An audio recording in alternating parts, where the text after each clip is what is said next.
Yes. Durga Durga. Muhammad Jihad. And Lost other such jokes. I feel like we're about to enter into a time where things aren't going to be good for us. Oh no.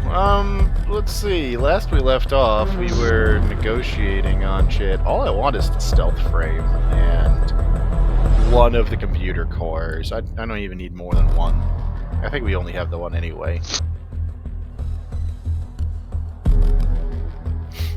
That's it. That's all I'm after here. And frankly, I don't know who's gonna try and take it from me, but I'm just going to stand my ground. It's mine. Went through the trouble of looting it. I found the damn thing. I collected all the parts. It's mine. And I don't negotiate with terrorists. Luckily, we don't have a terrorist here. No, we don't. Yet. Does anyone have any merit purchases they need to make before we start this session?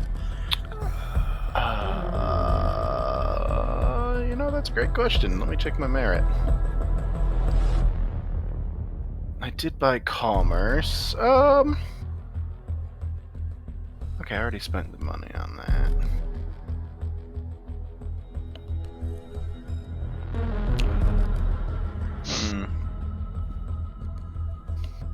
Do we have anything to improve right now?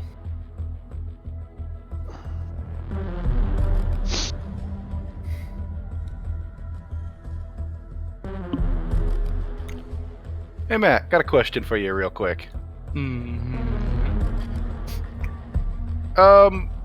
For the whole machine trait thing, I can upgrade that with merit, right? Yes. Good old select. Alright. Cause I was thinking of... It's a dangerous proposal, buddy. I know I already have, like, a nanite thing, but I kind of want to develop a separate regen from it, because much as nanites are fun, nanites are nanites, and that is a word a lot of people don't like. Swiftness select wounds would probably work.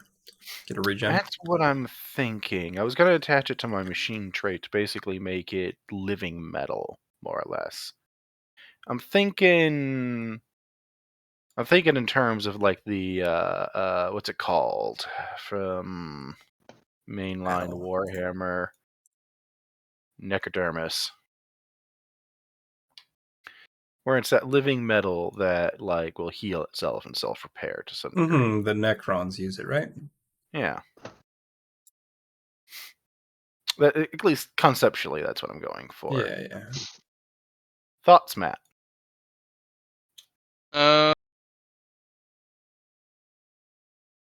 You're gonna need to get the material, or a material, or develop a material. Merits. You're not gonna be able to throw merit at your machine trait to have it transform into something. That's fair. That's why I was asking, like, because I wasn't sure how you wanted to handle it, and if that's it, that's cool. You can improve what's there, the current traits of what you already have, but it seems you want an upgrade first. I'm thinking about it. I was thinking about just upgrading it straight, but at the moment, that's the biggest upgrade other than increasing soak that I could do. Which increasing soak is a maybe. I'm just debating if I want to spend merit on that or if I just want to... Because right now I'm made of, what is it, ferrosteel? Endosteel. Endosteel. You have endosteel. So I did a little bit of a misnomer last time. So the weakest of the steels is actually called Durasteel, which I did a mislabel. Okay. Yeah. Besides normal steel, Verasteel, and then we've got Endosteel.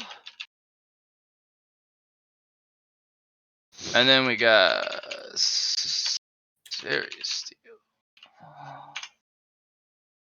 Because I fixed that. Scroll down to these. Yes, Ceres steel frame. There. So Ceres steel is the strongest. Got Yes, that's the current strongest model that they have. it. And Obviously, I need to try to get just enough of that steel to be able to convert my body. Good luck. what is the quote unquote alpha mech or alpha frame mech made The out of? ace frame? Yeah. That is A-frame. the Ceres steel. Okay. That's what its frame is made out of, but the outer coating is actually an unknown metal. You Interesting. guys have no records of it, nor can you look it up. Nor do you have any information on it at all. It has extremely odd properties. To finalize the merit question real quick, I have one other question before Sure. we move on. And that is, if I might select the soak attached to it, how do you want me to have that like scale up? Because if you like have a set way you want it to scale up, I can just upgrade it and just let you know when I What's put your the current upgrade soak? points into it. Machine tray 14, so my current soak's 14.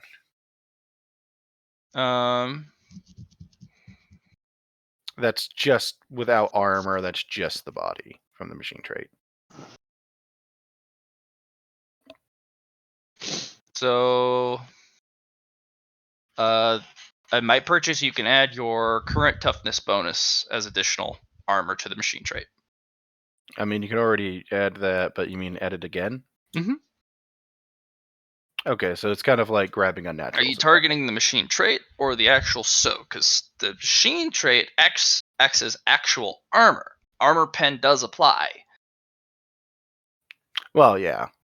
Soak It's armor that works. doesn't. Are you targeting your soak or are you I'm targeting? targeting the armor. Let's All right. specify there. Then you can add your toughness rating to the armor again.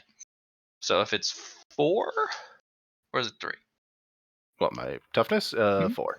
4. So go ahead and add 4 armor to the machine trait.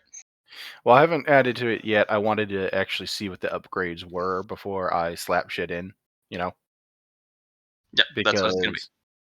so that's how we're gonna roll it. Will that be per upgrade that I slap on that, Mhm. or? And if the toughness goes up, you can then retroactively modify it. Of course. So if I do it twice, that's added to it. Okay. Okay. I'll probably do 2 upgrades to that. Yeah, I'll do 2 upgrades to that, and that'll be me for now. I'm gonna save the rest of my merit.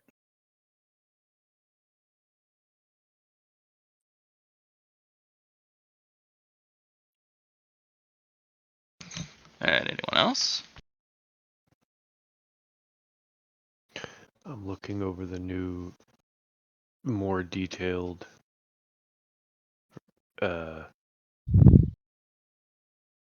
stuff for the loot. I didn't see that it had been updated, so I'm going over that now. Mm-hmm. Oh, the advanced list I put together. Mm-hmm. Yeah, it's got a lot of stuff. Took me quite a long time to fill that out. It looks awesome. Mm.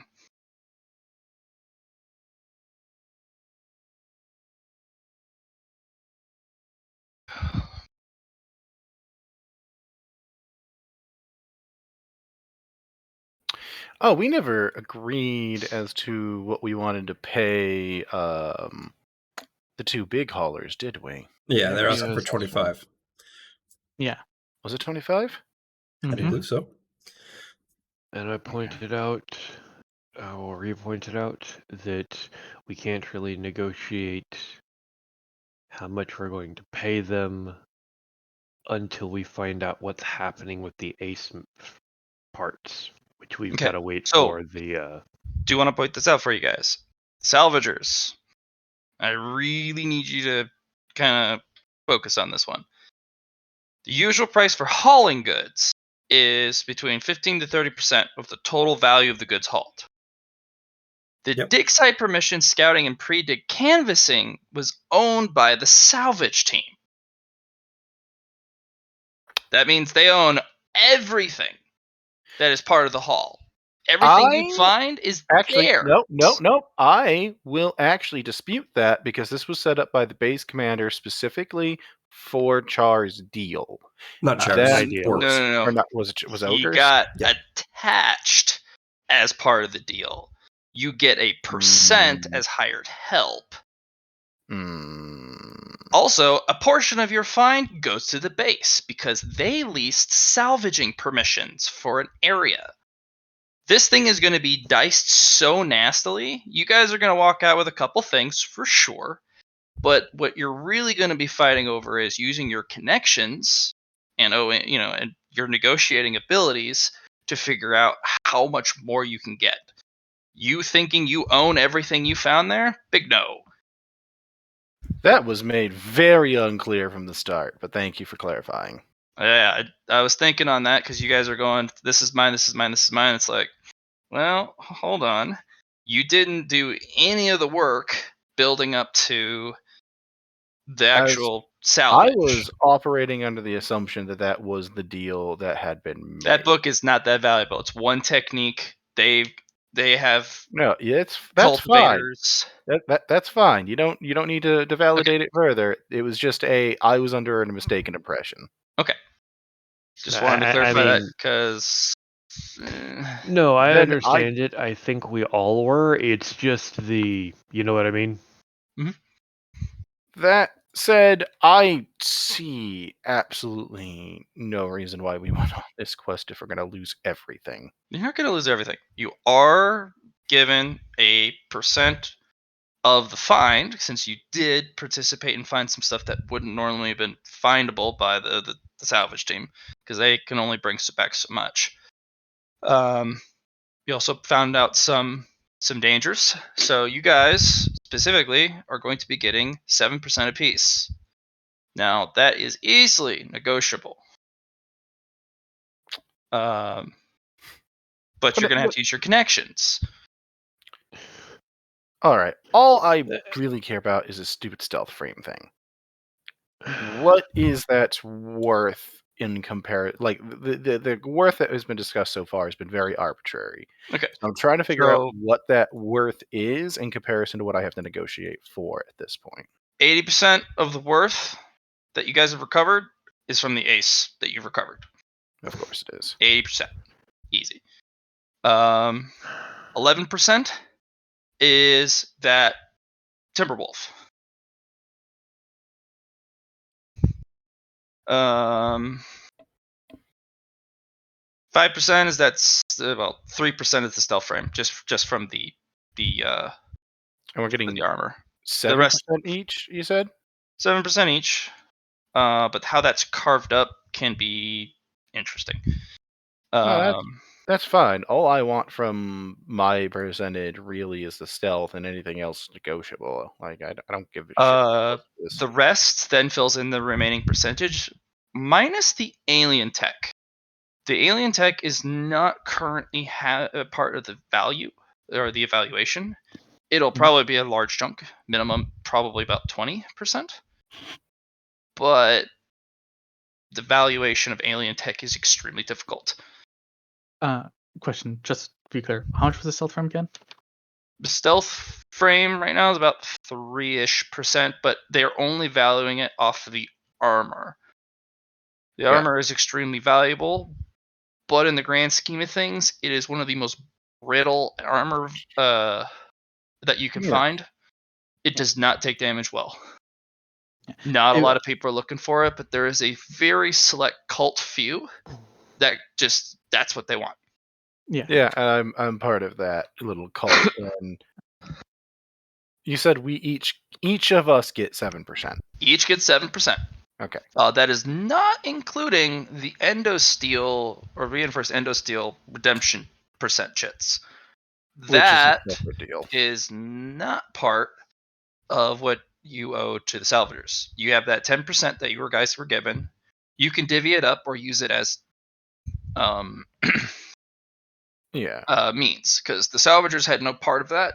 You guys concocted taking down that adult. They rather specifically restaurant. wanted no part of it. Yeah, they're like, dude, we're tasty.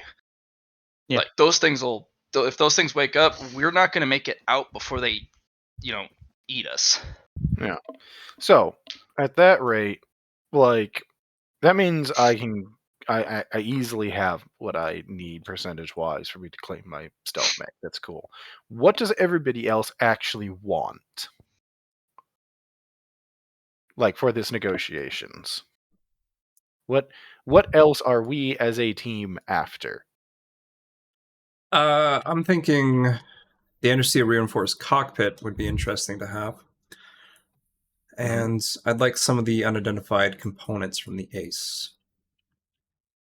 Well, thankfully, if you go over the Russ Diggs finds, he went through and updated the what's actually there for us, so that I figure he did that after he changed his mind on how the divvying up and stuff would go, which is fair. Yeah, that's Because fine. since the majority of it is going to the salvagers and the base, it makes sense that they'd go, okay, this is this, this is this, this is this, figure out what you want. Yeah, no, like I said, it's absolutely fine. I only needed clarification as to what our percentages are and the like. That was that's it. The actual percentages themselves, like once they're clarified, that's fine. Yeah, the alien tech is not part of the estimated total, or the total percent of worth, but it is estimated to go from anywhere from 15 to 25%, which would move all the other margins to be smaller. Which is useful to us. Yes. So the alien tech, if you want to go after it, you need to do that as part of the negotiation, because you don't know its value. You can negotiate that guy thinks what you found is worth 15%, and maybe it's worth less, and you got gypped because you didn't evaluate it and there's no way you could in time, or you got way more than what you paid for. That's the big trade-off with alien tech. And once It's you a get more gamble. familiar with it, you can figure out what it's worth at a glance and be like, well, I mean, you don't know what it is, I don't know what it is, but you're, lying, obviously. And you get it for a song. Because not a lot of mechas or any other pilots can actually use alien tech. It takes a very specific and very special rig to use it safely and reliably. They usually get scooped up by research departments. Which makes their value primarily in sale rather than direct use. Right. So, if I'm going to be honest here, Cody is after a few things. He is after the fighter plane engine. That's less than 1%. 1%. Yeah. And then he is after rights to work on the blob gun and the alien mech. That's If interesting. not outright owning it. Second thing,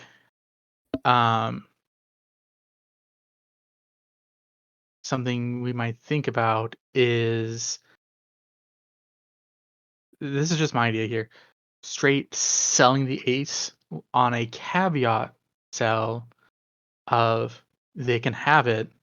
I would just like schematics of it. No. Of the devices. Not without talking to the base commander. Right, but I mean, that's who would be negotiating with at this point for it. Yeah. That'll have to be. Because I don't think the salvagers even have full rights to that ace mech due to the fact that it's an ace. They'll get paid for it. Oh, they'll get paid for it, but anything Yeah. to do with it has to go through the base commander because they're basically being paid and told this is what you're getting. You can negotiate for more, you can negotiate for less, but that's what you're getting. Exactly. And so when we negotiate with the base commander for it. Yeah. Okay, so you want to try to get basically you want the ability to research the ace mech. That's the core of what you want. Yeah, you'd prefer to be able to have the schematics, but you'd like to be able to research it. I prefer to have the schematics. I really don't care about the ace mech because here's the thing: everything in there, I could in You're theory try and remake. Yeah, well, that's kind of what I was getting at. Is you're after trying to actually understand the tech behind it, right? So you could Exactly. rebuild it. Unfortunately, that's more valuable than the actual mech. It is and it isn't because um Look the at it. mech is an immediate gratification. Do when you think about this, look at it from the point of view that the base commander knows you have the skill set to build another if you ever got the parts. Exactly. So, But that's if I got the parts, and I would have to still requisition the parts. and he's still going to try to rack up the price for it. So we just have to keep that in mind. Yeah. I'm certainly not disputing that you want that and that we're going to try and get that for you at all. Understand that. I'm just Mhm. want to make sure we are understanding kind of what we're going to be going in negotiations against. Yeah. Because unfortunately, he knows enough about us and our capabilities, you know. Hmm. Okay. So Jackie was after the unidentified parts, yeah? And the endosteel cockpit. That is correct. Okay. So, and we only have now I want, we have what Char wants. I'm going through and trying to fill it out now for me. Yeah, I was about to say. Because if we have a wish list, it makes it a lot easier on negotiations. For sure. I'm just glad that my one thing, like big thing on my wish list is relatively minor in the grand scale of what we actually got. So I don't have to negotiate horribly for it. I assume that those computer brains probably fall in a less than % range. Matt, No, that's a 1%. 1%? Okay. Oh, that's fine. I wasn't clear on that, but if they're 1%, that's good. That works.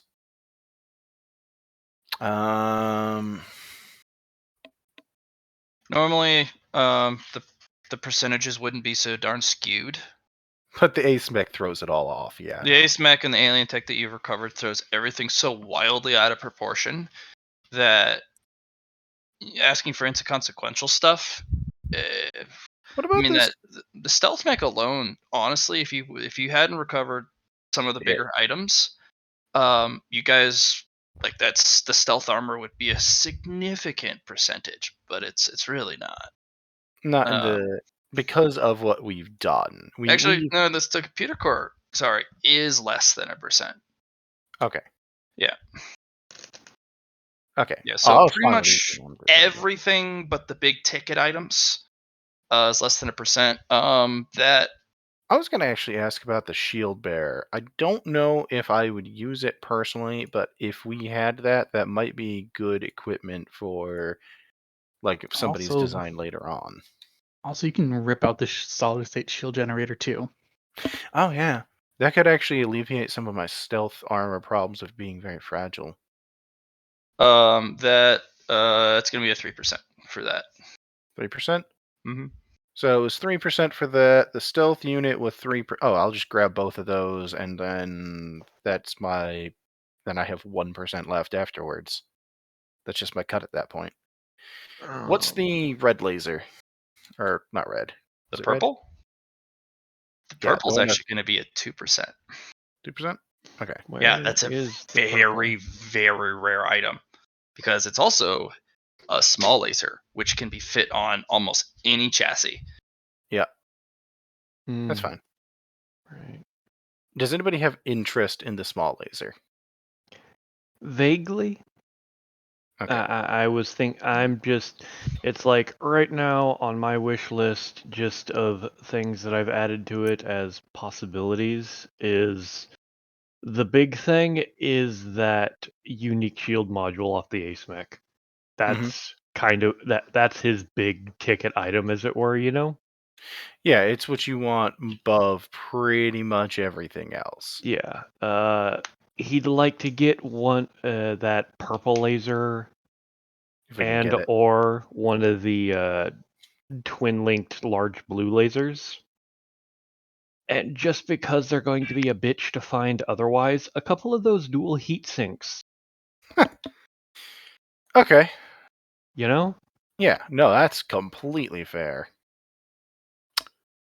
Okay. So that is the question, Blatt. How much is that shield generator percentage wise? I think he just got a call. Oh, Yep, that's yeah, his ringtone. of course. That timing. I'm also interested in getting the heat sinks, mostly because Iron Eater shit, but I mean, there are 4 of them on that Timber. Yep. Timberwolf and another one on the light stealth mech. No, I was gonna get that frame as a whole, so that Yeah. one's mine. Thank you. I already know why you need that double heat sink on it too. The fucking Null signature system.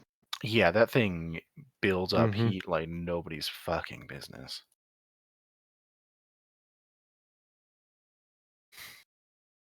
I'm actually going to reassess that. So it's going to be 2% for the shield bearer. 2% for the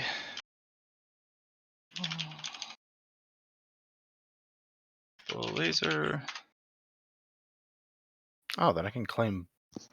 Okay, so if that just got reassessed to 2%, I can actually grab both of those, and then afterwards we can talk about who actually wants the purple laser. That just secures it, so somebody doesn't want to spend their percentage on it. I'm willing to do that. Yeah, it's like Because the biggest thing Most that I else is was. less than 1%. Yeah, it's like the biggest thing that the entire goal for Nyx for this mission was to go out and find some stuff that he could stick in a stash room, you know, Mhm. to have prepared for when he eventually gets his mech. No, that's fine. That's fair. That is good sense. But Blatt, the question that you received but from me before your phone call was what it would be the percentage equivalent of that unique shield module. Just the. What do you mean? It's not a unique shield module. It's just a shield module. He's Shield talking about module. the No, Ace unit. He's the talking Ace about shield Ace. module, the unique shield module Yin Sun Sin. Do you Oh, think? Do you think the shield bearer? nothing about the ace is choppable until you talk to Base the commander. base commander. You can't just start chopping into the ace. Okay, so we're not. So we're going to have to negotiate with the base commander if you want anything off that. Mm-hmm. Yeah. Well, you guys were invited to chat about it anyways, because Yeah. they were going to pay you out for your 7%. You guys could pick, of course, from the loot, but they're also going to bring the salvagers in to A, debrief you, and B, pay you for the percent. Now, if you're able to pose a good argument as to why you should have any of the ACE module, that will have to, of course, be negotiated. Okay.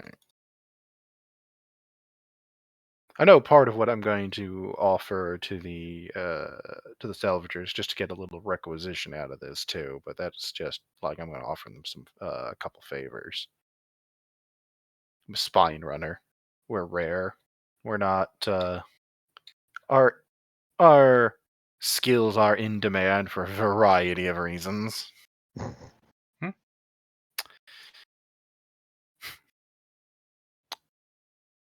And we're rare because we're a bunch of psychos. Anyway. To give or take, yes. You have to kind of be more than a little crazy to be willing to go into Thunderhead's programs. Excuse me, I only have 10 insanity, thank you very much. Hey man, I've got... How much insanity do I actually have? I've got 6. If the music's still too loud, you can go into settings. There's a new GUI or Yeah, a new GUI. You'll have to go into audio and video and change the master volume down, down, down. They just updated that recently and it deafened me yesterday.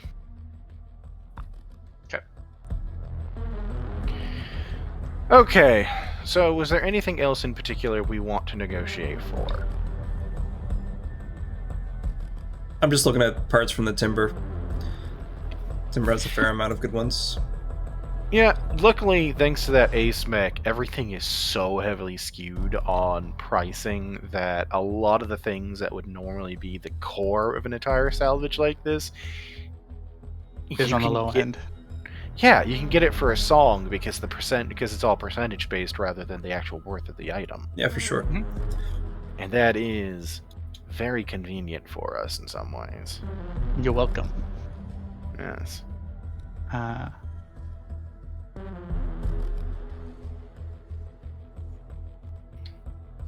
Okay. So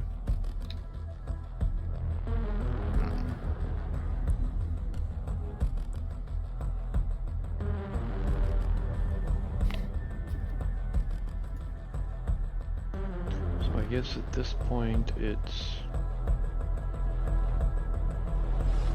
we get to head in to talk to the base commander and the salvagers about what's going on with what and what we're gonna get and what we want. Yeah, I mean, do you have anything, like, we didn't hear, did you have anything you wanted to add in particular, or you just have to, like, requisition credits or something? Most of the, like, a couple of the heat sinks is going to be one of the thing. Mm-hmm. I can haggle for pieces of the fucking guns or anything as well if I don't get what I want, but pretty much all I've got to do is wait on getting the fucking into the conversation because I have to haggle with the base commander over getting a component. Yeah. Okay, Otherwise, as to the worm, I don't know. I mean, we're getting, like, that is separate, and we're getting, Yeah. what was it, 10%? Yeah, Mhm. tokens on it.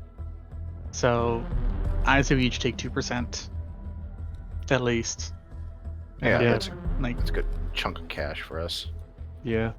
It's like Nix was going to say or to request 3% just because he's the one who had to trade in stuff to get us on this mission. Oh, so you just want a slightly higher percentage? Yeah. I mean, I'm fine with that. What about you guys? I'm fine. Yeah, sounds good. Like that endo steel worm was... No one expected us to actually get that, let's face it. Almost the Right. opposite, in fact. The salvagers probably still think we're a bunch of fucking sociopaths. Yeah, probably. Just like, why did you idiots do this? What the fuck's wrong with you? And we're like, money. That thing eats metal and shits money. What do you want? I mean, To leave it alone. There's also the high possibility that they were partially encouraging us because if we went and died to it, that's less that they have to pay out. No, that's why they didn't stop us. They encouraged us by not discouraging us, as it were. Yeah, fair enough.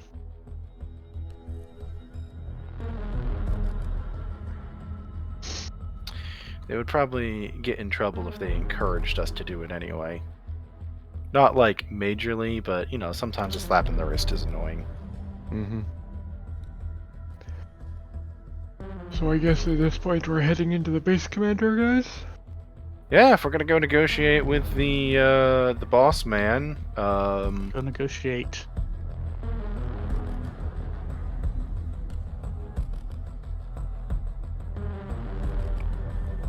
All right, we're gonna move to that scene, or do you guys want to do a little bit more pre-planning? because we do have to negotiate with the salvagers first. I do remember that. We were sitting down with them when we left off.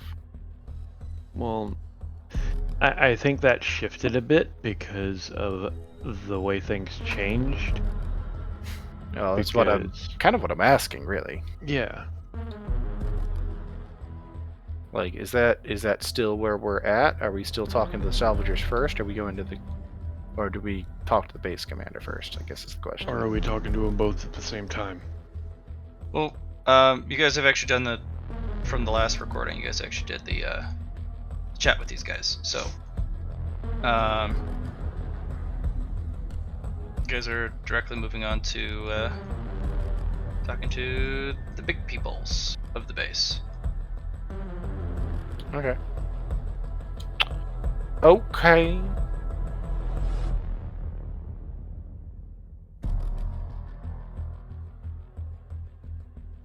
All right.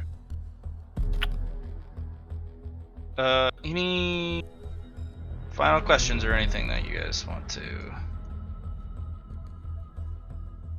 throw my way before we kick it off? What's the phrase? Speak now, forever hold your peace.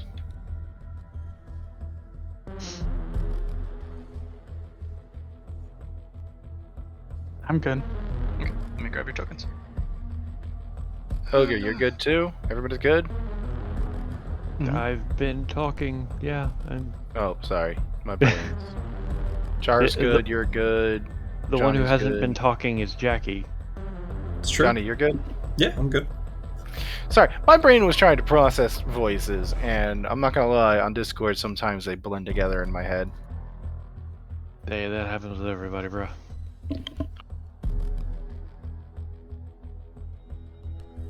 Loop. And then... Alright, Snips will actually escort y'all over. And right now we have a bunch of Thunderhead agents watching our shit, which is nice of them. 48 hours we got them.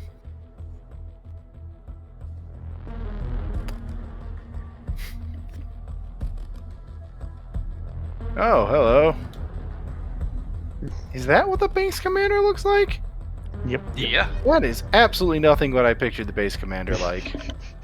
Yep. Base commander's an Iron Eater.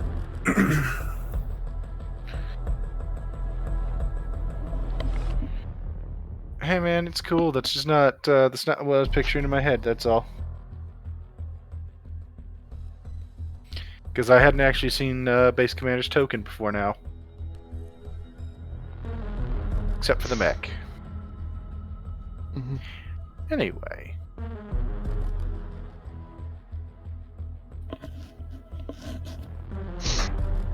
You're led inside? yes, let's go talk to the base commander. And oh wow, what nice computer systems they have here. Yeah.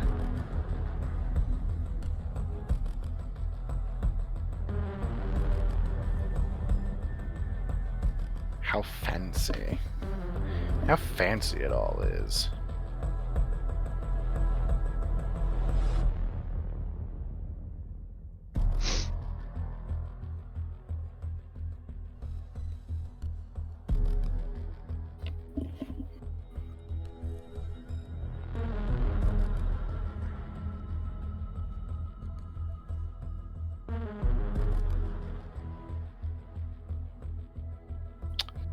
So, Yeah, so when you guys get in, take a seat.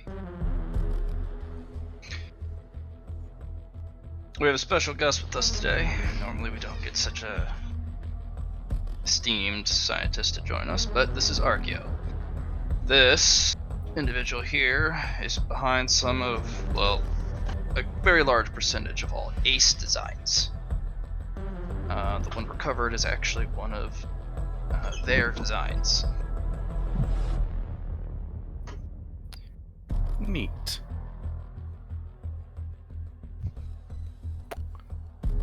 So, Is question. yeah. Isn't the Archeo group the one that I have contact with in that Asteroid Foundation? You're gonna have to speak up. You are You're unfortunately robotic. stuck being very quiet. It's crackly, more for me. He went very robotic for me. What I was asking was, isn't Archeo Tech the group that I have contact with in that Asteroid Foundation complex thing? Archaeotech sits in a weird spot. I'm gonna tell you the truth. It kind of the asteroid base is actually a manufacturer, but they have some of the better equipment for that contact, which means they actually can manufacture specialized mecha orders. So if you want to order a very specific weapon, you can actually send them the designs, and they'll manufacture it for you. But they don't really Got do it. Archaeotech. Archaeotech is stuff that somehow, despite its sophistication of some of the fields, can't be made anymore. Which, in some cases, doesn't really make that much sense.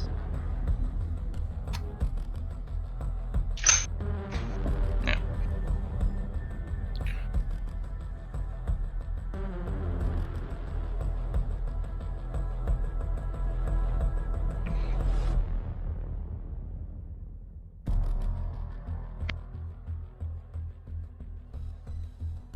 Any other questions?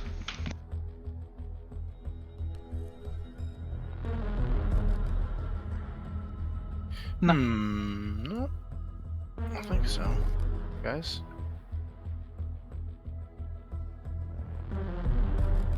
Jackie's just here to listen, see what they have to say.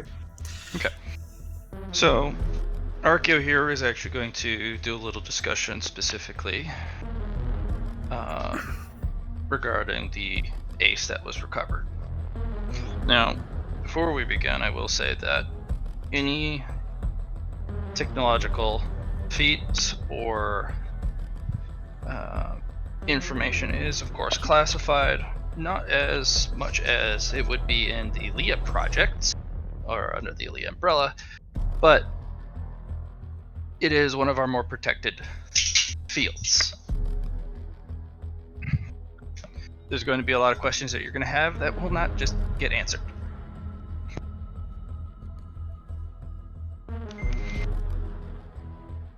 Yes, food.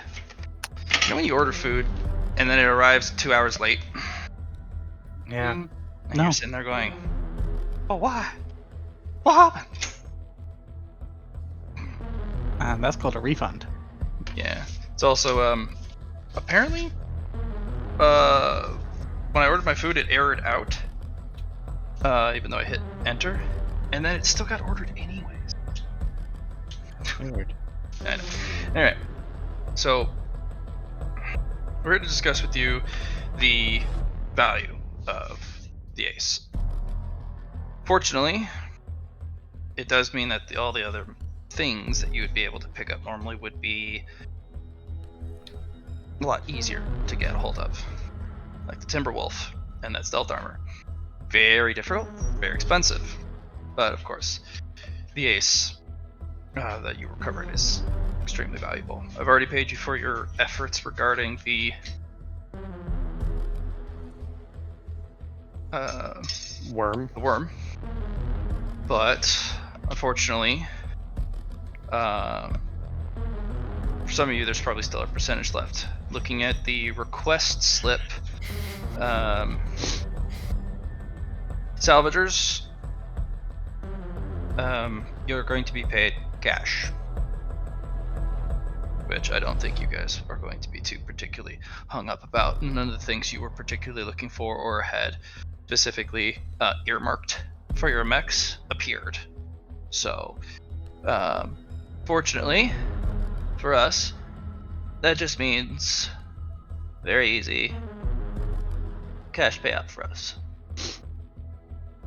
And they're like, yeah, that makes sense.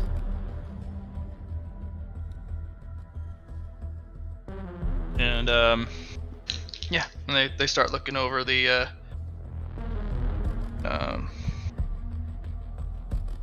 their tablets.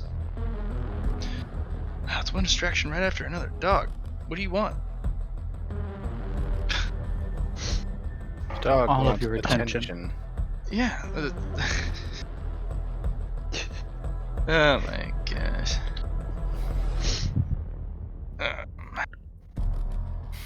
Alright, well, hold on, guys. I apologize. Food came, dog came. So, let us take a minute to get a drink. I'm gonna let the dog out. And, We'll be back. yeah, we'll be back. Sounds good. What an old dog you are. Oh my goodness, you can't even hold your bladder for one moment.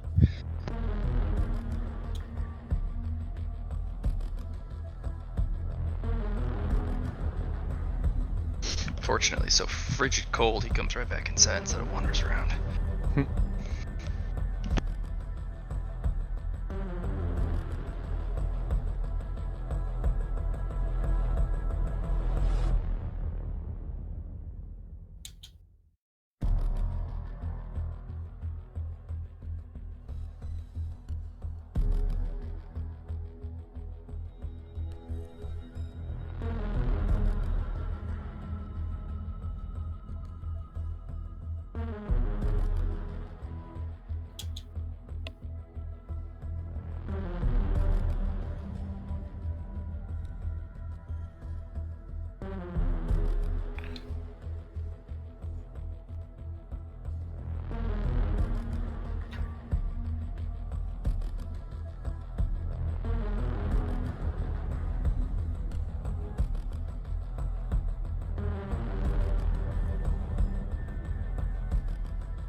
Okay. He was very quick, because it is so dang cold outside. Right. We're in the solid double-digit negatives right now. Oof. Yeah, it's fair cold. dog who likes to roam most of the time ends up, unfortunately, kind of going about the neighborhood. We have to follow him around because he is not really able to go on those long walks anymore. But no, he comes right back inside. He's like, I ain't staying outside. He's like, it's cold. I'm not doing that. Yeah. Alright, who have we been missing? Looks like Shar. I'm here. Oh, okay. Johnny.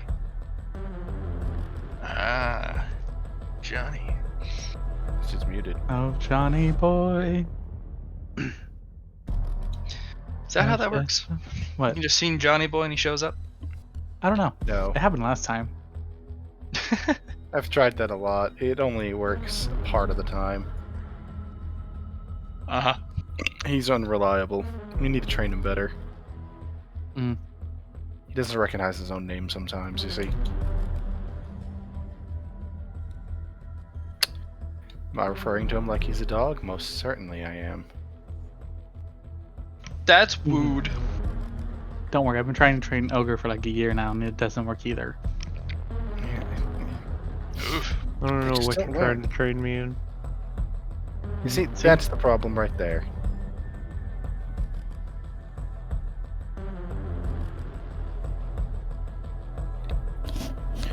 He's so poor to train that he doesn't even understand what he's being trained for.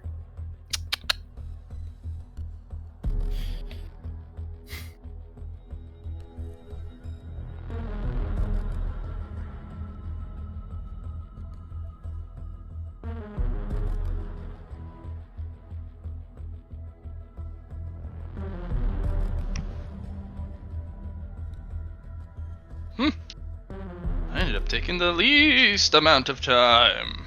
Ooh. Somehow. Yeah. Normally I do take about 5 to 10 minutes longer because the Yeah. how much But stuff cold just out, stacks so on. the dog's just not wanting to be out there. Usually.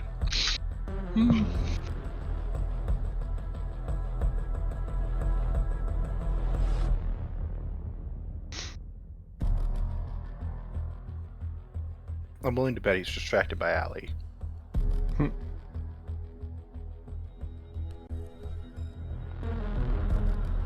I am back. Is everyone good to go? Yep.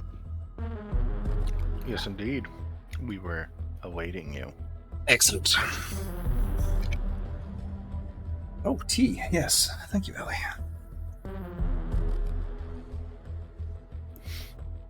So, It's okay. You just gotta deal with it. they were just like, salvagers getting paid out in the cash, and salvagers are like, yeah, we are.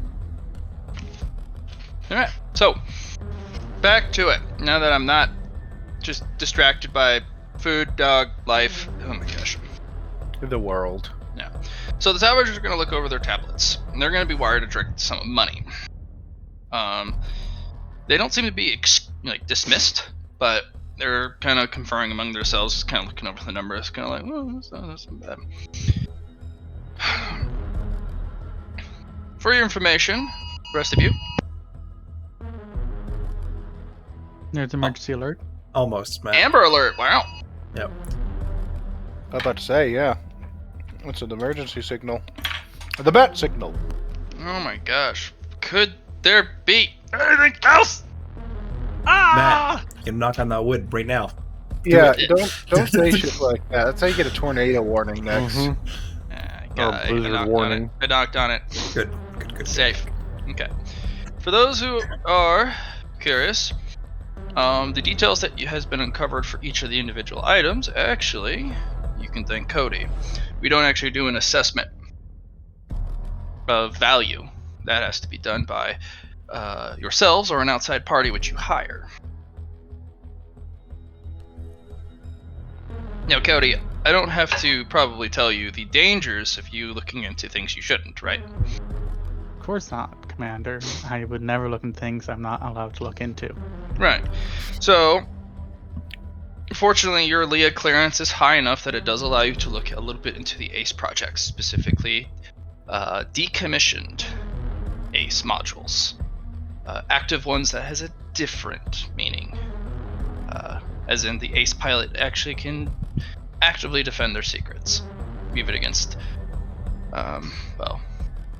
Leah technicians, if they so wish. I'm not sure why, but it's.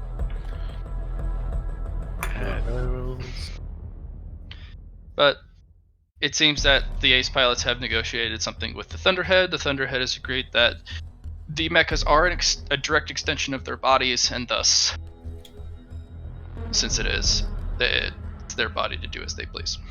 So, as for the internals and the recovered ace self, we are going to pay you for it. Whatever you didn't particularly want to requisition from the total, your total percent from the other salvage. It looks like we already have some individuals who don't really particularly care about the value regarding the ace. Looks like Luna, you've already requisitioned to your maximum already. Luna's going to shrug and go, I'm a lady that knows what she wants. Fair. Alright. Anyone else among this group that wants to contest these items here? Because I'm going to do it numerically. Nix will hold up a hand. I'd like to request at least the shield system out of the ace mech that we Denied. were able to identify. Denied. Why would... I'm talking about the other salvage, not of the ace. What would you do with such a module? You are not even out of basic training. You barely have your training wheels as a mecha pilot. These parts immediately go into service. We have several aces waiting for parts that fit the ace tier standard. And while I recognize and accept that, the entire purpose for me requesting and getting sent out on this salvage was with the intention to find parts that, even if I did not have a mech available to me currently, could be stored for use in my eventual mech. As you know, you wouldn't be able to power it. It'd forever sit in a bay. You'd end up selling it. Like, you did negotiate the ability to go out on a salvage. I upgraded you to be attached to a salvage team so that if you did find something, you could bring it back. And that you would find something, because your original negotiation was very poor. You wanted to have some equipment assessed to you and assigned to you, specifically for digging and finding, and you would have roamed the Rust Expanse and the Rust Plains until your time was up, and you may have been able to find a thing. But would you be able to haul it back? No, not at all. Not unless it was very small, and then you would have wasted your opportunity. I sent you out with the opportunity to find something, and if you did find something extremely valuable, you would get a hefty percentage, but potentially not of the parts. We are paying you for those parts. The shield module that you are wanting, unfortunately, you're not going to be able to power it. It's going to sit in storage. Now,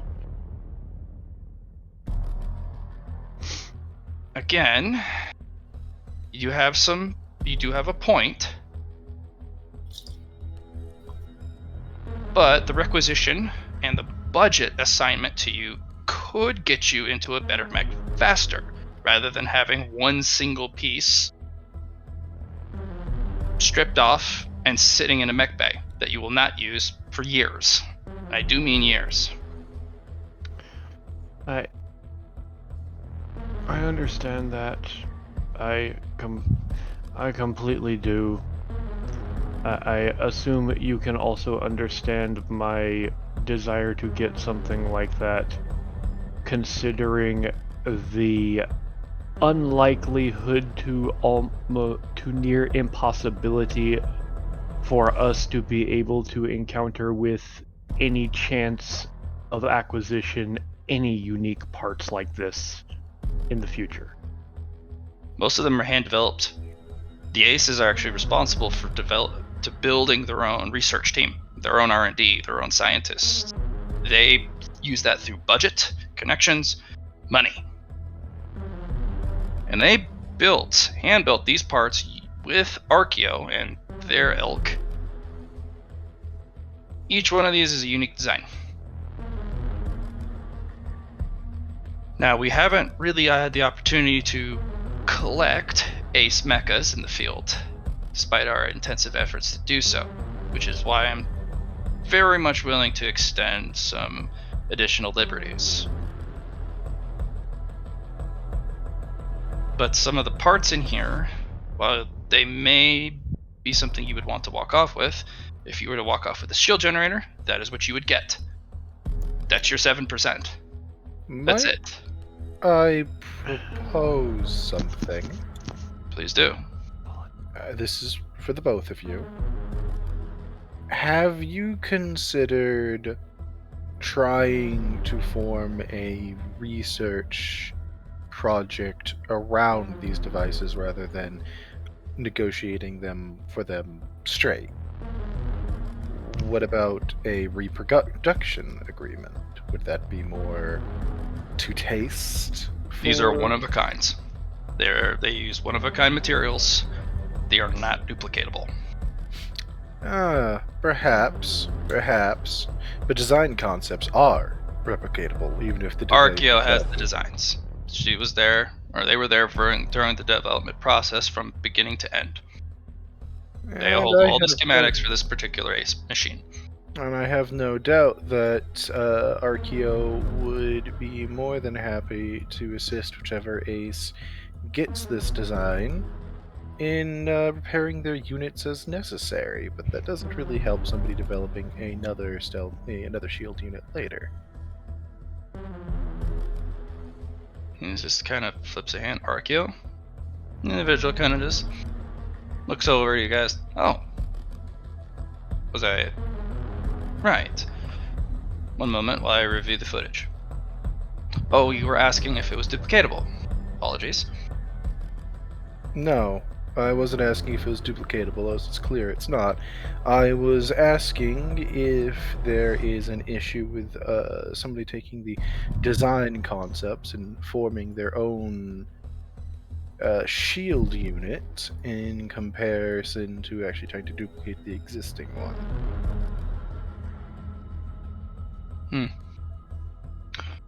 I don't know what sort of agreement. Are you asking for the schematic? I'm not sure what you're really asking for. I'm looking at Cody like this. I brought this up because you're trying to get the unit here, and I don't Cody know what the extent of what you're looking for is precisely at this point. Cody would jump in and be like, we are looking for a copy of the schematics of what we had brought in, not the legs or the arms. Well, there aren't any. You don't have any of the schematics for it? Well, I have the schematic, sure. She meant there's no limbs. Yes. Right, but I wouldn't be asking for a copy of the schematics for the limbs, just the core. Yes. That we brought in. No.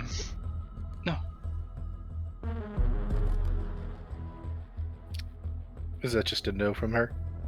No. Yeah, it's just they just go no.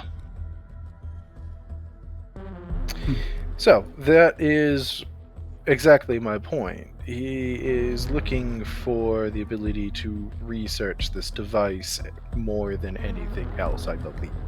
If I'm not mistaken, Cody? Exactly, and of course if Archeo says he's the one that holds the schematics that I'm not allowed to because I don't have proper security clearance, then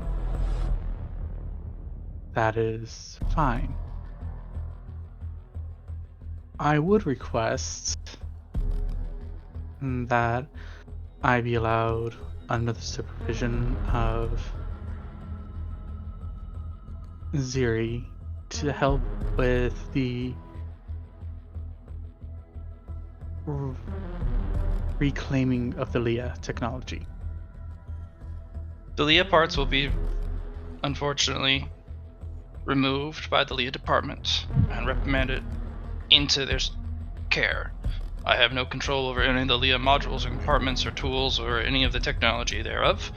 That is sole propriety and ownership of the Leah department. In fact, from the schematics here, all those modules are actually on loan to this particular ace.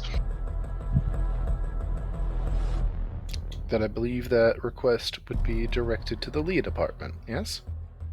They've already been earmarked for repossession. There's nothing I can do to stop it. I believe he was addressing his mentor. Well, yeah. Your master just jerks a thumb at Arkia. I was like, yeah, I've already handled it. Thank you. I'm fascinated to learn more about what I can. Well, you'll actually get to look at it for a little bit before it actually gets remanded to a higher authority among the Leah. And yes, there is a higher authority than me. Some of it I'll be able to keep, but that Leah generator goes right back to the homeworld. I feared so. Yeah. I'm a little peeved about it as well, but they're the only ones with the actual technology to do the maintenance on it. It's, they got a couple specialists there that actually can fix it. It's a little wobbly. I tried to see what was wrong with the internal system. So everything's shifted molecularly. It's not good. Not good at all. But yeah, we'll get a good look at it. Learn what you can. You'll probably get maybe 2 hours of time before it's literally taken from my kicking and screaming fingers. More than enough time. It won't be. It'll go by like in a flash. But I'll arrange it for you. Thank you. Secondly, Base Commander, the other thing is the alien tech.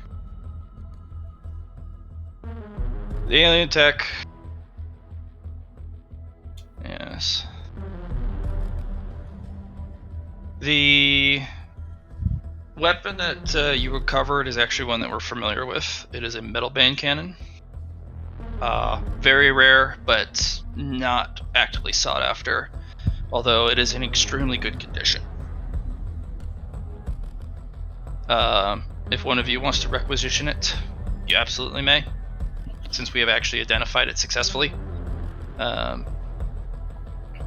We know pretty much exactly what it does. And, while technically it may not be safe to move... As he gets another emergency alert, probably another amber.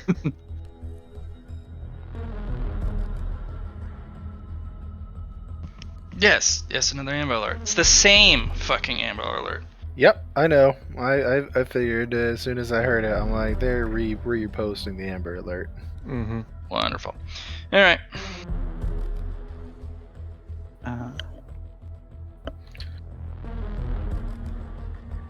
I personally love to... I'm sorry, GM, I'm forgetting here. The blow gun was in medium gun, right? No, it's a large... a large gun. The metal okay. bane's a large gun, large weapon. Okay.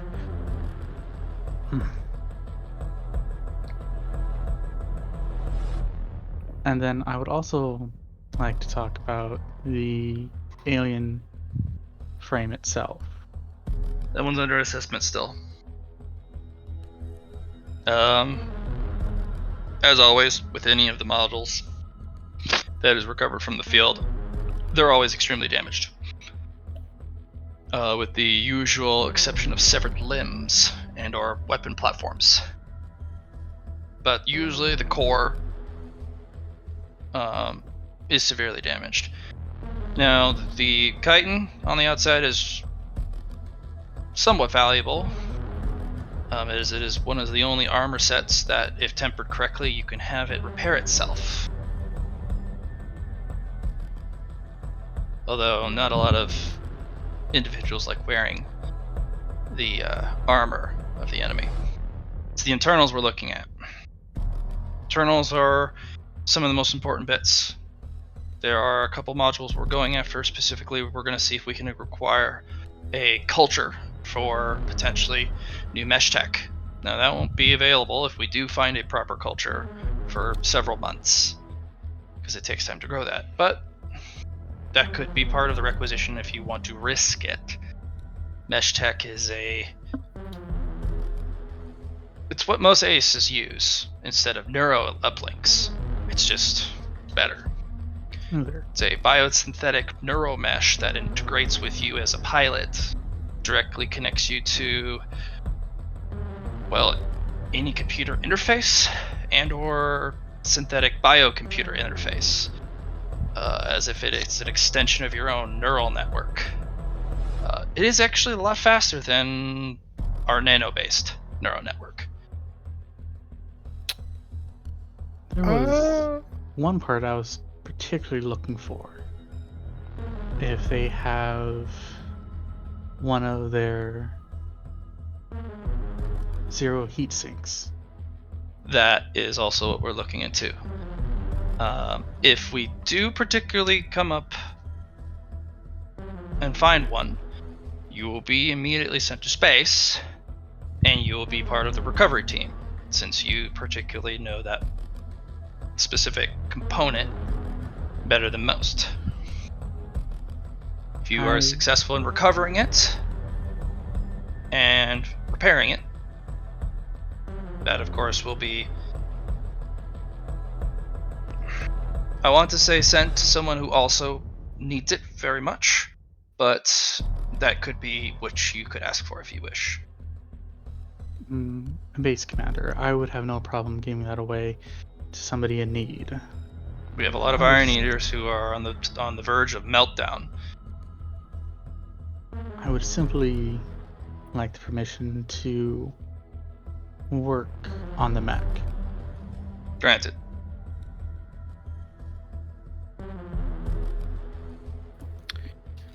You said the chitin's not particularly popular. No, it's not. Could I trade, say, endosteel for that?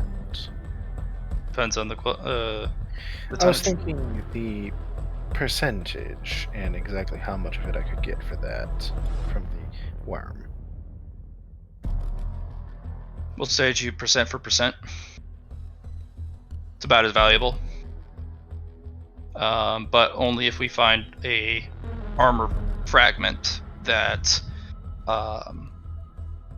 that we can treat and then have regrow. Because everything, as you probably well know already, they grow everything, including their armor and all the internal components. Oh yes. So the nasty part is a lot of it has an immunosystem response. It fights you.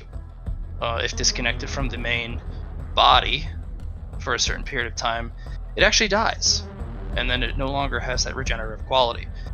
So we need to find a plate that we can pull off, treat, and, well, subject to a specific treatment. That way, it'll continue to live and grow. I will put my percentage of endosteel from the worm down on it until it is found whether or not it can be, any of it can be salvaged then, because I'd be interested.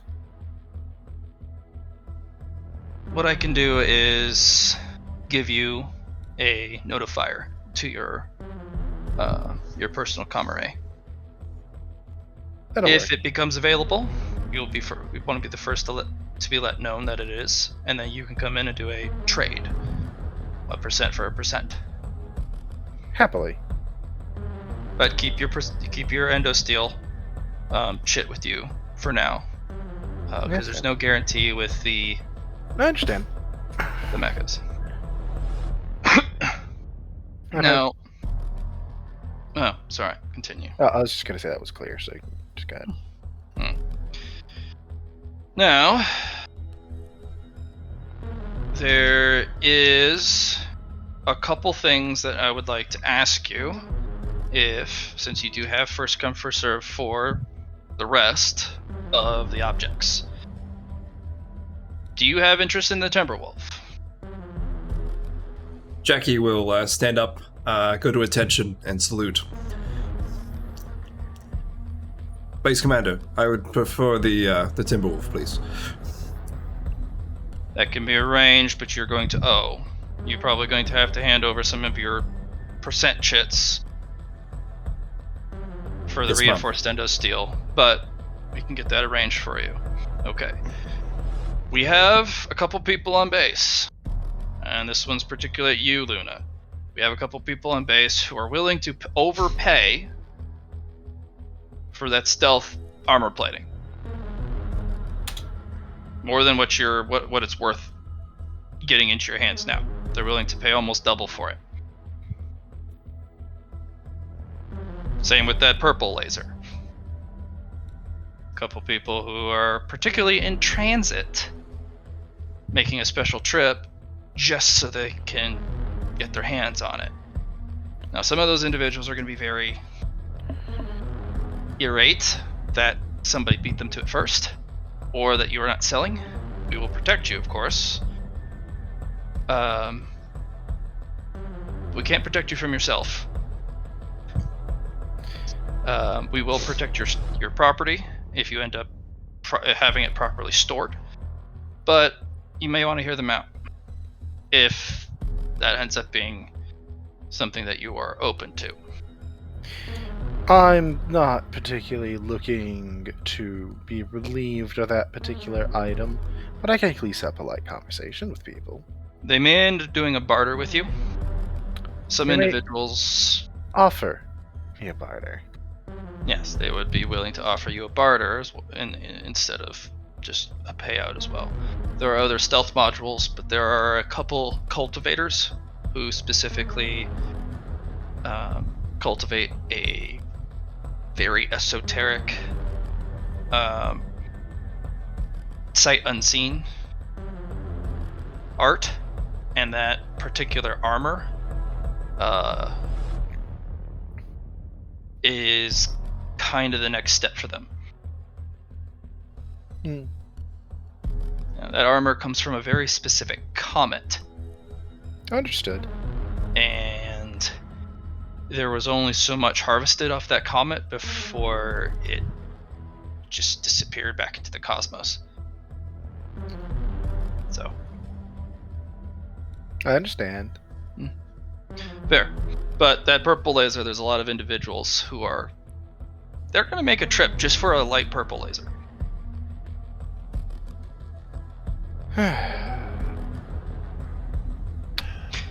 That's the arms race.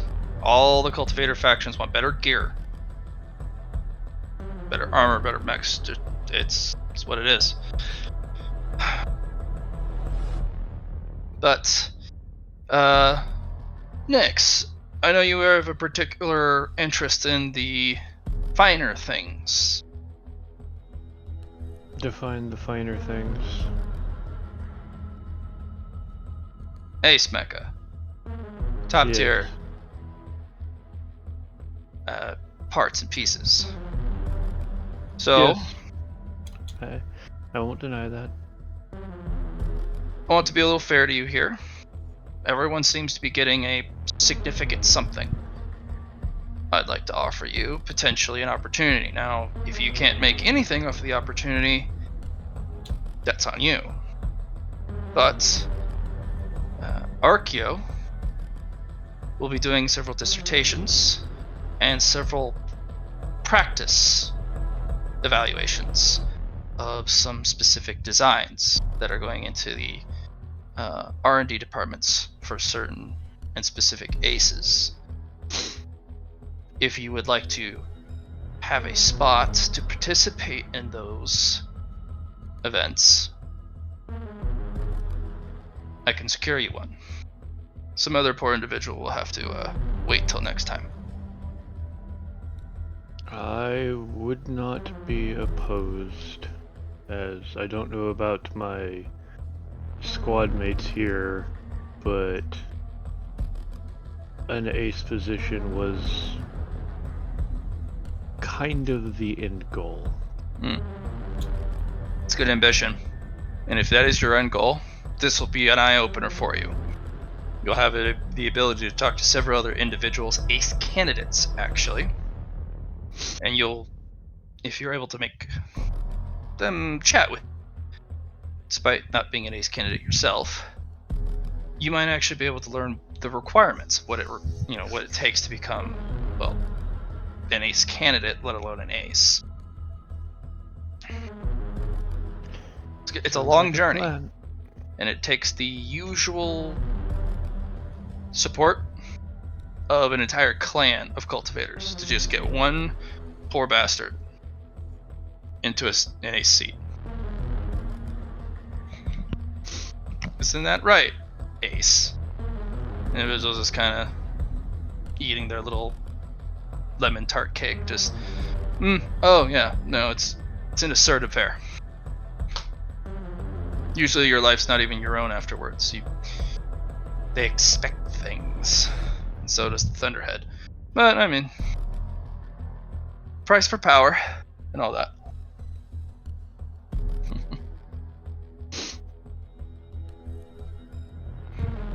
So, for those who are going to take a percent of value from this particular machine, because you are going to be owed the 7% if you haven't taken it from other parts of this collective salvage, and want to take the cash option, say so now. What percentage is that? 7%. So it's taking my entire cut to get that. Joy. Well, no, you can carve it up.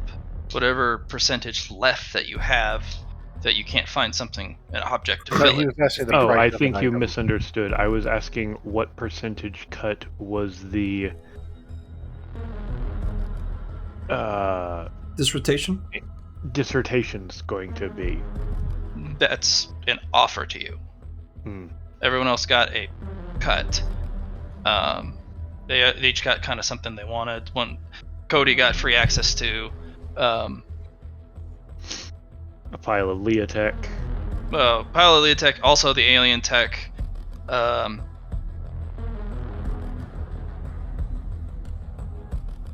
only problem is they can only send one of you, because they would be kicking out other people who are actually Leah prospects, or sorry, ace prospects. So, let's say 1%.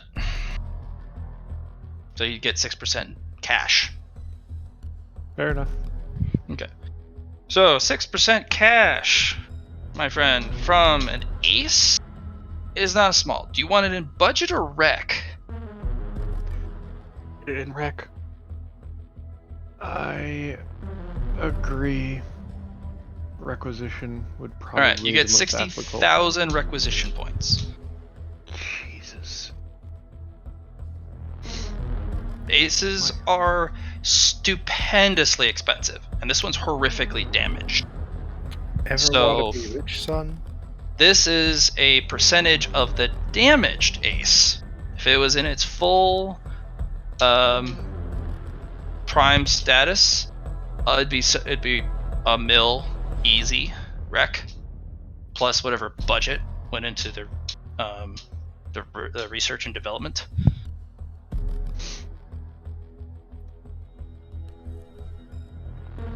Yeah, that's why the salvagers are looking at their talents like, this can't be right. That's an absurd amount.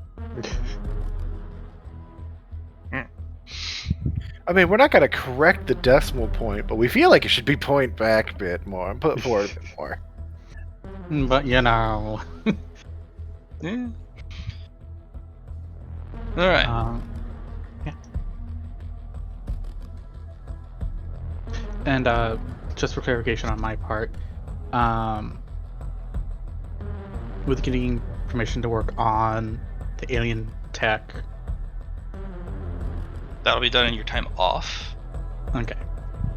I'm just trying to figure out how much percentage I have left. No, that was So, okay. you are also being part of a work order. That's Okay. not going to be part of your percent. Because you have a specialty specifically shown to literally everyone, especially the base commander, that you can potentially remove a very valuable piece of alien tech and or keep it working. So they're doing that on a stipulation that you remove it safely. you successfully remove it safely. Yeah. Now that's going to be a little different because the other one was already removed safely. That one was just unstable, but you fixed it. Now, removing it's a different process, but you're going to be working with some technicians and you already have a pretty good understanding. You're not sure if there is a working one, but there could be. And that's what they're hoping for.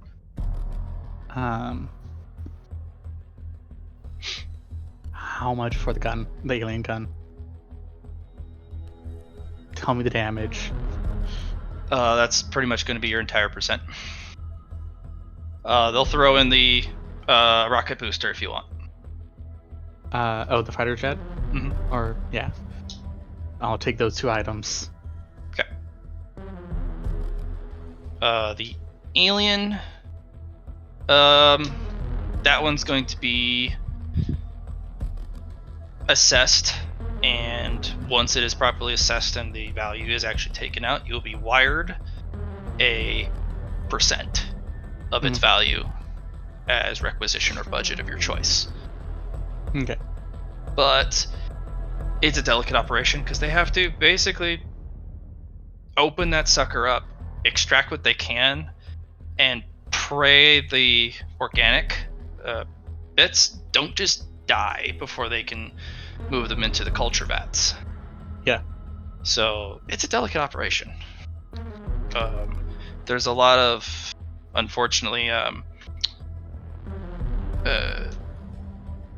asset denial involved in the alien mechas. Right. So very hard to acquire pretty much anything.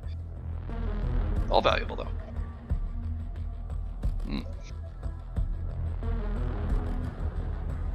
All right. Any other questions?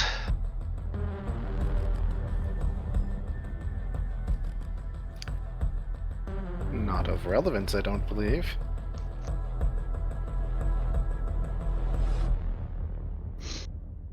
Very well. That's so. Dismissed. All of these things will be taken tomorrow. This is the end of the day. You have the a little bit of downtime before bed. You'll be up and early in the morning, especially for Unix. They like to start at the crack of dawn. How did I anticipate? Correct. Base Commander, if you're not busy after this meeting, I did have something brief I wanted to ask of you, if you are free. Free right now, unless it has to be. Well, I would prefer... It's about my particular situation. Very well. I will stay a moment after everyone has left. It should be a very quick question, if it helps. I hope so. Nope. I have to survey and particularly do a patrol myself around the endosteel worm. We have a lot of vultures thinking they can run off with a piece without paying. You know, I don't know how their digestive system works, but if you'd like, I could check to see if there's any working electronics still within its body from the It's gone. devouring. We do know how it works. It is a sophisticated pit of enzymes and acids that it obliterate pretty much all components. Doesn't matter if it's plastic, synthetics, silicon, wires, metal, it doesn't matter. Thought it would be worth offering, since I wasn't familiar myself. Yes. So I'm gonna ask him something, but I'm gonna wait until after everything. Yeah. Everybody's gone. Because some conversations are meant to be private. So, I will say this. The transport of the objects in each of the bays needs to be done within 48 hours. After that, you will be paying for that spot. Or it will be, unfortunately, towed. Toad. And you'll have to Cool. get it at the impound. So we have to get into private bays before the 48 hours. You're going to so. need a private bay, and you're going to need to requisition service to move it. It's not given. That's the part of the salvager's business. We're lending you the bays free of charge because of what you brought back. Oh, you know what, Matt? This might be a relevant time to find out what I actually got from helping with the Aces mech.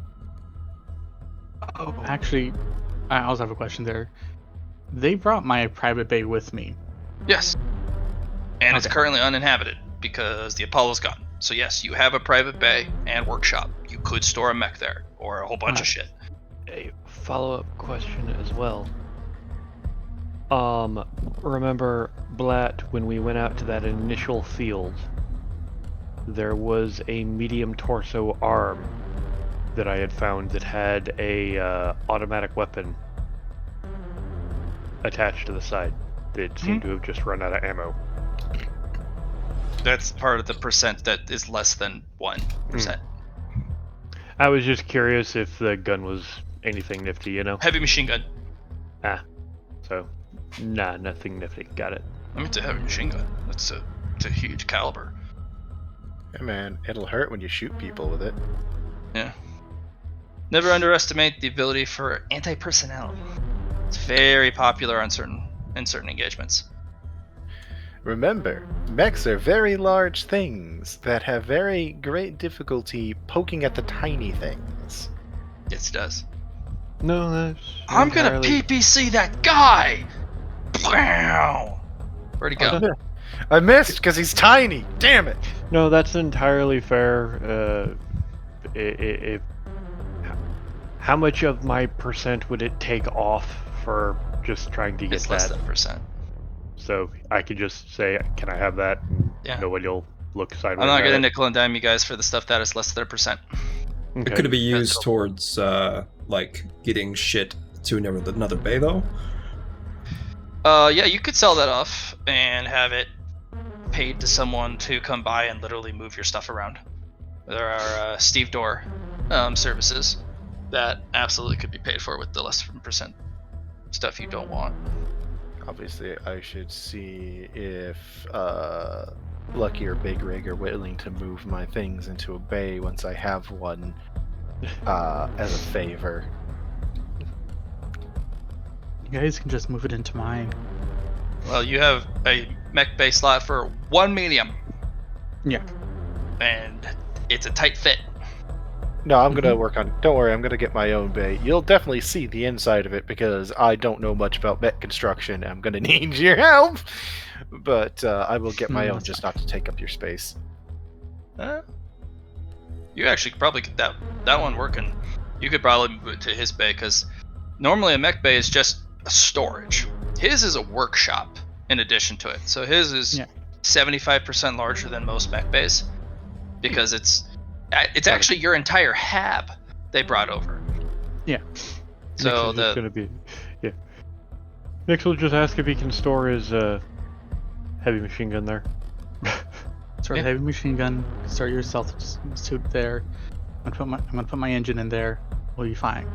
Plus, I still have another engine in there. How many engines do you have? How many engines do you need? Not enough. Never enough. Look, I have a lot of upgrades I need to do. I'll stand up and salute the base commander and I'll look at my master and be like, I will see you at the ace frame then.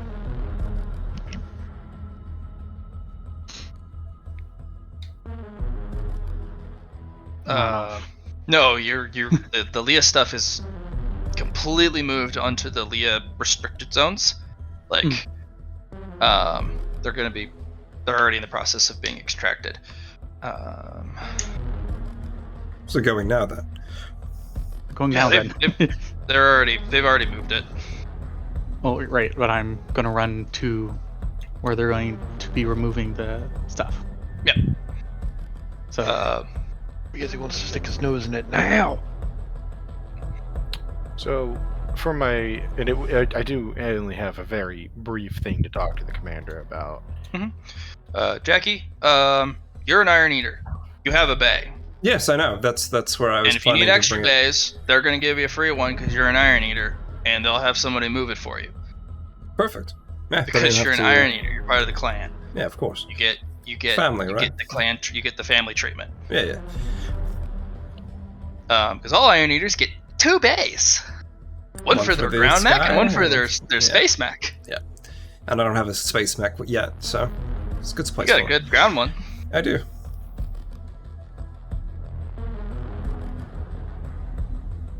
Gonna have a lot of envious looks. Got a nice ground one. Yeah. It's fancy as fuck, boy. Mm-hmm. So for the Oh, quick conversation, like Luna's genuinely just gonna be like, after they're alone, she's like, okay, so I promise I'm not taking up much of your time here. It's fine. I was discussing with my team my cultivation situation to make sure that they didn't try to do something stupid.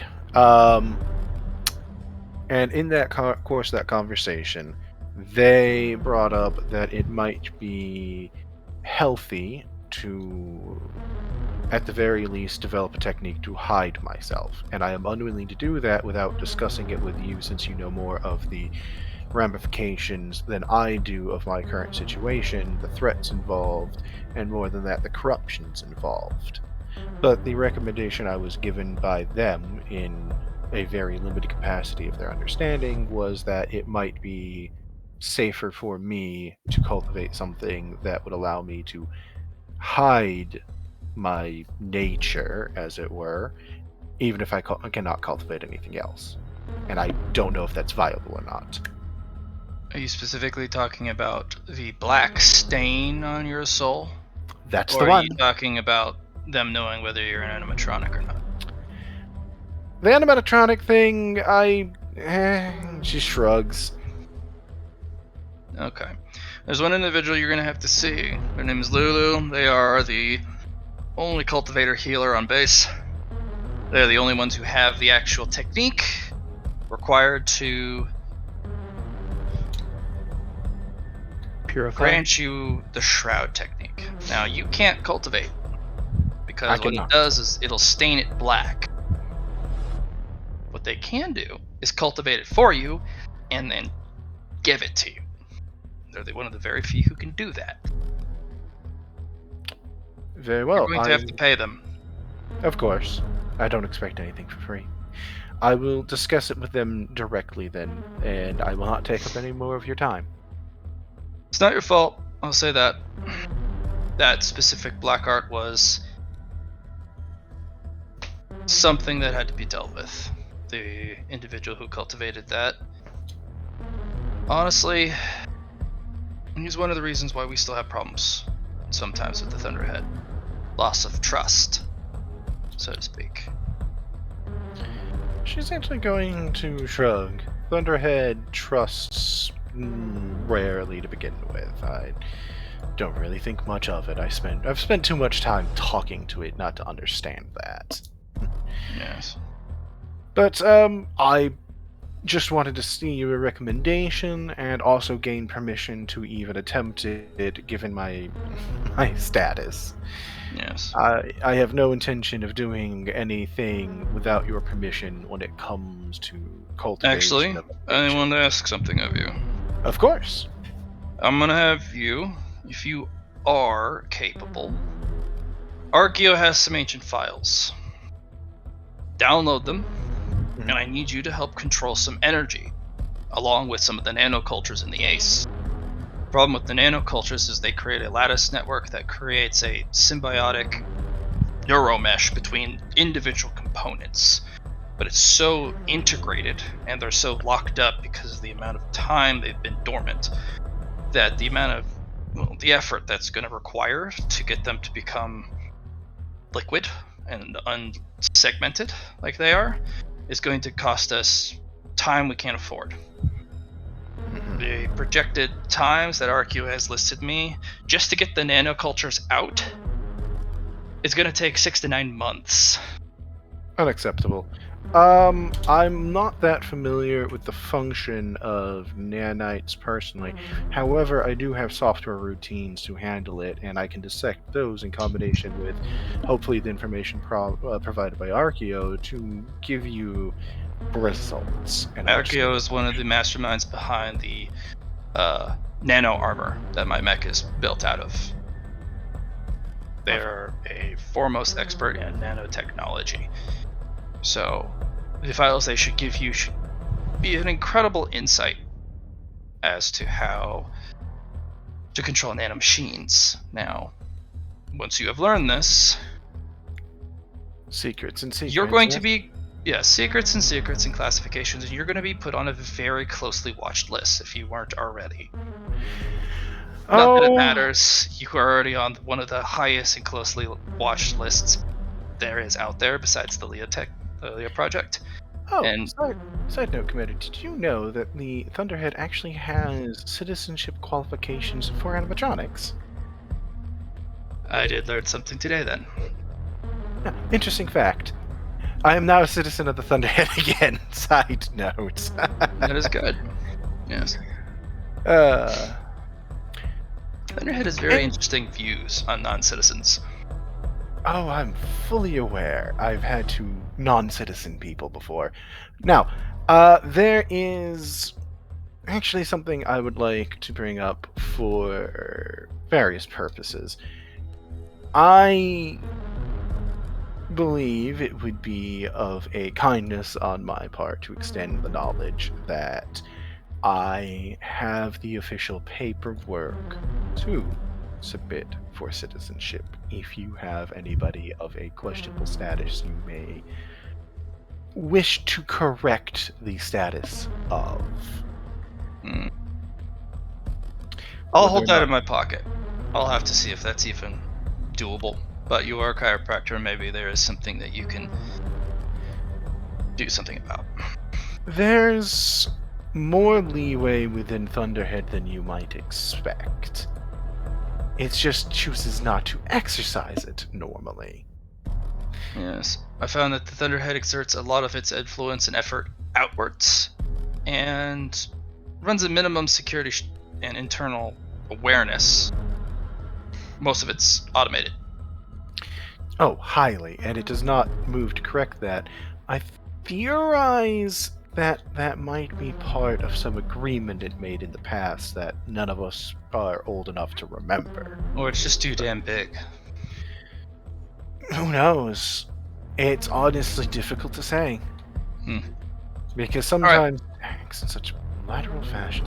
Regardless, I will not take up more of your time. I will take your offer seriously, but for now, I'm going to hold it in my pocket. If I do need that service, I'll contact you. Of course, and as a warning for it, there's the limitation that it does need to be accepted by Thunderhead itself. No, it doesn't. You're not thinking like a chiropractor. Just no. Put it in you misunderstand. Put it in the database. You misunderstand what I mean by that. What I mean by that is... sometimes the wrong classification of an individual needs to be put into files that are more difficult to get into. Again, a thing for later. Yes, I just wanted to inform you of it and also make sure you understood there's always limitations. This one along. Mortal. Technically. No, Anyway, goodbye, Commander. You're not mortal. No, I'm not. I wish you a good day, Commander, and I will not take up more of your time. Also a reason why it's called a black art. If it involves immortality, and I do mean literal immortality, it is a black art. Interesting. You are immortal as long as you have power and your parts work. You cannot die. And that particular animatronic model, if you get power for any reason, you Oh, yes. reboot and come back to life. Yes. And that particular brain box you have forever protects your data. There's no corruption if you run out of power and are rebooted later. Interesting. Well, And as long as the main system isn't destroyed and you're given a new brain box, even if there's a big hole put in it, your personality can be re-downloaded from the file. they start backups too. I know. We still haven't been able to kill that place. It's on my to-do list. I don't have manpower for it. Until this war is over, I doubt anybody will have the manpower for it. We can't take any mechs of a certain size, and the things in there will just rip them apart with their bare hands. Well, I don't know what you are aware of its current location, but It's under the could only- recycling plant. It's always been under the recycling plant. Interesting. Well, given the current state of the plant, based on the pathways I had to take to get there, powered suit is the only thing that probably fits. Yes. I know that some spaces are larger. I passed by a tank down there. If you ever need to go back, I understand, but you will be following a very specific protocol. There will be individuals to intercept you on the way out, and they will be verifying your internal software and firmware. And if you have unfortunately downloaded the wrong stuff, you're going to be thrown back in, and you're going to be sealed inside with the rest of them. Oh, you've already provided me with the list. It's not a complete list. Well, there's never a complete list.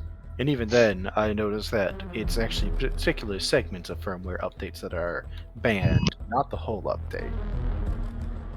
As he gets another Amber Alert. Speaking of updates, perps have been found. Nope. They have identified the vehicle. Ah, The chase is on, boys. Well, she was just like, I also noted that it is only parts of the actual updates that are banned, not the whole update. Very few people can have enough know-how and ability to separate them successfully. There's a lot of string and junk code you need to really, really look out for. Oh, an incredible amount. It took me hours. Be extremely thorough, but Oh, I have a dummy. I have a dummy server for that. Nothing goes into me until it's clean. good. You're dismissed. I best suggest you hurry to the Ace Bay. This is the route to it. Here's the credentials you're going to need. Take the rest of your squad. You won't be able to have full participation for them. Excuse me, but they can watch. See what the Well. internals look like. Nyx, he has the ambition to be put on the Ace track, and that's no small ambition, but it needs to start somewhere, and maybe this can help kindle even more motivation Happen to to, his ambition. Yes, sir. And then make sure Jackie's there. Jackie should see this. This is what the finest of our machines are. Perhaps that'll give Jackie some inspiration on how to put together her new Timberwolf. I will invite them along certainly. Oh, by the way, tell Cody, this is a warning to you as well, be very careful looking into anything under the Clanner label. You're a chiropractor, you could probably dig into restricted and classified files. Be very careful. If you do end up finding something, don't share it. Keep it to yourself. Of course. Good. Now go, quick. And off she scampers. Yeah. I will send a message to the team, to their personal communicators, about the invitation to working on the taking apart that ace mech, or getting any parts of it running. All right. So Whether or not that is accepted is, I mean, let's face it, up to them. all right, everyone. Does anyone not want to go to the ace mech area? We're gonna work on it. I'm just trying to think of what I would gain. Maybe I could use Magnet to get some information. Just by looking, though, I would have to probably have a better look-see. Well, you could end up getting a Star Child role. Yeah, I'll go. I'm mostly interested in the endosteel reinforced cockpit, I think. Hey, I don't know what you're gonna get out of it either. Honestly, I'm just inviting you because we're the party. We extend invitations. I wasn't expecting to get into this myself, so.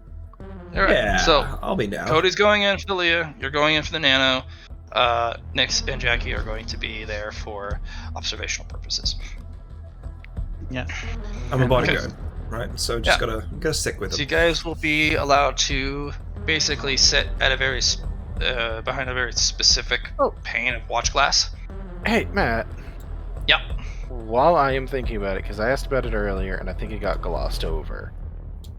I asked again what I actually got for helping with the Aces, removing the bugs from the Aces mech, because depending on what I have requisition and the likewise from that, I might be able to get a stevedore to help me get a bay, or even if I can have a budget, I could probably afford to get a bay. I Ace don't know. personally paid you the split between you and Cody 1,000 rec. Ah. Yeah. What does it cost to get a hold of a bay? Depends on the size.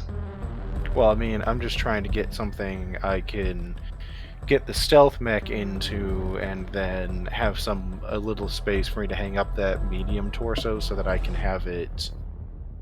You're gonna want a medium bay.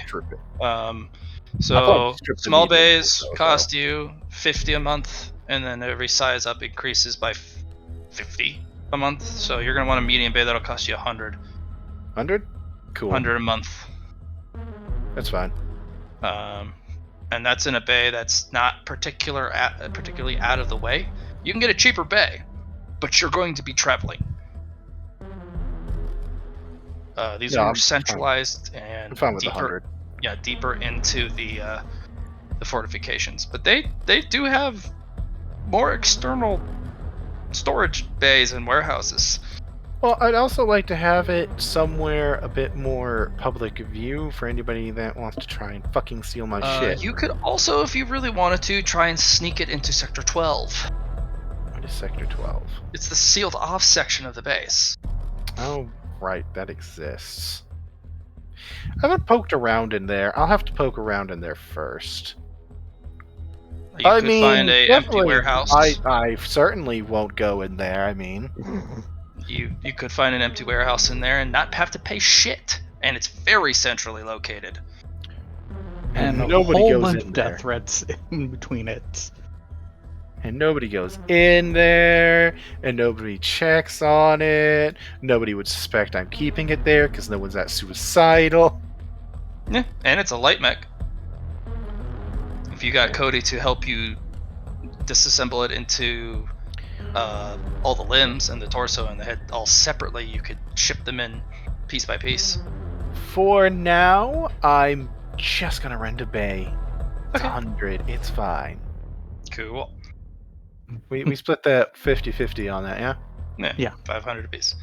So, the Ace particularly paid you, because that was a service to the Ace itself. For the other stuff, you got paid from the individuals responsible for them. Mhm. So, good job on that. Oh, what did we get for the arm? Oh, the arm cannon?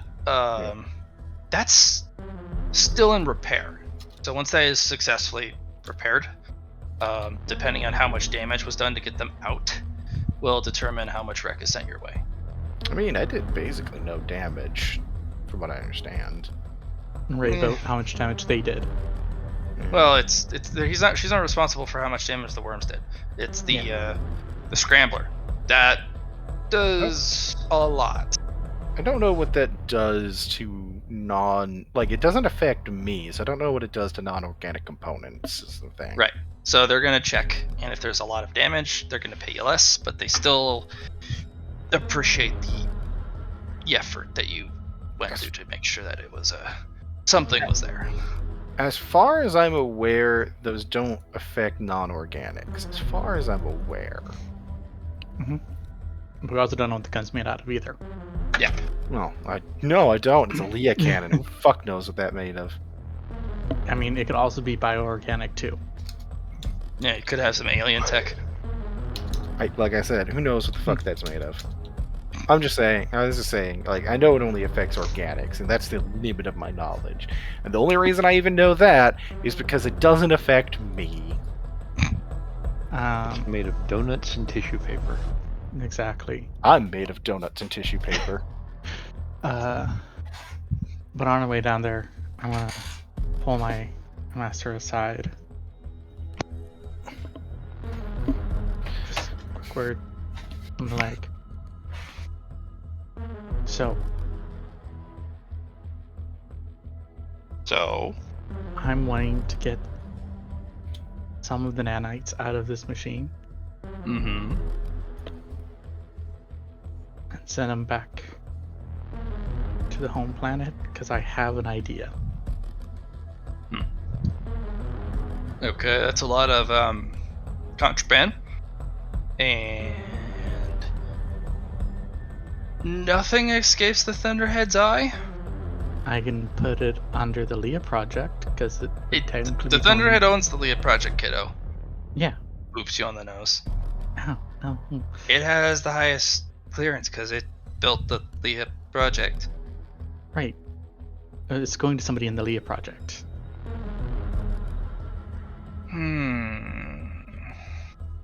That might work.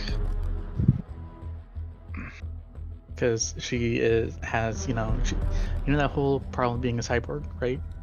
Oh yes, the reason I took the Leah Soul offer when I did. Yes. Well, see, Yeah. here's the thing. The nanites can help with the transference and stop them from being in pain, which means they'll work more efficiently.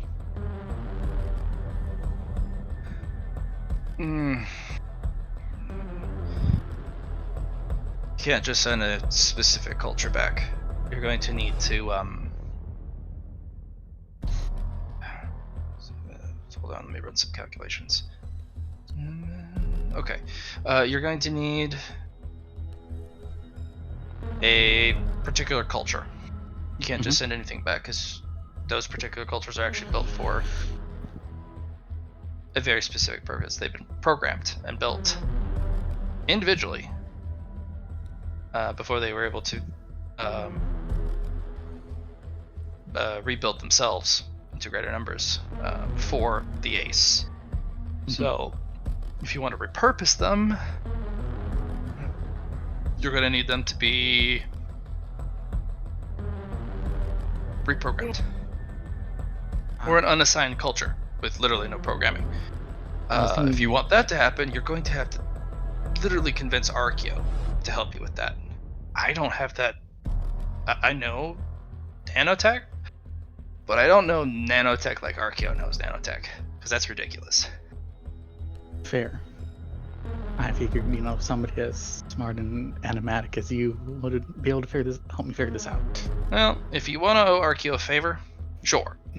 And you can kind of force the issue in having Archeo be owed a favor from you that the Leah project on the homeworld needs this. Yeah. And put under the Leah umbrella. Well, through the Leah, you would be forcing their hand, but you would still owe them a favor. So they would have to do what you ask, but the favor would still be owed. And or, Or you can use your little boyish charm as she pinches your cheek slightly. I feel like that was an insult, but I'll take it. Yeah, you're still fleshy bits. I know. We're changing that, okay? We're working on the fleshy bits. Ugh. You know, you're uniquely suited for this. The fact that you view flesh as already something you want to get rid of. Keep that mentality, because if you don't, that might end up killing you one day. Because the mental bit's actually going to be huge.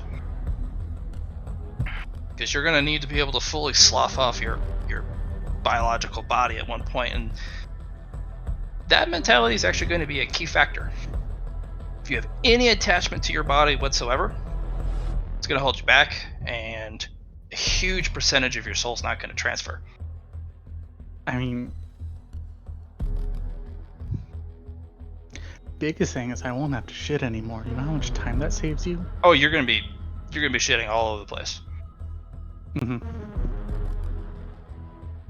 Are you kidding? What? No, There's I'm waste energy you produce. There's energy that just, you're gonna be like, ew, I don't like this energy. Heat, gross. And then you just exude heat. And that's technically shitting and pissing everywhere. I mean, okay. You'll eventually like the energy, certain types of energy. But then you'll grow to dislike other types of energy, and that's what you get rid of. Interesting thought process, but okay. Yeah. There are going to be some energy types that just don't mix well with your Leah soul, and once you're done with them, you shoot them out. Good to know. Yeah. Good to know. There's always a waste product.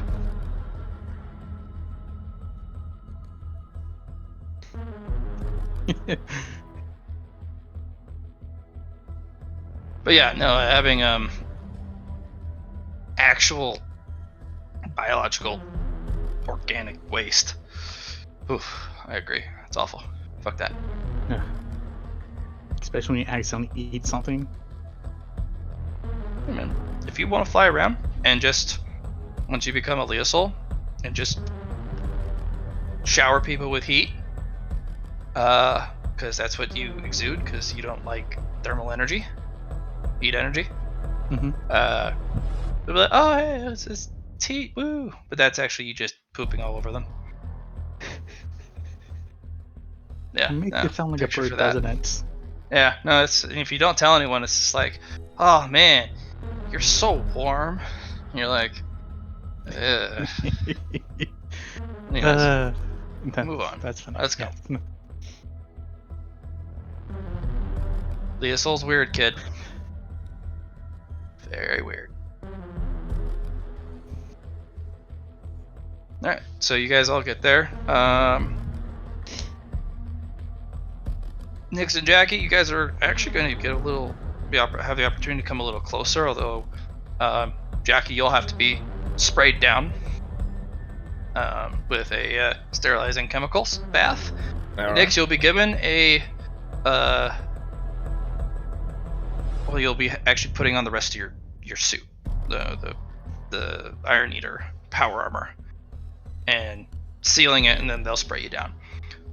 There was going to be an area in which you cannot enter, but you can patrol this perimeter with a very specific floor pattern. It's the observer's floor, but there's no walls, there's no glass. Well, there is glass on the outside for the non-privileged observers. But you guys can kind of stalk this perimeter. Things will be coming and going, just stay out of the way. But if you can get people to talk about it, they'll talk about it. Don't talk about the Leah, or don't ask about the Leah unless you're part of the Leah project. But most of the other stuff, yeah, should be fine.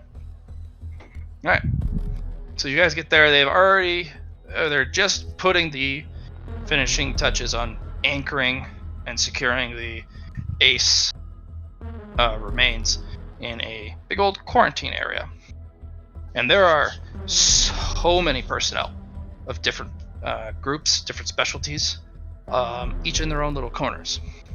Kind of like almost if you go to a raceway and you each have your own pit stop team. Everyone's kind of preparing and getting cables and getting everything plugged in and opened up and booted on. So if you guys are here under my invitation, does that technically make you my pit crew? You're under the base commander's invitation because the base commander Okay. invited. So I'm part of the. So I'm part of the base commander's pit crew. Got it. Yes. We're like your posse, I guess. Yeah. This is my posse. Respect them. Yeah. So Nyx is just immediately beginning to patrol around trying to figure out what's the what. So a very small, a very, very diminutive individual kind of stalks over. The outside of the armor glistens, shimmers, and you really can't get a look on it. They are the size of a very, kind of a small child. Probably no more than 4 feet tall. And the individual kind of does the fist on hips and looks up. Hey, you! Referring to Luna. Luna's going to be like, yes, hello. I meant to keep an eye on you. Are you? Yeah. Well, I'm Luna. Who are you? Kylie, I'm the Vice Base Commander. Hello, Vice Base Commander. It's a pleasure to meet you. Yeah.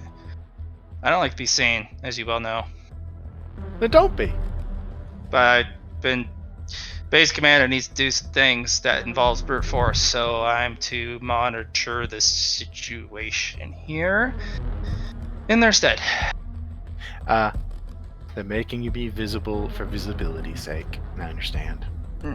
My least favorite thing. So, Agreed. don't make me have to get involved, otherwise I'll have to manually carry you out. Yes. What would constitute you getting involved? Because if I'm not responsible for it, I would rather not be held responsible. Don't break things. For it. I cannot break things. Yeah, try not to break things. My job's set. I'm actually not clear on my job yet. I'm supposed to be fixing things, from what I understand, though. Indeed. The opposite of breaking. Well, I like what you did. Which thing? Not the optimal body size. Smaller the better, I say. But, you're talking about the body. Yes. I did not actually get to pick the body size, unfortunately. If I had a choice, I would have gone smaller. However, I don't actually have a bone structure. That's definitely an upgrade. I don't have a bone structure either. I honestly think it's significantly better. Although the reinforcement of the bone structure does make sense, but when your parts, sum total, and the whole integration of the individual parts are just better than having bones. Yeah, no, like the entirety. Like I can become a ball. All right, I'm gonna go be invisible. Bye. Yep. All right. Nice talking to you. Yeah. And then Jackie, you get a tap on the shoulder, or a tap on your knee. Sorry. Hey. To extent. You kind of see a blur. Hi, I'm Kylie. I'm the Vice Base Commander. Can you put me on your shoulder? Of course. She'll pick her up, put her on her shoulder. It's actually a lot of weight. That's a lot of weight. Good thing I got that strength. Yeah. Curious question, Matt. I'm not pushing it too hard or anything. I'm just looking to see if I can, but I'm actually going to see if I can track her energy signature. No? Nope. Interesting. That gives off the same signature as same isolated feel as a null signature system and a solitaire system. No, that's cool. I honestly figured as much. I just was asking out of pure curiosity. Yeah, no, it's a dead space. In fact, it doesn't even create a null signature. There's no negative on a black and white. It even creates a background count. Neat. It does. Very advanced. And Nyx, you're in the heart of it. This you actually get to view the disassembly or the first steps to the disassembly of the ace. And Archeo will kind of stalk over. You're next. Banshee. Strange name. Yes, well, didn't exactly choose it, but what can you do? Okay, so here's what we're going to do. I have been instructed by the base commander to extend certain liberties to you. You have a desire to enter the ACE program. The ACE program has 82 steps plus extra. Let's start you on the first couple. First of which is, here's a tablet. This tablet is a questionnaire you can fill out on your own time. The questionnaire is a pass or fail.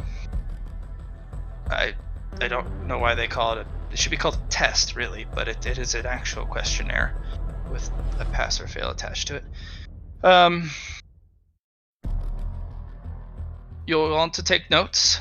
That tablet specifically is authorized to take pictures of anything that isn't Leah. If you accidentally get something Leah in the picture, it'll automatically be pixelated. So if you wish to take pictures of the procedure, you may.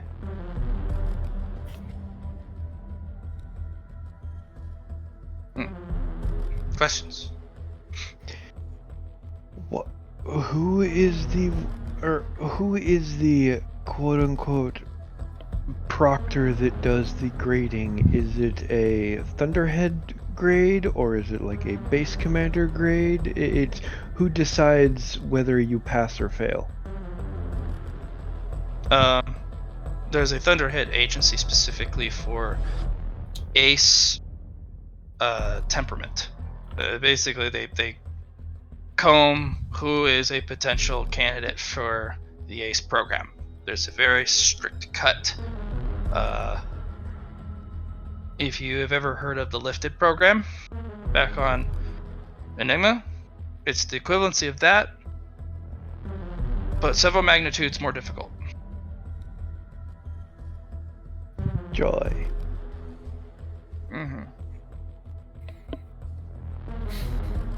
But getting into the program, well, depending on your temperament and your raw desire and means, could be incredibly difficult or impossible, or it could be rather simple. Sounds interesting. Yes. So, that is also the device you're going to use for tomorrow's dissertation. You may record the dissertation, for I will not repeat any of it. And no, I do not answer questions during the dissertation. There will be a question time. Recommend you do that then. That is the only tablet you get. If someone goes to break it, protect it. But try not to hurt others. I abhor violence. He gives a slow nod. Okay, we're going to begin. There should be some extra files on there if you wish to utilize personalized notes. There is a dictation machine. Use the subvocal system inside your helmet to talk to the device so that you don't interrupt current conversations.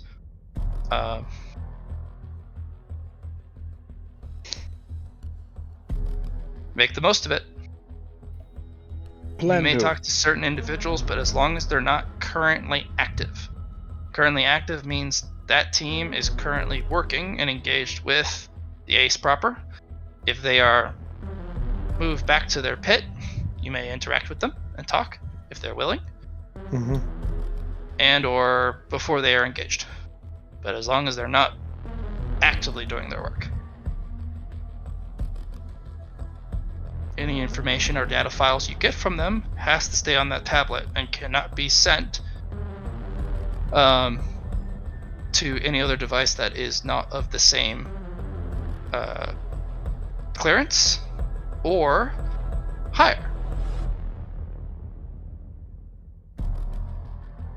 And no, if someone demands files from it, you don't particularly have to give it to them unless they are an authority figure.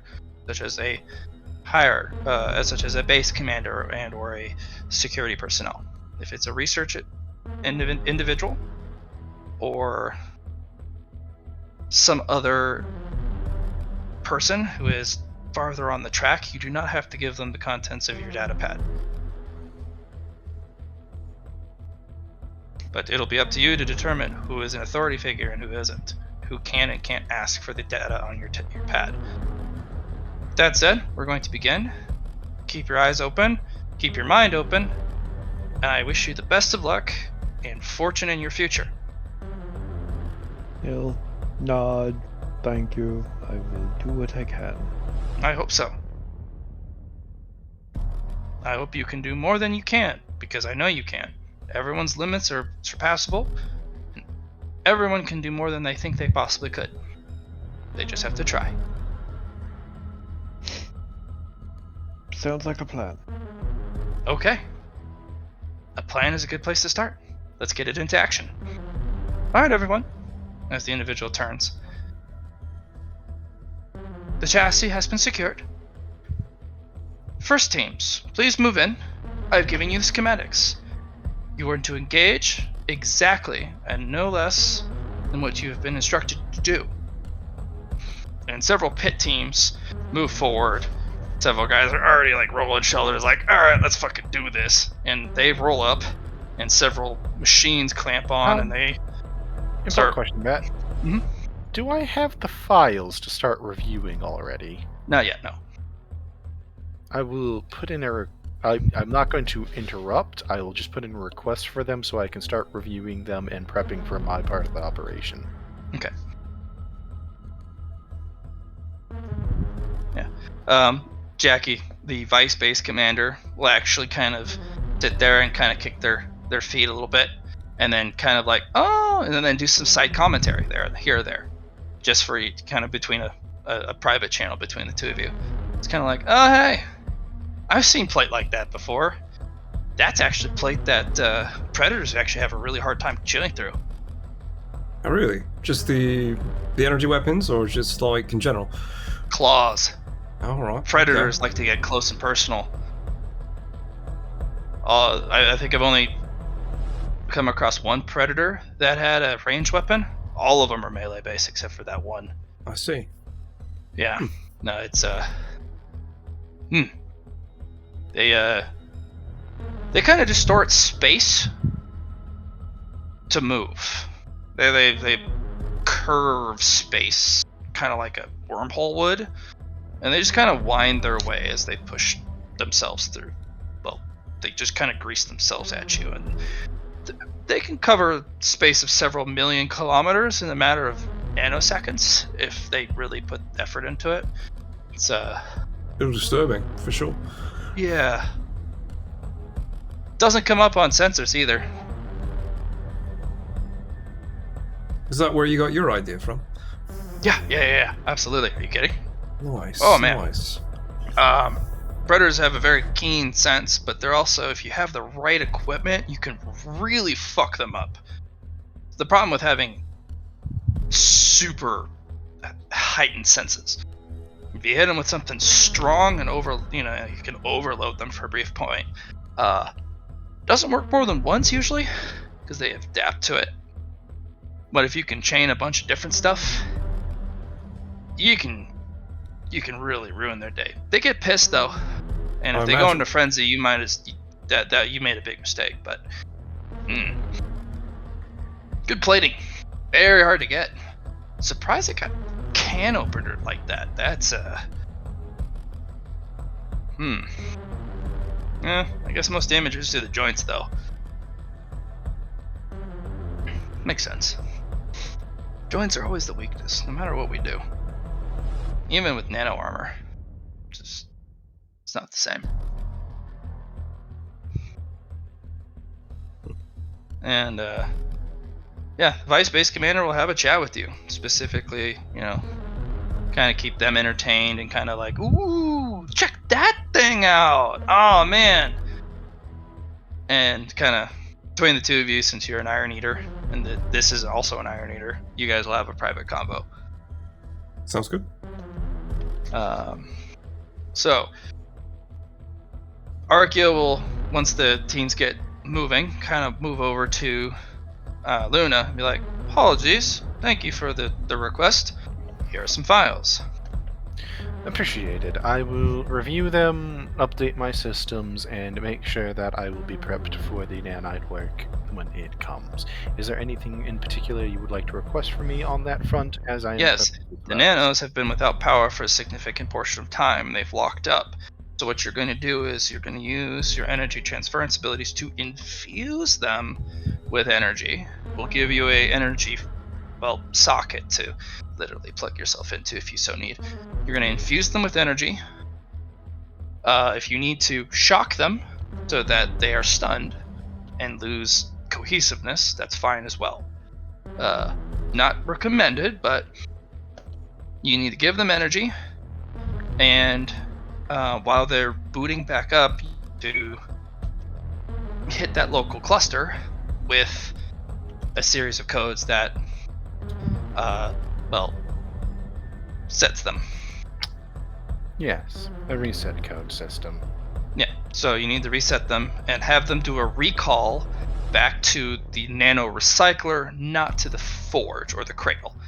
That's very important, because if they go back to the cradle, they're going to pollute the culture, or whatever culture's left, with most likely a contaminated nano. And whatever culture's in the forge, we might as well just scrap the whole damn thing. Sent to the recycler, not the forge. Understood. They're gonna be confused. That's gonna be a nasty part. You're gonna get a lot of nanos that aren't gonna obey. Fry those. It's okay to kill the nanos. We have a forge and cradle inside. If we can save some of the culture, whatever. But if it turns out that you can't save a single nano outside the forge or cradle, that's okay. We just need them to unlock and unconnect from each of the components. We just need them to let go. Understood. Okay, here's some files. That's going to give you Forbidden Nano 2 check marks. It is a forbidden technology. For a lot of reasons. 2 check marks. Got it. Okay. You're going to be up in about 15 minutes once they get that armor off. I'm already running simulations. Very good. As she is doing exactly that. Yeah, so Archeo is very carefully instructing the teams, and they very specifically kind of pull armor plates off in very kind of odd angles. Some of it's because it's damaged, some of it because it requires you to twist pop plates. By the way, I am going to plug myself in advance because I used a significant amount of power during the salvage job. Yep. So, once the armor has been removed, so for Jackie and Nyx, you can roll a couple rolls if you'd like, while you're kind of watching how the assembly of the armor bits go on.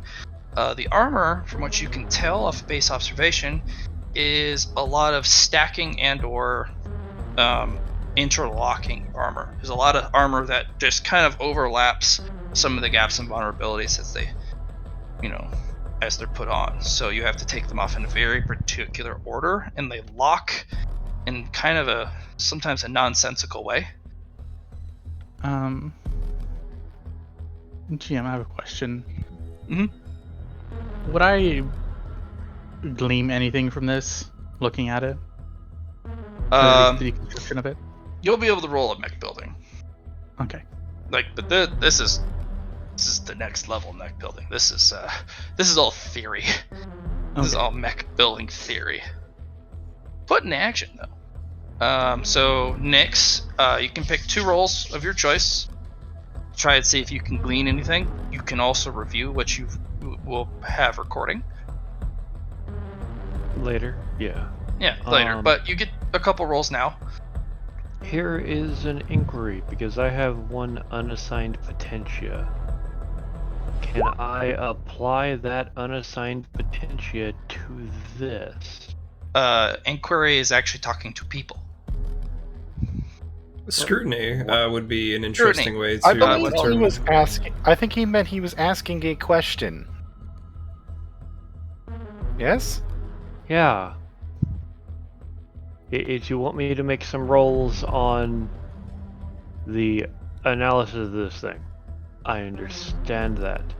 I was asking if I could also infuse the one unassigned potentia that I have into heightening or bettering the ability to acquire this knowledge that is going to be so unbearably necessary for me. Unassigned potentia has to be gifted. That's the big Put thing. into things, yeah. Has to be put into objects.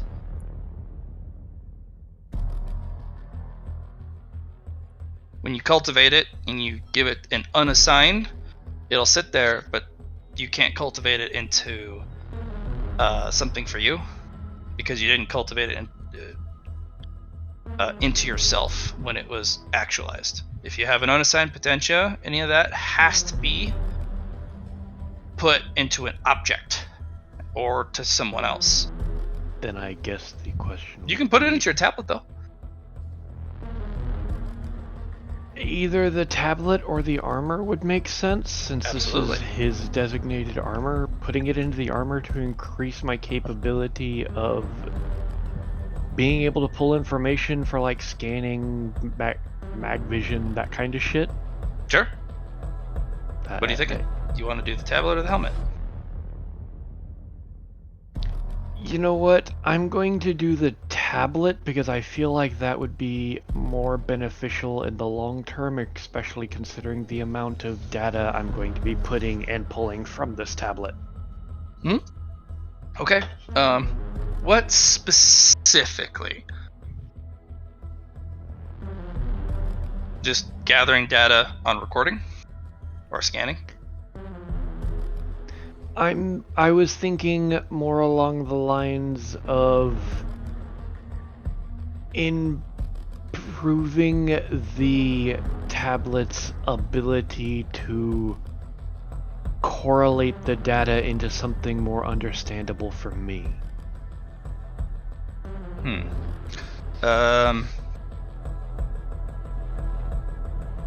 That'll actually require an AI program that eventually learns through your behavioral patterns. Because one potentia is not going to be able to figure out what you want at any particular time. That requires continual use of a machine learning program. So it learns your preferences, what you're looking for, how to assist you by learning who you are. You can acquire one through Cody pretty easily. And of course, you can then juice that. You can also give that AI potential to give it actual stats or improve its stats. What I can do is potentially offer, in this case, since you only have one and you don't have an AI on that data pad yet, is a kind of a refined camera take. So when you are recording, it picks up detail better. That works. I need a lot of everything and don't Yep. have anything. It's the beginning of the game. Oh yeah, this is why we're doing a longer boot camp, so you guys can acquire a lot of stuff. But yeah, so go ahead and put one potentia down on your special data pad. Refined, enhanced footage. And what that'll also do is it'll let you zoom in when you're reviewing footage, and you can do the zoom in feature. It'll actually pull up significantly greater detail than the actual camera is capable of. And since it's attached to potentia, you can even chain it with other potentia so that it does data recognition. Like it'll actually look up parts or extrapolate what it could be with an AI attached to it. Okay. A lot of cool stuff. So right now I've just noted it down as special data pad refined camera. Yep. Perfect. All right. And you Do you said wanna- I needed to rolls. make 2 skill checks. Of your choice. You know what? We'll start with perception because being able to spot the shit gets kinda necessary. Cool.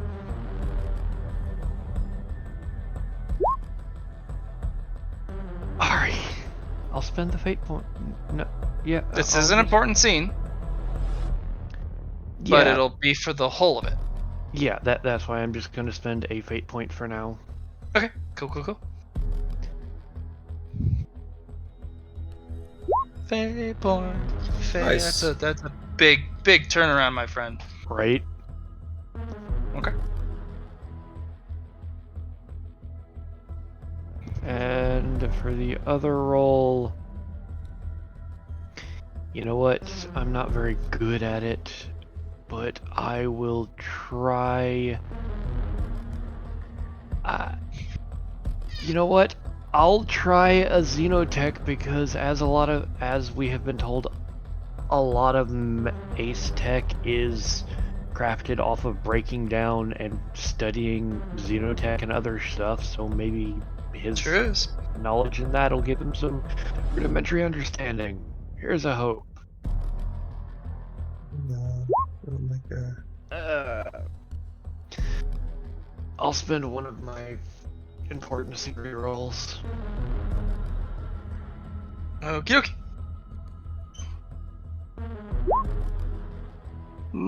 Nice. Good turnarounds with these. All right. Your awareness combined with your Xeno, you are going to be more aware of some of the plates.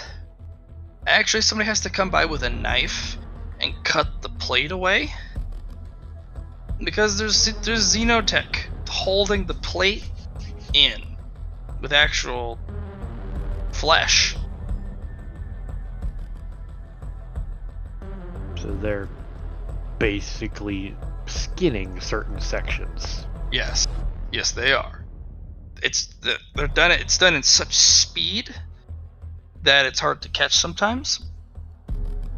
But yeah, they're not big plates. It's the small ones.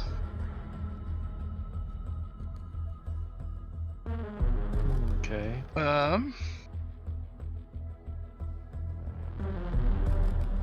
So I'm gonna give you what is called an insight into Ace Tech or Ace Design.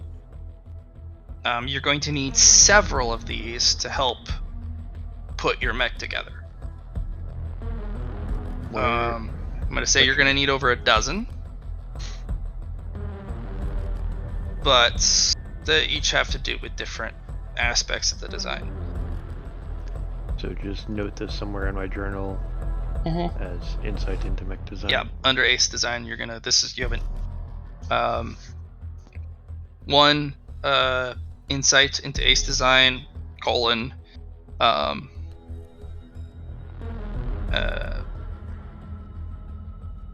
Xenotech.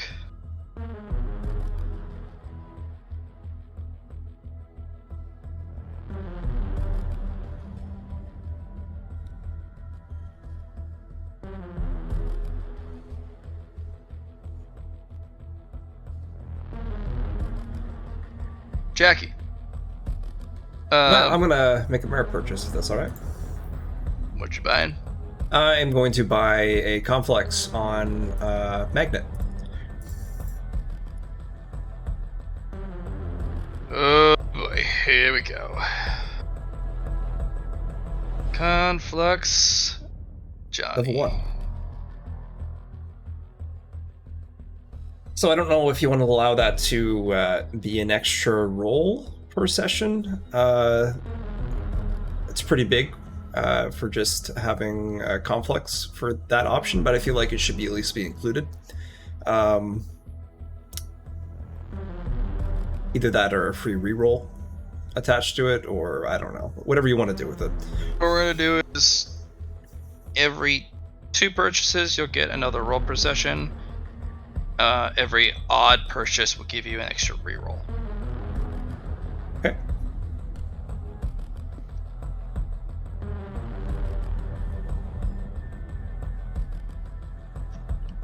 All right. So what I'm going to do is roll an engineering on the for the armor itself, and a scrutiny test. I think would be a good call.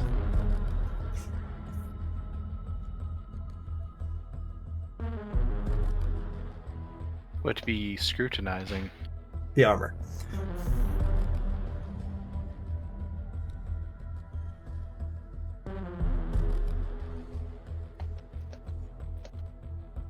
If you feel like that's not a good choice for a skill, I could just roll an awareness instead, if that makes things easier. If it doesn't make sense. But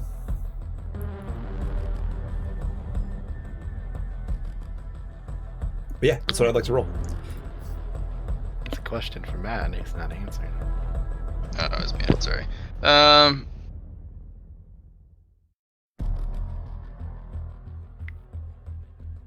Did I tell you what the complex does? Yes, I heard that. Yeah, I definitely heard that part about you. I have a reroll pretty much with this. I choose. I'm going to choose engineering pretty much for my roll, and for my magnet roll for this session. Okay. And I will use scrutiny as well. Is scrutiny a good pick here, or should you want to just use awareness? That's up to you. If you misuse it, that's... let us use scrutiny then. Where's your magnet located? Magnet located is in qualities. It's our child. Yeah, okay, never mind. Yep. It's an active ability compared to the passive that it usually is.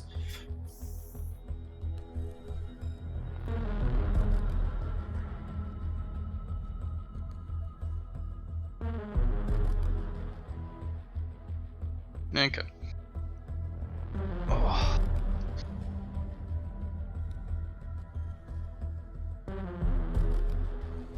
Alright, so you're using it with which one? Engineering. Alright. You'll have to roll it though. Yep, that's the plan. Just writing down the complex, but I just don't need much. I just need to put it in there. Alright, here is the intelligence. They're doing the doffing of the armor phase. Are you wanting to use it here? Because they're going to do the other components and doing some of the internal stuff next. If you want to use it on how the armor's adhered and put on, and I think it was more looking into the armor itself. That's kind of why I wanted to. Sure. If you want to learn a little bit more about the armory, sure.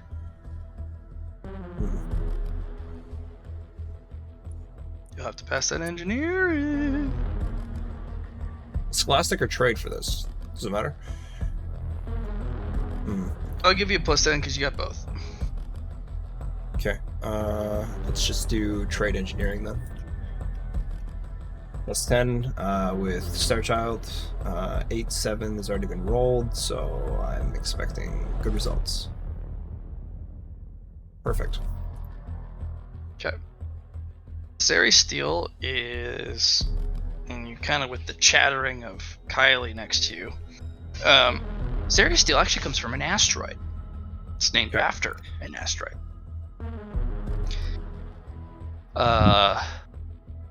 There is one single asteroid in the entirety of the asteroid belt where this is mined, and it's not in this solar system, that Sari Steel comes from. It's a slow process, and it's in the heart of one of the conflicts right now. There's a lot of industrial, very valuable industrial centers, and operations done in that solar system, and it is defended heavily, but it is constantly it is a meat grinder. And if that they're at the point where they're about to try and tow the damn asteroid, but the moment they make it like they separate it from the belt, the enemy will immediately know that asteroid's valuable. Now, Ceres steel, in its unrefined state, reacts poorly with Leia. Okay. It needs to be tempered and purified. And then it actually resonates with the Leia, reacts with it positively. To the point where it actually reduces Leia cost and enhances any Leia-based technology and the energy consumption cost, whether it's converting back or forth. And it is impervious to Leia misalignment once refined. All right, cool. If it is the unrefined state, it is extremely explosive. Because the Leia, it messes up with the unrefined impurities within the ore, and unfortunately the Ceres steel fuses with the impurities just so that it causes a nuclear reaction. Atoms get split. Yeah, it's not fun. And then it detonates on the spot in a wild display. But if you can get rid of all of the impurities with absolute certainty, and you have pure Ceres steel, one of the best materials for Leia and some of the hardest metal out there. And it actually is flexible, despite its strength. Definitely a goal for Jackie. Cool.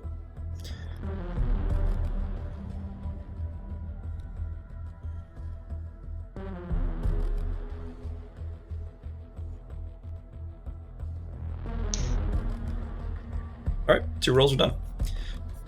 Yep. Because of you used the Star Child on it, you do know exactly which solar system, and you do know exactly which asteroid with the Kylie's help. Because Kylie's just meow.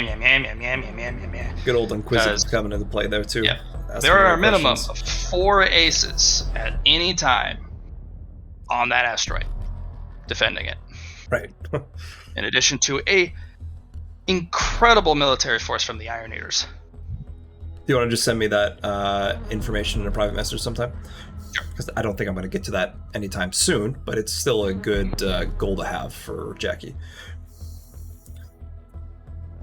Yeah, if it ever becomes under threat and there is a bark of like orders and call signs and potentially code words, you will immediately be able to tell what they're talking about and that particular asset's in trouble. I see. But Kylie will also kind of talk about specifically the amount of effort she had to go through to get her Ceres steel frame. I see. So she has a frame instead of an endosteel frame. All right. She has one of those. No. Okay. Yeah. You don't get to be a base commander or a vice base commander with shitty mechs. For sure. Like these mechs push over 500,000 requisition points bare minimum. She also complains how cooler the like how unfair the base commander's mech is. Nanotech. Yeah, this is and she kind of goes into like, whose dick did they have to suck to get that armor? Like, seriously. Also, don't tell the base commander I said that, but still. It's between you and me. I got that. Yeah. Even though the base commander's right there on the same call line. Private 1-to-1. Hmm. And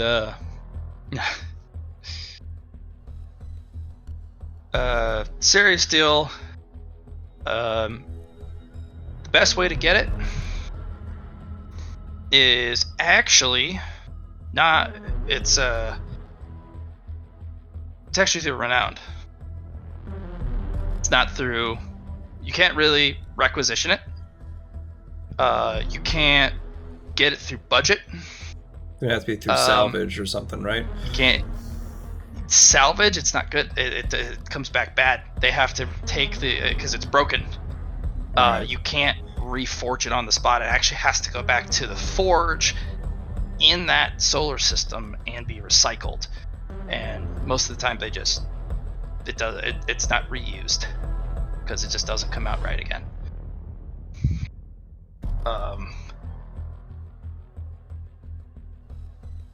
The agreement between the factions that protect the damn place, it's actually through merit. How recognizable is your name among the stars? All right.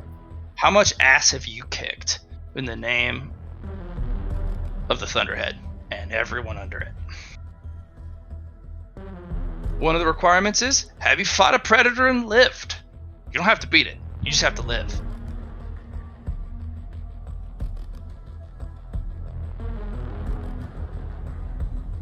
Okay. Usually you don't. It gets a hold of you and then you're pieces. Like,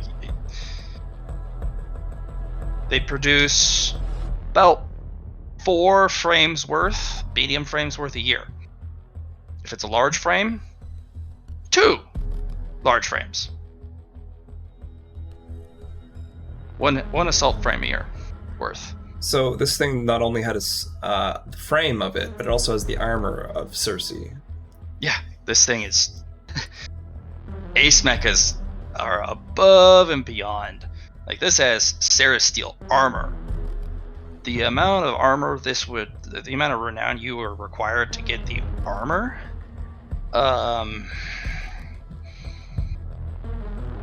yeah. The frame is pure Cerasteel. The armor is refurbished, recycled. Still purified. It's not as good as the frame. Okay. But it's the recycled stuff. It's not 100% pure.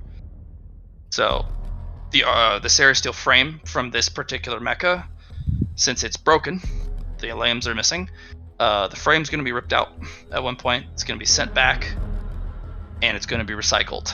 And that's where it's going to become a plate. Or a series of plated armor. So, kind of sad that it was lost in this manner, but they do have a means of at least seeing it back into action. Excellent. Right. You also can see why the amount of how costly these aces are. Mm-hmm, for sure. And losing a single one is it's like losing a whole company. More than yeah. The only thing that are worth more than these things are the ships you ride in on. For sure.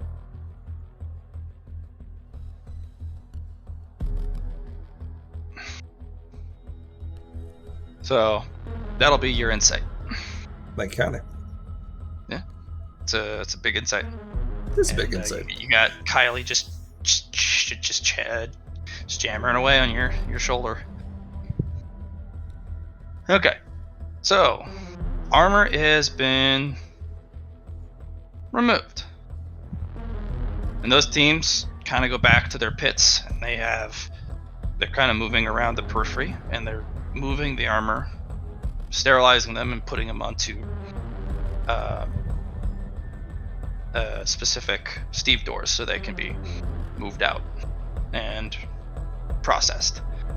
The internals are all exposed now, and it is a wild array of synthetic organics, nanotech, and good old-fashioned machine parts. It is like looking at an organism. Once the flesh has been torn away, you get all the nasty bits underneath, and it does look almost kind of like a person. It's kind of scary. It's almost a little bit of Evangelion-ish in the the fleshy bits. The Totally A get 'em. specialized team will then move in on this particular instance, and they will remove the fleshy, pulsy, living parts. And they do so with extreme prejudice, and they take no qualms of trying to save it.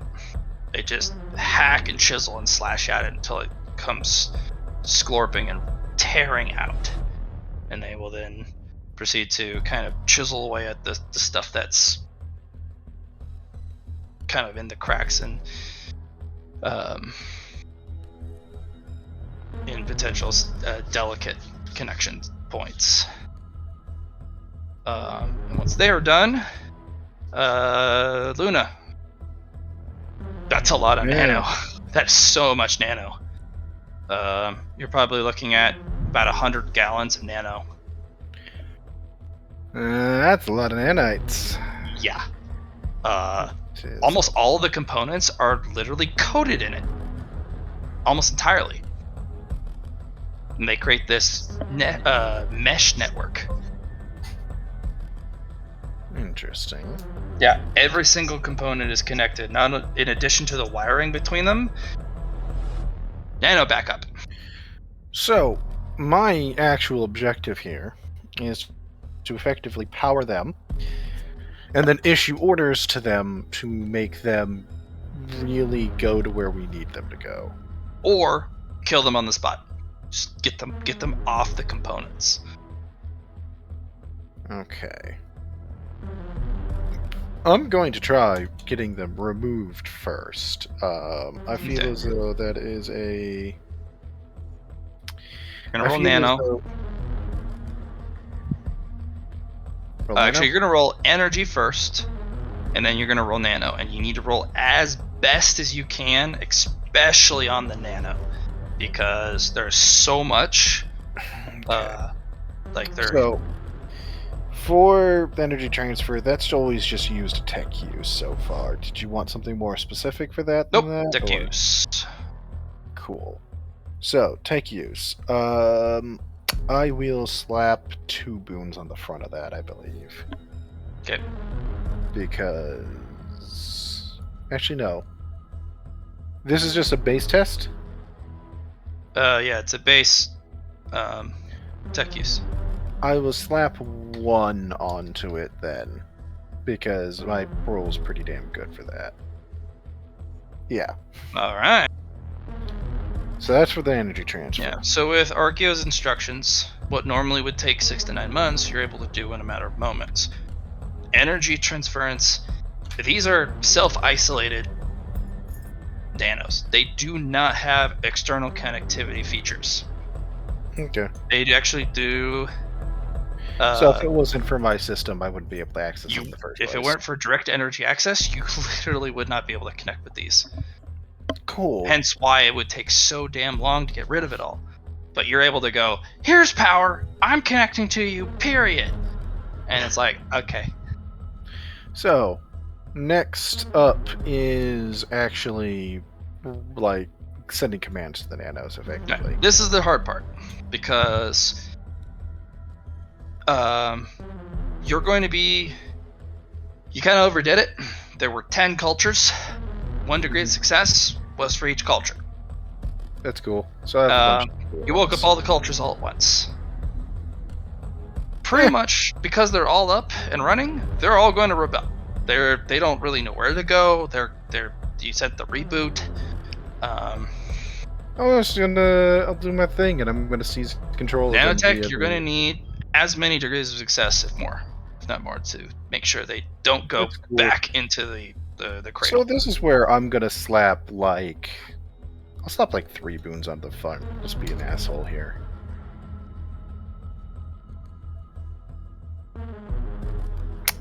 Wow, I rolled very badly. I will spend 1 more boon Hey, to put that Take up. an important scene reroll. Oh, well, I appreciate. Well, I appreciate that.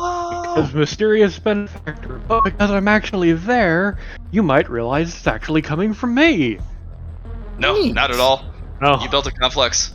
Just somebody. you're just like da la da la da la da. Just somebody needs help. Here, have some.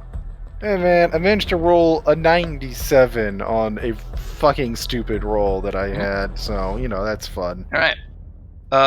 You're gonna lose 2 cultures. With a 12 degrees success when you told me it was 1 per. Well, 2 of the cultures, they just didn't recover. Ah, okay. You were able to discern that they were not recoverable, and you didn't try and brute force it. You just terminated them. The rest, Okay. they go to the recycler. Nice and neat and orderly. And now the internals are laid bare. The amount of power, you pulled multiple gigawatts to pull this off. Well, you feel that's a why little I'm plugged hot. in. There's a reason I'm plugged in. Yeah, you're a little plugged in, but you also feel hot. Your systems are like you jumped several dozen degrees of temperature. Anybody got some coolant to dump on my head? That would be a bad idea. Just organically cool off. Get a refrigerator. It's a joke. Kind of bloody. No, it's not a joke. No, I meant the coolant thing was a joke. Wait, I didn't know that. I have clarified then. Okay. You sit down. Yeah, you just gotta just sprawl out and let the heat radiate. So, everyone else, pick a role. This is a new feature. The nanotech has been handled. You actually get to see how the nano rotates and moves about and the importance of it. And you also get to see 2 specific components being used in regards to the nano. There's the cradle and the recycler. And stick with the old one. I guess the cradle actually was used to bar entry using a cluster from its from the cradle to basically build a cap lid so that things don't enter it, and the rest just went to the recycler. So yeah, gonna roll tech use for this. Gooch. You know what? We're just gonna go with mech building. Okay. And I'm gonna try tech use. Oof.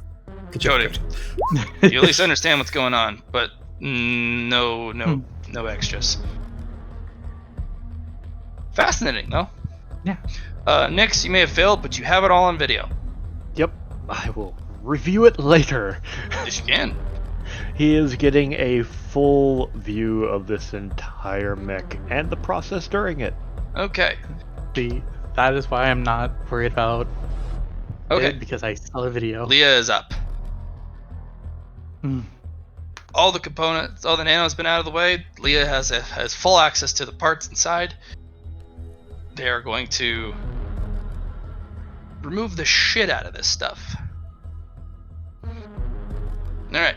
You are going to be responsible for the removal of a Leah canister. Mhm. You're not allowed to touch any of the bigger stuff. Of course. But you're still allowed to participate, and you're still allowed to poke your head under the hood, which is the most important bit. Yes. Alright. So you're going to kind of poke your head in. You're given exact instructions on how to not only move yourself during this operation, but you're also given exact instructions on timing.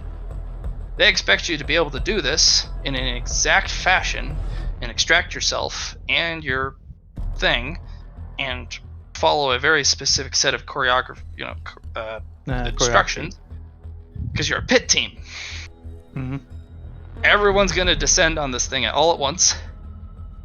Everyone's got a job, and you're not allowed to collide with each other. Yeah. So I'm going to have you follow with a logic test.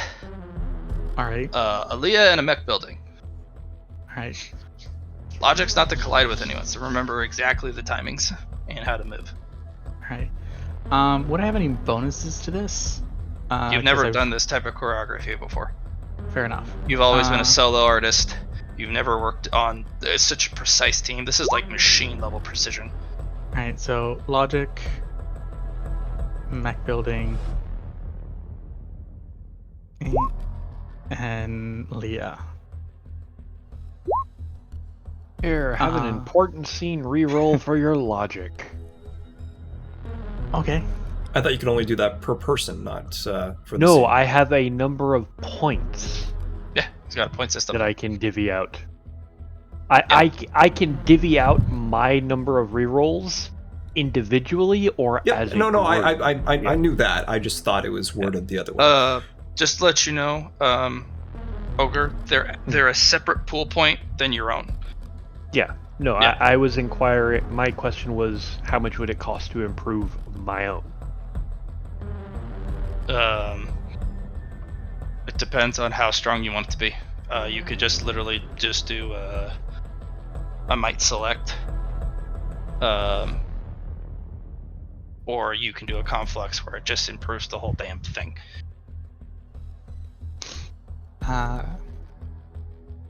So I just want to understand, it's just a blanket reroll, no bonuses, right? It has Roll to be lower. better than the last. Yeah. Yep. Can't roll higher. Success. Congrats. You know, I'm just gonna say that's because he's been a solo artist for his entire life. No. It took a couple moments to you had to pause. You're like, why aren't I going? But you also hear people above you moving around. Things are shifting. People are using power, and you move in tandem, and it actually feels really cool because you follow a very specific set of instructions and steps with very specific timing, and it's like weaving in between deadly components as you carry a very damaged Leah canister, weaving in and out of a just almost a maelstrom of activity, but you are unscathed. Yes. And you just kind of put the canister down, and everyone's already putting their pieces down, and canvas is already draped over the parts, and they're being hauled out. You are also, your master says, I'm sorry, if you want any access to those before they're taken out of here, you have to go with them. This is going to be your 2 hours. Right. Or you can stick around and see what's left. So, question here: was the cradle removed already? No. Okay. They're going to do the internal components next. That was the Leah internal components, which is a separate department. I have to think here, quick, because. So you'll get 2 hours regardless, but if you go with the Leah Tech now, you'll actually have more time, and it'll be a lot because you're going to go with the Leah Tech. You're not going to have to jump through hurdles to get back at the stuff because you're literally being deployed with it. There's big trade-offs. Yeah. You'll get a lot more time than 2 hours if you go with the Leah Tech. Or you can stay and stick around for the rest of the ACE disassembly.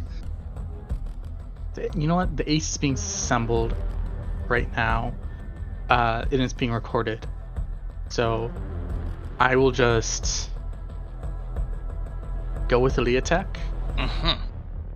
No, but I still need to talk to the Acero guy first. Archeo guy. Archeo. The Master of Nano. You can talk to them later. Yeah, I'll talk to them later and go with the Leah. Okay, great. You have successfully done your job perfectly. You also got a good look under the hood. Some of the Leah Tech, you're not sure how people were able to get stuff out. And then when you're kind of looking at it for the brief moments you had to wait for your timing, these were transphased in. There was no room to put them in.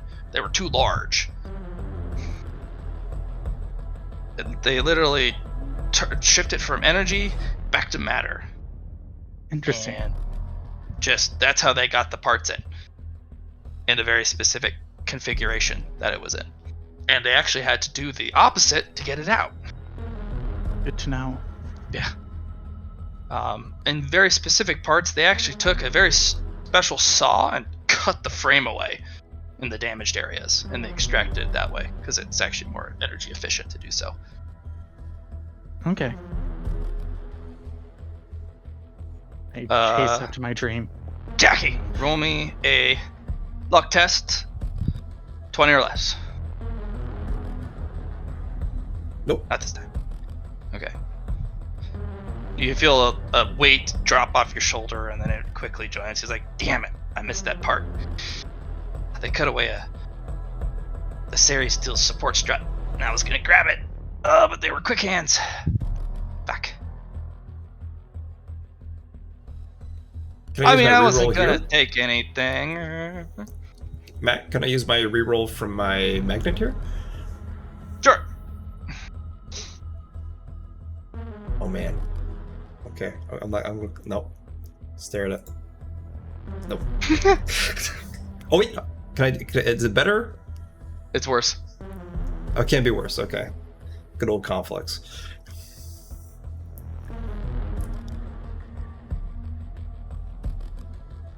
All right, that's it then. No. Oh, you're saying it can be better. All right. Yeah. All right. So it's okay. All right.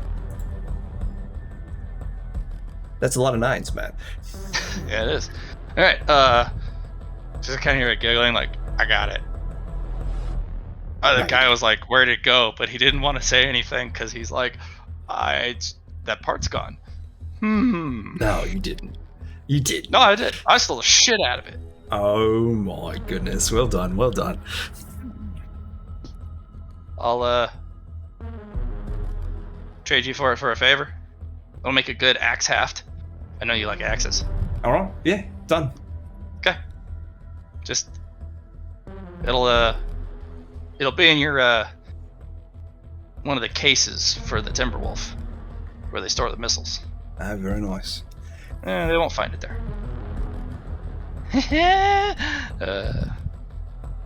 You'll have to find a blade, but Hey, it's a good start. yeah, it's a great start.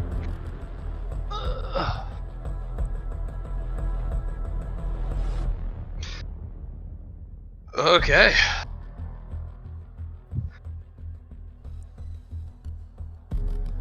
So, unfortunately, Nix, this is a time in which you are not allowed to do recording during the Leah. Yeah. In fact, Luna, you were also asked to turn away. Same with Jackie. But you guys can communicate with the pit crews for a short bit that are not in action, who are also required to look away. We're all facing the walls. Literally, everyone's back is turned. It's just like, everyone face the fucking wall. The Leah team just descended like locusts on this thing. So that's neat. I'm actually gonna start talking to some of the guys that deal in the armor and framework. Basically, she's just making small talk and trying to find out how they took it apart and shit. Nyx is going to go specifically to the small group that was doing the cutting on the framing. For the Xenotech. Yep. Okay. And Jackie, do you want to just talk to Kylie? Yeah, no big deal. I've seemed to have formed a relationship somehow, so I'm gonna, work on that. I have a relationship with what? Kylie? Yeah, because you were in character. You were making the accent. Yeah. So All I was saying is, He's staying in I was, character. yeah, I was trying to explain the reason why I would continue to talk with this person. Oh, okay. You were making the accent, so I thought you were asking that in character. No. Okay. Just, sorry. Go Goofy ahead. me. All right. So, I was like, oh, yeah, even I'm not qualified for Leah that high. Like, there's some components in there that require a level 6 clearance, and I'm just not cleared. But I at least am cleared enough to understand the clearance levels. Does that make any sense?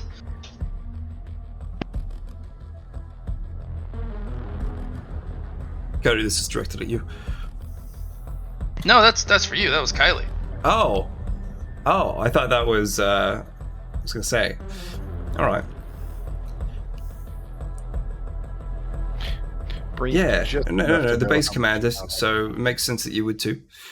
Well, I have some clearance. I don't have base commander's clearance, but I'm the vice base commander. I have a So you level got some. 2 clearance, but it's like, nah. Okay, all right.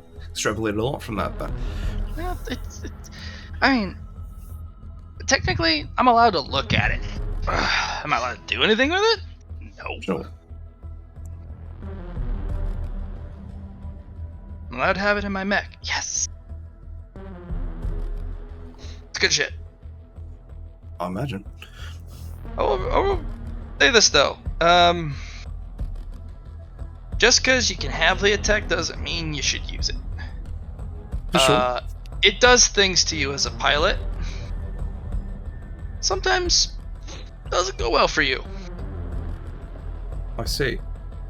Like, The same issue that the Thunderhead has when it tries to re-put you back together. I see. Yeah, right. The Okay. phase jump modules are particularly temperamental. Some of the most powerful tech out there. But it's kind of like rolling the dice if you don't have a really mean computer system. So phase. Yeah. You mean like Dimensional phasing, like literally Alright. phase out of this dimension for a that'd be brief. pretty cool. Yeah, I no. know it's legit.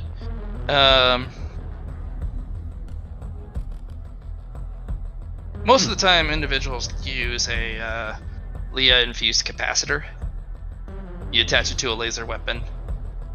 It juices the Leah charge right into the laser weapon, and then you just go splody all over them. That It's very sounds effective. yeah, I know, Extremely. imagine. I mean that's the Thunderhead, right? He's effective. It's a multiplicative action too. So the Ooh. more blast your laser gun has, the bigger the multiplier. Bigger, darker. Alright, I see. Yeah. That's pretty Does cool. it do well with PPCs though? Not gonna lie, like that. It's only gone poorly. I think there's one ace that has ever got a successfully infused Leah PPC, and it's kind of a one of a kind. Interesting. Large lasers though. If you can get a purple heavy large laser Leah with infused a that Leah thing. capacitor, Ooh. Yeah, no, I can You see can- the gains for sure. you can punch a huge hole. I It's bet good. those predators would think twice for sure. Oh yeah. If it's an adolescent predator, you cut it right in half. It's the armor. See. The older they get and the more Yeah, material they eat, the harder the better their armor gets. So it's actually one of the reasons why we can keep certain fronts in check, because we killed the predator, the mature one, through some miracle, and the adolescent is what they deploy. We can't kill their mothership, but any forces they send out are juvenile. They're undeveloped, and we can just constantly press that front back. Especially if we continually harass their ability to harvest resources. Yeah, And, if you stop the harvest, then they can't get anything from it. Makes sense. takes a lot longer. Yeah. So, so good.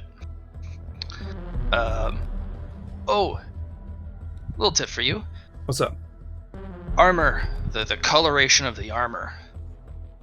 If it's a lighter color, the armor's not as good. It's a unhardened armor.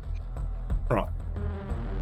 The more purple it is, and the closer it is to black, like the blackness of space. Yeah, like color, right? I get that. Right. That's the bad. Those are the no colors. Yeah. Purple and black. It means like a lot of things have been added to it, kind of deal. Yeah, that makes sense.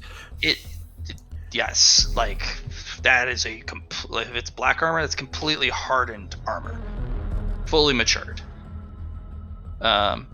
Predators are the only ones that can get to black armor. The elites get to dark purple. But even the elites are tough at that point, because that armor also regenerates very, very quickly. Yeah. So, coloration. I'll get you a color chart. There's literally a you know what? I'll get you and your crew a target. It's a target soft module. Yeah, just It kind of like program, right? basically allows you, once you've pinged an enemy target, it literally scans the color of their armor to let Yeah, you that know sounds threats pretty just sweet. by color. Appreciate it. Yeah, no problem. Oh man, that was an experience. We always thought the bright red and the bright yellows were like, oh god, if they're so flamboyantly colored, that means they don't care if they're discovered in the depths of space. They I want to bet the red stand ones up. went fast though, right? The red ones are. It's a specific pigmentation when they come out of the incubator. Something about the chemical process stains it a really, really bright, flamboyant color. So it's actually kind of funny. But it also means their armor's shit and repair is super slow, and sometimes doesn't really repair well at all. Always use that to your advantage. No, for sure. Easy pickings. But you do got to play the big chess game of, do we immediately slam the really dangerous targets, or do we immediately just reap the inexperienced targets? Because usually the coloration of the armor also indicates the experience of the pilot too. Because they're not going to give the pilot is given one mech, from what we understand. They never recover their pilots. They get one mech. It's like the or body, one- like us, in a sense. Yeah. And that's where we got the idea to be an Iron Eater, by the way. Really? Yeah. One pilot, one body, one mech. And we They never recover. No we up the efforts. ante. We get two then. Man, that's pretty cool. Yeah. So it's actually kind of difficult, because the pilots will fight to the death. Period. Yeah, There's makes sense. no quarter. There's no taking prisoners. They will take you out and the mech they're driving, and or just take themselves out if there's literally no other option. And that's why recovering any of their tech is even harder than it was, even in the face of all their asset denial protocols. Yeah, it's lucky enough I found that mech out in the field. Oh, that's good to know.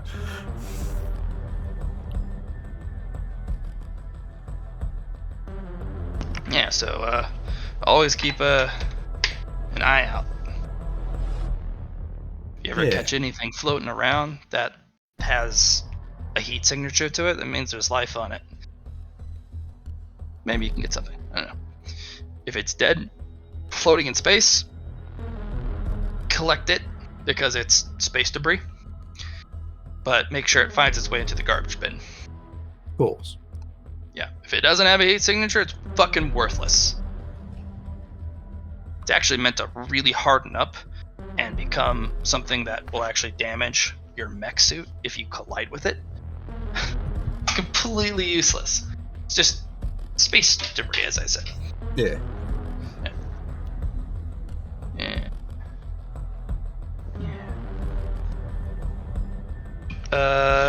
Nix.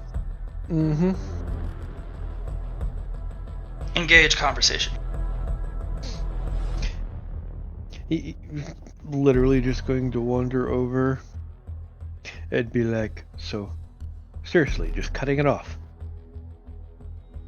Yeah, it's useless. Define useless. I mean, it still looked like reasonable armor plating, or is it just the attachments that are useless? It's the fleshy bits. The armor plating is perfectly fine. But the fleshy bits, like what they did earlier, are basically Useless. useless. Used xenotech is used. It's like stem cells. Once they're assigned a job, that's what they do forever. You It can't can't be. recovered and recycled. Huh.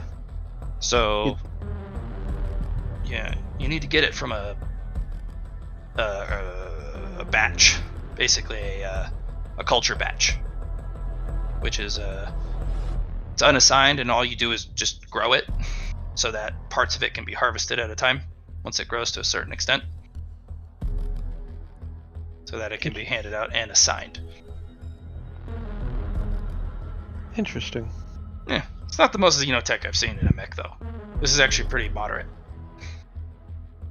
Most of it was there for the mesh tech, and most of it was there for the reactive angular armor plating. So that's what that was. Okay. Yeah, it's very rare to have that culture. I think there's only like 2 known cultures for reactive armor muscles. You attach it to an armor plate, and instinctively you can actually control the angles of the plates of your armor that they are attached to through the mesh tech. So you can actually angle the plates for a better glancing blow if you can get it right. They also make protecting the frame and the amount of impact damage the plate itself suffers significantly less.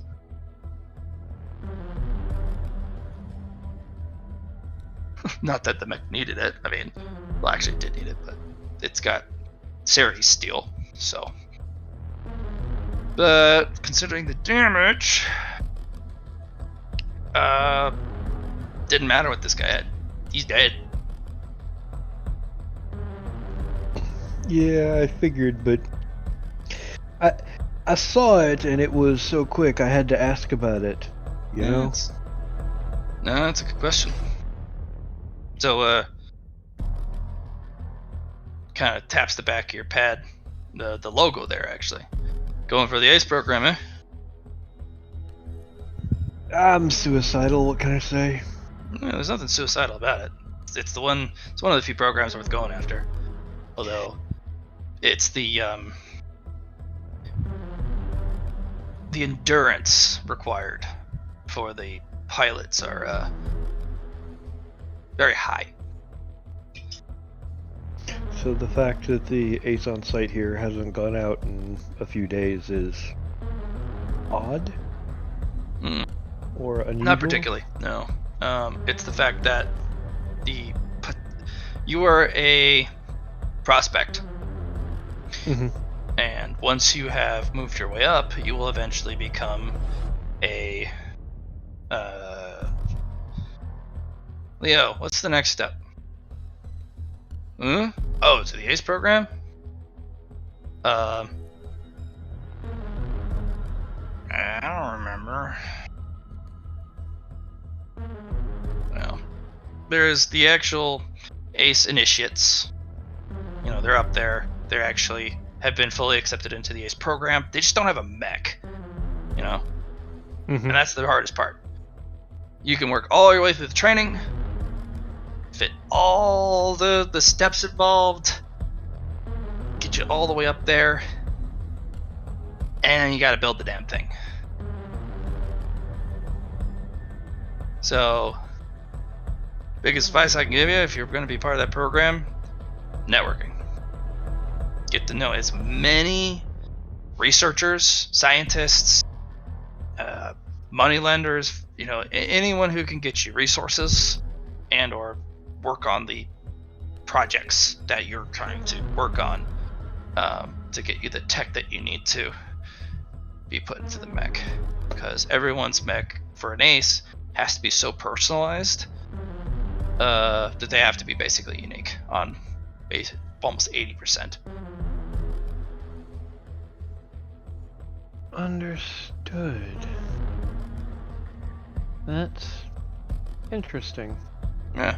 It doesn't have to be top of the line on all categories, because that's one of the biggest things that people don't really realize. ACE is constantly improved. All the time. They also have the highest requisition hierarchy. They get an insane budget and requisition, sometimes per diem, like per day. And anytime stuff comes in, they immediately can go out and go, that's mine. Sometimes you have to get into a fist fight with an Iron Eater or something, and that's never a fight you want. Yeah, they're But them. if you can give them incentive, you might slowly start replacing some of the weaker aspects of your mech, even though you have a fully functioning ace mech, which does have to meet ace standards, which is still stupidly high, but not as unachievable as it gets. So, what are the quote-unquote ace standards for a mech? Besides 80% unique. It needs to be able to kill a predator in a one-on-one fight. Okay. Doesn't matter what type. Usually they pitch you against an adolescent. There's certain fronts that actually, almost like clockwork, produce a predator, deploy it. We go fight it. We usually have an ace prospects, or an ace and a couple of prospects. Yep. The ace goes, all right. There it is. Try and you survive. fight it first. And yeah, that's what you do. The second guy, if he ever gets a chance, he's gonna have it a lot worse, because that guy took apart the predator already took apart the other mech, and he's already started to eat which means the matter off of that mech. And if you're slow, that thing's already evolved, and now you're fucked. Unless you're a really good pilot with a really good mech, which could be the case. Yeah. Okay. Yeah. So they're gonna pitch you one-on-one against a predator. Let me tell you, I have not heard good stories. Never seen it myself, nor have I seen the videos, but there's never a good story about a predator fight. They always get their damage in. Even if you win, there's always damage. So I've heard. But So I have. that's the requirement. That's how you become an ace. Another ace thing is you need to kill a lance of elites by yourself. Just dead. And you can't take any damage.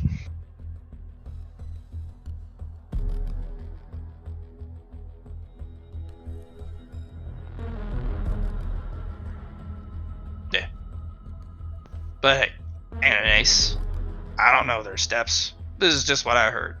It's all stupidly ridiculous. But hey, they're aces. That's what they do. They do stupid shit and get away with it. Ever heard of the concept of misinformation by rumor? Mm-hmm. Oh, he's taking all of this with a grain of salt, but it's one of those, he's making notes of possible avenues of rep requirements towards acedom. Hey man, if you manage to pull off the take no damage thing, I mean, I'm sure you'll earn something out of that. Right? One of the guys is like, no. I heard that you have to literally go get on top of one of them fire ships and like clamp down on it with your mag clamps and steer that bitch like some wild rocket and use it as your like chariot in the fires and battles of hell as you steer it around the battlefield, killing everything in sight before steering it right into an enemy and having them collide, blow up. Jesus. Yeah, he's just like, yeah, I can see it. Anybody So else? everyone is nodding sagely like, yeah, that sounds like what something an ace would do. That's so preposterously impossible and stupid. Definitely what an ace could do. Right? Yeah. Mm-hmm. They're like, alright, cool.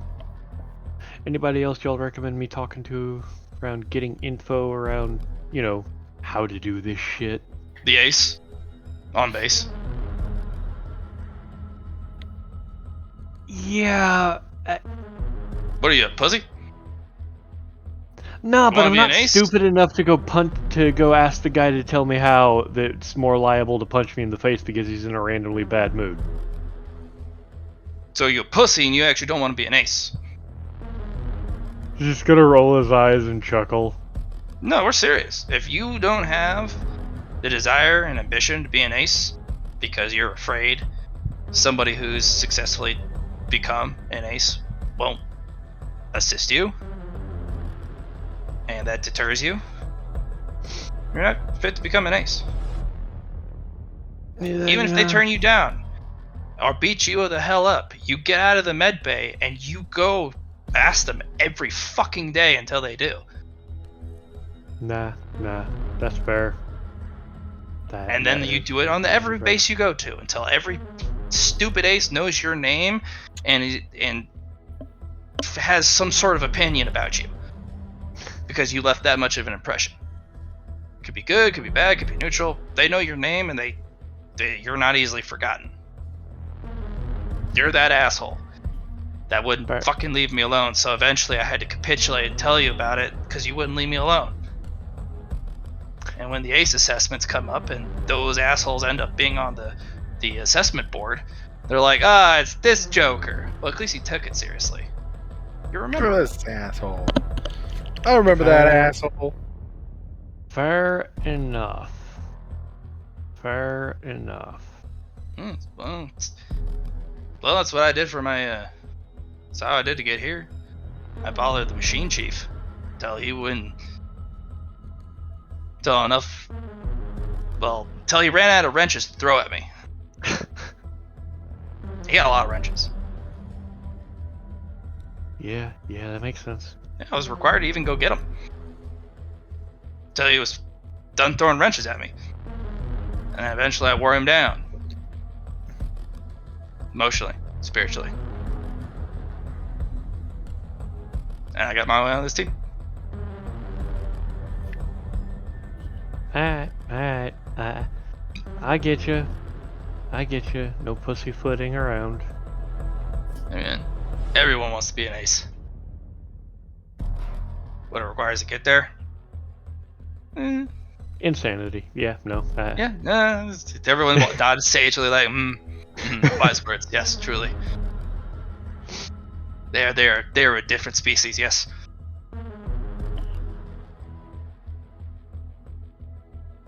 Alright. Luna. I'm just talking to the armor techs about I'm trying to find out more about armor plating, because I've got a bunch of damaged stealth armor that I'm gonna have to figure out what I'm doing with.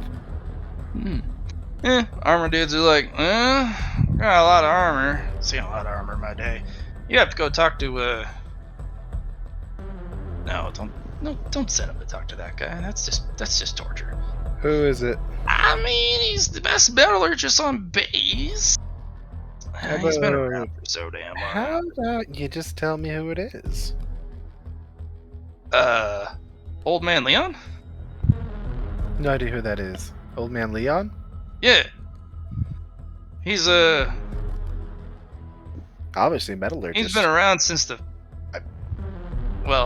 rumor has it he's been around since the actual first founding of this base. He was around with the first geological team to actually scout the location of where the first base here was to be built. Help build it. Survive its multiple destructions and help it rebuild. And he would probably have the best idea of how to help me with what I'm trying to do here. Repair some armor? That's easy. Everyone's come to him for something. He's the best metallurgist we know. And great, where is he? Like right this second? Well, where does he usually hang out? I mean, I don't expect you to be tracking on him or something. Well, he's usually by the forge, where we do all the metal casting. He's usually pissed drunk though.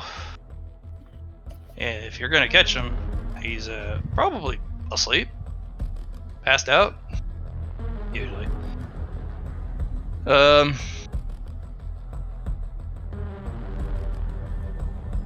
Cool. bring him something rare and exciting. That'll probably wake him up. Oh, Bring you him got some rare booze. exciting. Bring him some booze. Rare, exciting, and alcohol. Mm-hmm. He's a little strange, but honestly, he makes it work. Just kinda go with Strange it. is my middle name. Also bring a bucket full of wreck, cause he has expensive tastes for his leisure drinks, and he makes you pay for it. Yeah. Rare the Strange metal isn't you bring actually him, my middle name. higher the price. Marion's my middle name. Hmm. She's like, Strange isn't actually my middle name. That's Marion. Marion's not my middle name. You actually don't remember your middle name. No, that's she doesn't. I never gave her a middle name. She's just like, Marion's my middle name. I don't have a middle name. But you have an assigned middle name from the theme park. Do I? Yeah, your middle name is Joy Huh. with quotations.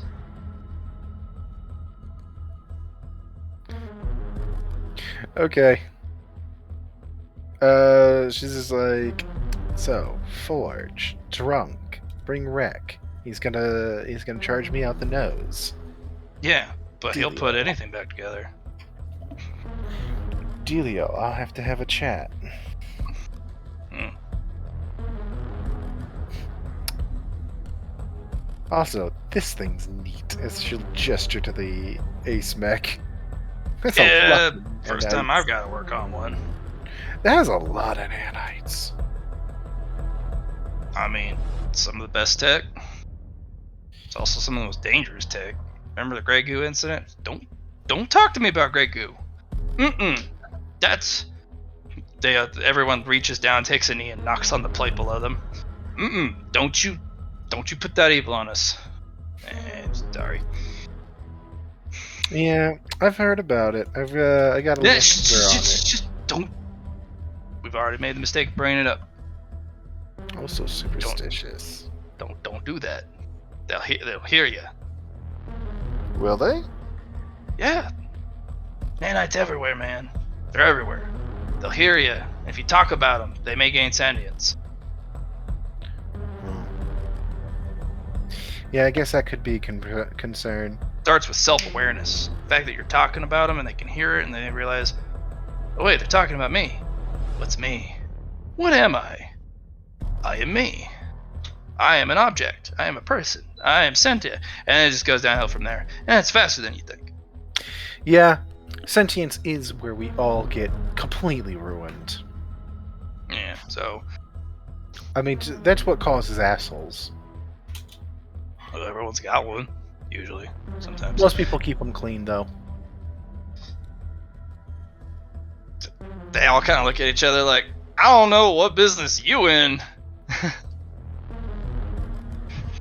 I didn't say anybody I knew keeps them clean, but most people do. I hear. Are you talking about enigmatics or? They are the vast majority of the population. You got us there. Yeah.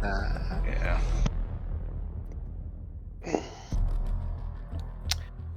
Anywho, that was my question. Thank you for the conversation.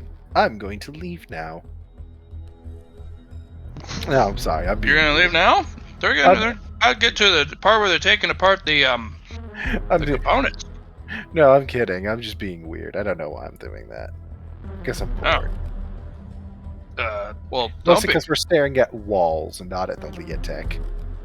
Just, all right, that is a thorny bundle you just don't want to poke your dick into. Like it's just.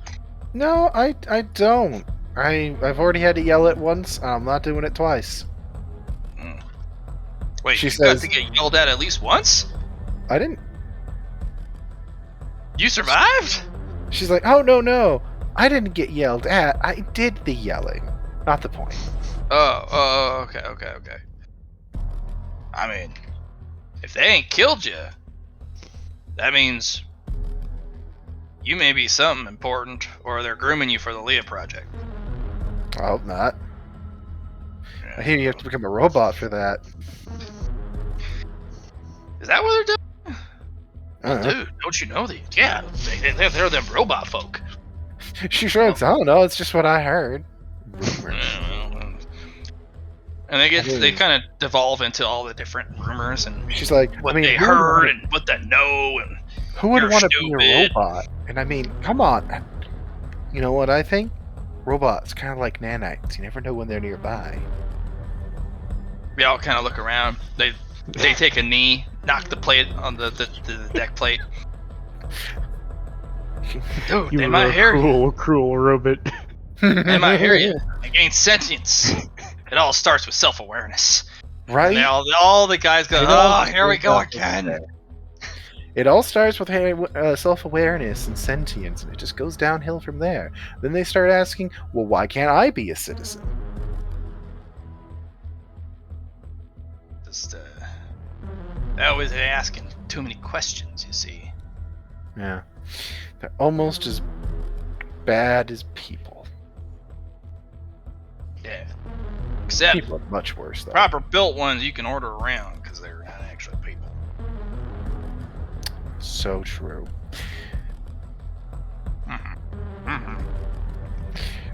She is taking great amusement in the fact that they have no idea. They just don't fucking know. All right. So onto the components. This will be the last series of rolls because they're gonna. This is the last bit, besides the actual frame, which is pretty bare as it is right at the moment. And But, missing bits. So they're gonna do the heat block, the energy core, and the engine, as well as the components. It's gonna be one giant, basically dance of the technicians. So during this time, you guys can roll 3 rolls of your choice. We'll start with Jackie. Hey. 3 rolls, eh?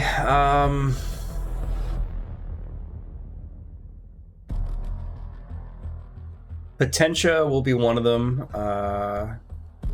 Engineering will be one of them. And I think...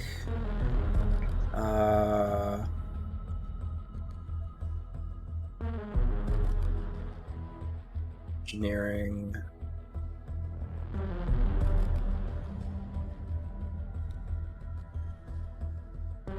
do a tech use, engineering, and potential. Tech use, trade engineering with the +10 still. Yeah. Okay, cool. And Potentia, Forbidden Lord, lore, and failed only. So it's just how it goes. Yeah. Pick one of the 3 rolls. Mhm. I will still give you something. Potentia. Okay. This model is actually built with 2 separate insights that you can gain. So the frame itself, along with each individual component, has been infused with a minimum of 10 potentia. I see. So you're looking at several hundred. But there are some interesting designs specifically in potentia channels. Just like the Iron Eaters extend their potentia out from their body. Yeah. This is a direct infusement of external potentia into each individual part of the frame and each individual component.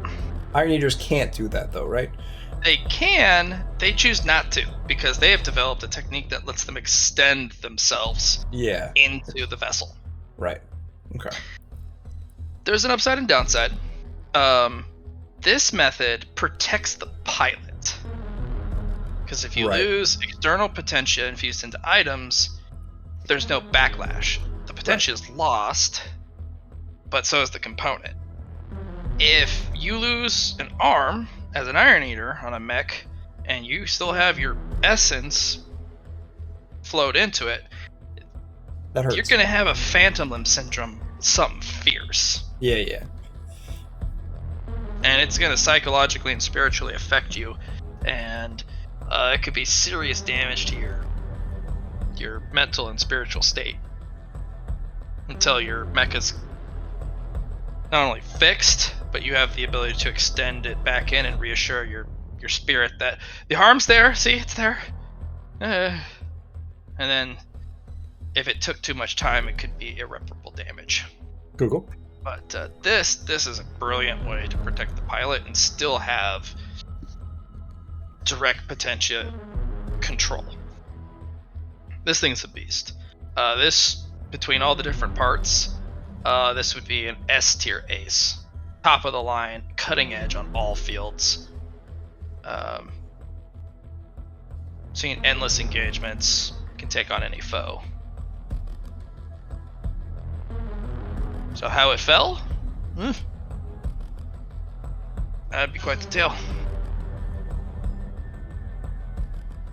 There's just too much going for it, you know. My guess. Components, the Betrayal. armor, the mesh tech. But The, say we can make up our own Potentia. stories of what actually caused it.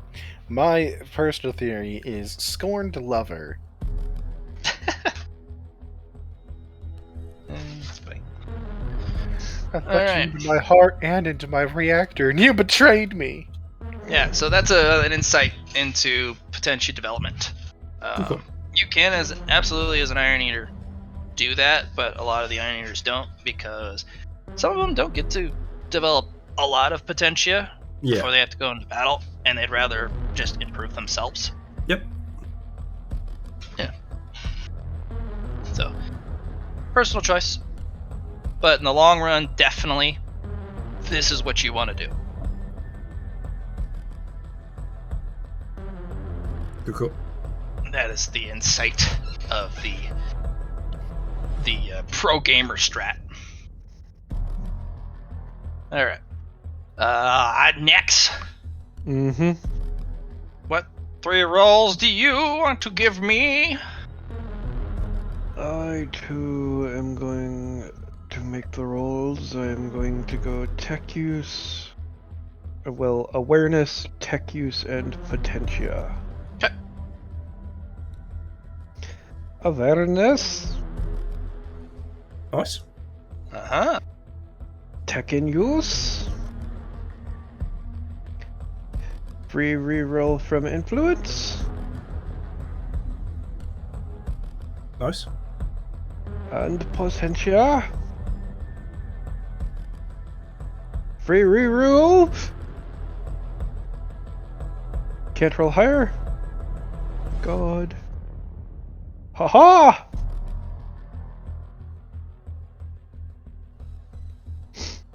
How many rerolls do you got? Usually? Total normally 2. That would have been my third. Yeah, so that would be a fate point. No. Like I messaged you, I spent the might thing to improve my number of rerolls, and Okay.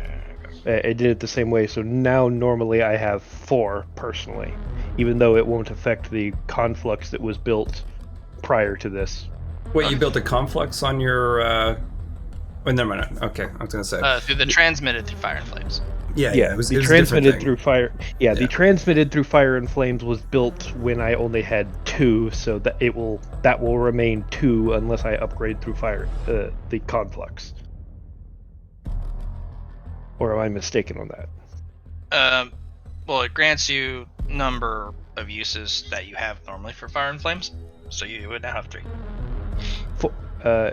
3 or 4? Because normally when you spend a might, it just adds that number again when it's based on a stat. Just a +1. Okay. +1 use. Okay. It's too strong if it was more. You kidding? For 5? Yeah, fair. You're crazy, Holmes. Alright.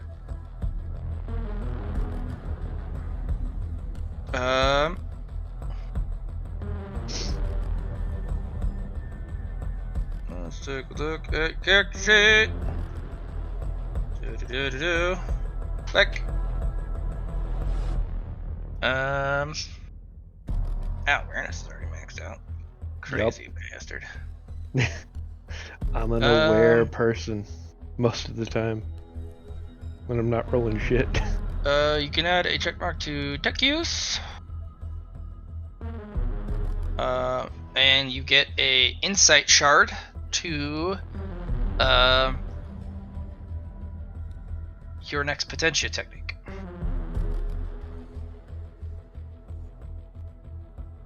How does that work? So an insight shard specifically is you've seen something profound, and the next time you cultivate a new technique, you're going to either get a little bit extra out of it, or you're going to have an easier time of cultivating it. So it's going to cost you less downtime actions, or if you still want to roll for it, it could just end up being stronger. Okay. As if you trained a tier higher.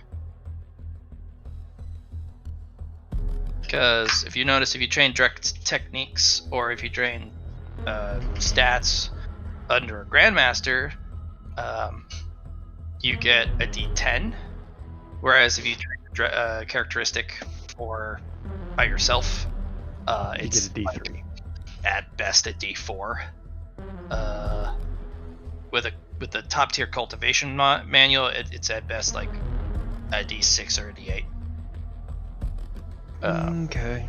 But you would get a tier up on what you could possibly get. Cool. But you do understand how the ace built his that mecha with potentia. It's a lot of potentia.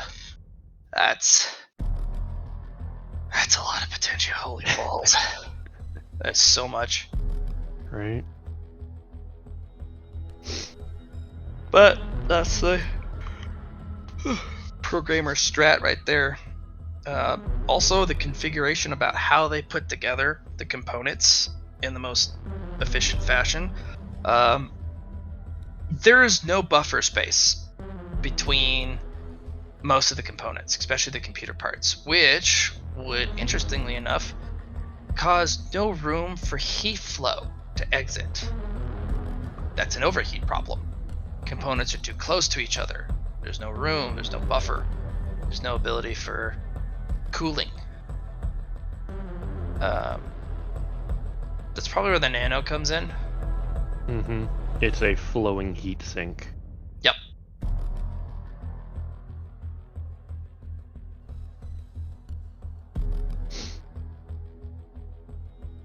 So there's the ace design, wildly different because it has different expectations. Mm-hmm. But that is something to think on. Sure is.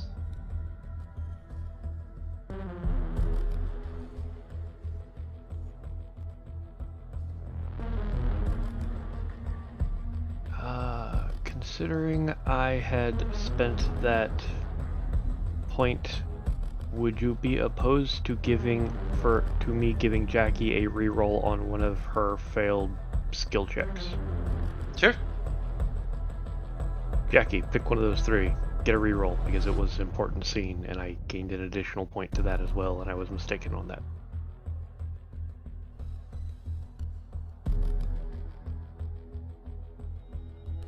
Jackie. If Johnny's even paying attention, Jackie! which he clearly is not. All right, Damn it, Liam. Jackie! Yes. Hello, Liam Pick is your me. three.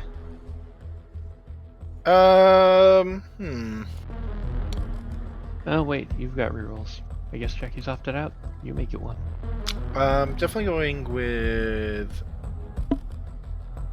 Forbidden Nano, because I assume there's more nanotechnology built into this. Yes.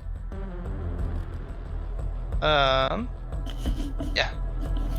Okay, so Forbidden Nano tech use. I'm tempted to do security as my last one, but I'm trying to think of what I would even get off that. Is it like this is just us picking rolls and seeing what we get, right? Matt? Yeah, we're just picking 3 rolls. So I'm gonna do nano tech use. I'll throw security in. Let's see what I can get off of security. Okay. And I will preempt each one with a boon, so giggles.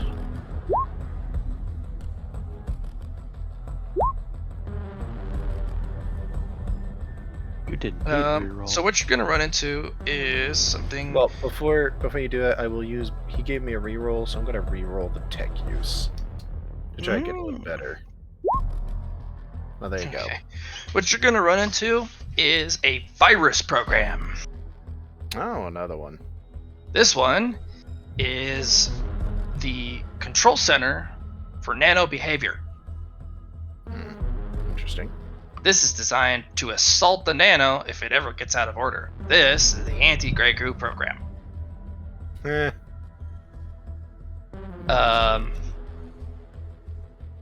With your defragger, you can scan this thing. It is non-hostile to you. Oh, you mean my decoder? Yeah, your decoder. Yeah. Ah. Yeah, no, I'm gonna start studying this motherfucker. Let's take a Okay. look. What we got? It is a non-hostile tier 7 program. It only targets nano and nano behavior. It actually is able to use the nano against themselves to extend its Basically. senses. Oh yeah. Okay. I was about to say I was gonna assume cannibalize themselves. If Oh, it does. Yeah. Well, it extends its senses and actually can force the other nanos to kill problem nanites. Neat. It is why it is actually a key factor as to why this mech is actually able to use nano in such large swaths without having literally it Grey Goo itself. Okay.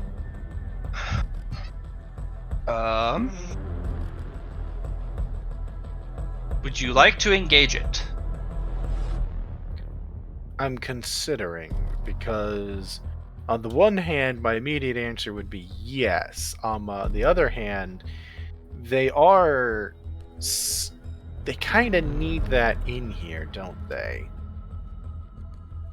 Because Probably. without that software, You got a perfect scan of it because it wasn't trying to attack you or hide anything. It doesn't even really look at you. It would take a significant amount of time to program one, but you can make one. that's what I was considering. Is I was trying to decide if I want to just try programming one myself or if I want to. Because I don't really want to mess up the nano systems here. Because if I take that out and something goes wrong with the nano forge, it's fucked. It may be worth inquiring with Arceus, the head guy, if you should do anything involving that program. Yeah, that is worth questioning. While they're taking it apart and working on stuff, I will inquire with him whether or not he wants me to ensure the integrity of the nano controller. The comptroller, you should definitely run a defrag and a full scan. See if it is in working order and running at top efficiency. Because, like cancer cells in the physical biological body, if this particular module is infected, the whole body is. I've already done a full scan of it. Is there something particular I'm looking for? Behavioral patterns outside these norms, and Arca just sends you the full download schematic for it. Like this'll, anytime you want to build this program, it'll take a fourth of the time to do so. Still got to program it myself, but here's the... No, it's all the programs right there. It just has to assemble it. Interesting. Yeah, I'll run through it, and I will make sure shit's functioning. Roll me your 3. Security, tech use, logic. Again? Oh, okay. Oh, yes. Oh, okay, yes. Or you can substitute Security. logic for computer code. That I will actually replace logic with computer code, because computer code is a bit better. I will preempt on the computer code as well, which turns out it was a good thing I did. Do I want to do anything with that security? I think I'm okay with that. I did pretty good on the tech use and the security code, so or the computer code, so yes, roll's done. Okay.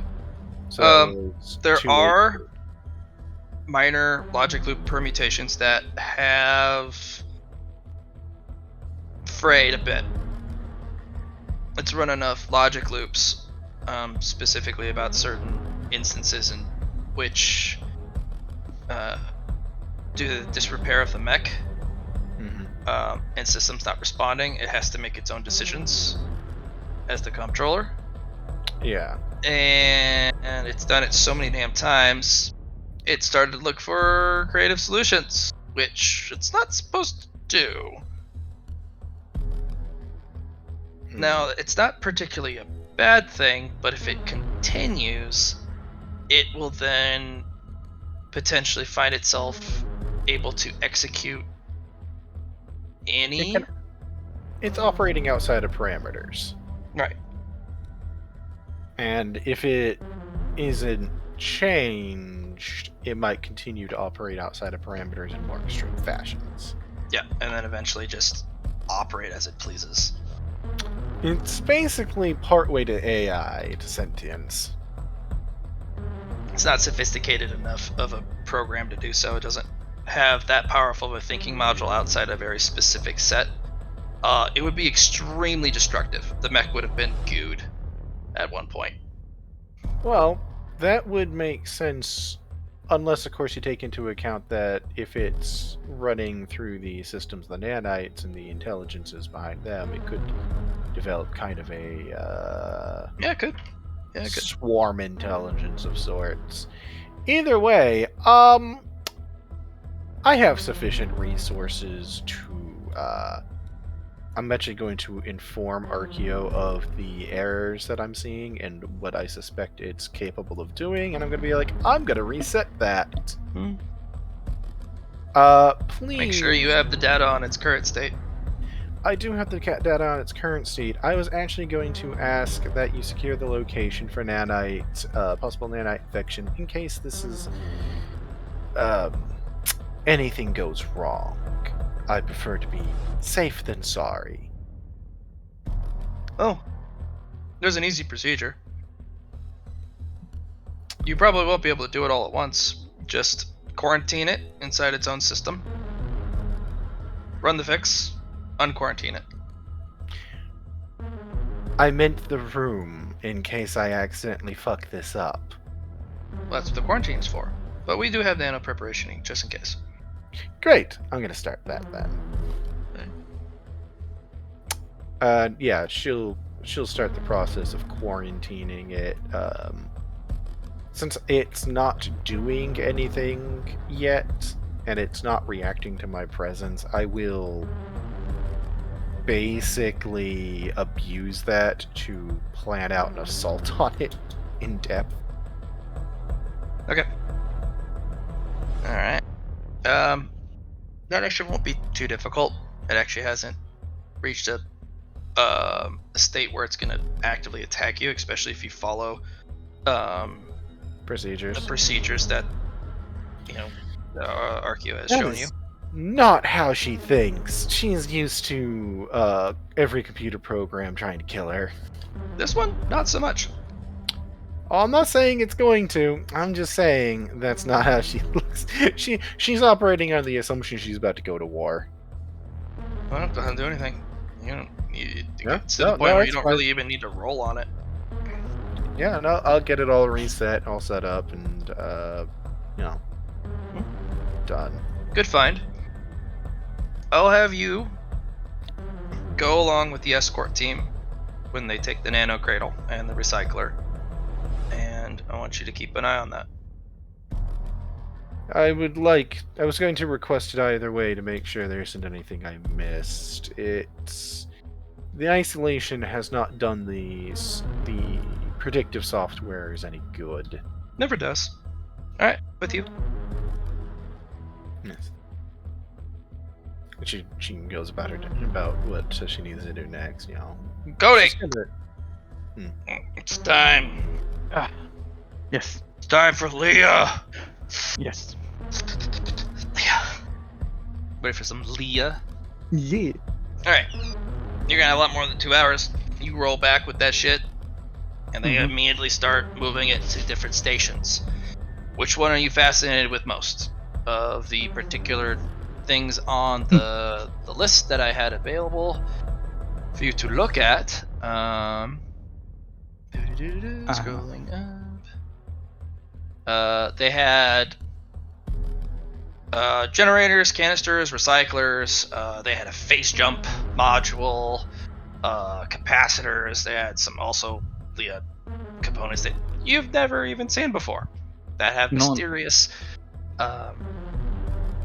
purposes. You know, we got to start at the base where everything starts at, which is the generator. So, when you do approach it, you are hit with a clearance level 6 for the Leah Pass required. You have nowhere near that, but your master's there. These guys are not Leah Soul. These guys are the purists. They're the android bodies with no potentia.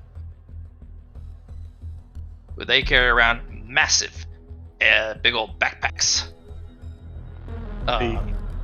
These backpacks are just giant power cores. They're each walking around with a small mecha power core in their backpack to fuel whatever technology they're doing. And your master literally just swipes a hand across the actual floating letters in your vision. Come on. It's the only chance you're gonna get a look at it. Yep. Run And up. they're like, "You're not clear for this." He is, because I'm clear for this, and he's my apprentice. That's not the way of the Leah. Excuse me? It's not the way. He is not cleared. He has not earned the right to look upon this blessed module. Enough with this religious crap shit. My apprentice is gonna look at it, or I'm gonna flip you and your battery inside out. You guys are gonna do a little swap. You may win against me, but the rest of the collective here will turn against you and you will surely fall. You have to catch me first. Heed my warning, proceed no further. This blessed module is far beyond the lowly sights of your unworthy apprentice. See, apprentice, this is what happens when they leave their little hovels back on Enigma. They do seem religious. Yeah, well. Alright. Why don't I ring the big guy and see how that goes? And she literally does the finger thumb thing and puts it up to like, one moment I'm making a phone call. Using her thumb and pinky. And kind of looks up at a camera. Diddle-a-ling, as they basically say with their mouth. Calling Thunderhead. Hello. Diddle-a-ling. And over the speakers, yes. I want my apprentice to look at it, but these guys are giving us the nope. I'll allow it this once. I don't see why not. This particular case, I don't see any harm. There are so many qualified individuals overlooking. How could he do any damage? He's a observer, though. mind you, Cody, you are an observer. Touching understand, is Thunderhead. not allowed unless it's within your clearance code, understand? Of course. Okay. Canisters are a yes for you. Also, those recyclers should just be within your new clearance code. Understood, Thunderhead. Be careful. Those are some of the most powerful Leah designs that I have. The generators, there aren't many. Grand total, there are only about 112 in deployment. Several are lost. I'm glad we found one.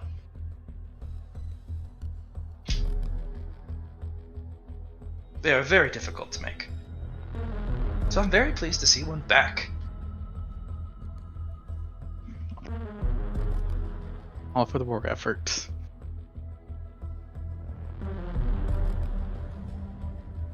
Indeed. And for everyone. And I turn and look at the scientist and wave my You hand have at been him. cleared.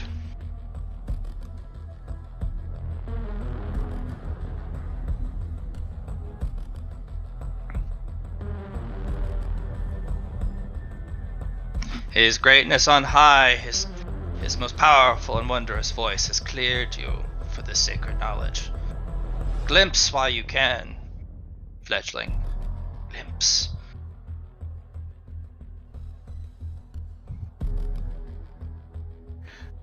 I'm gonna look at my master. I'm like, they remind me of what I've heard about a certain new scythe.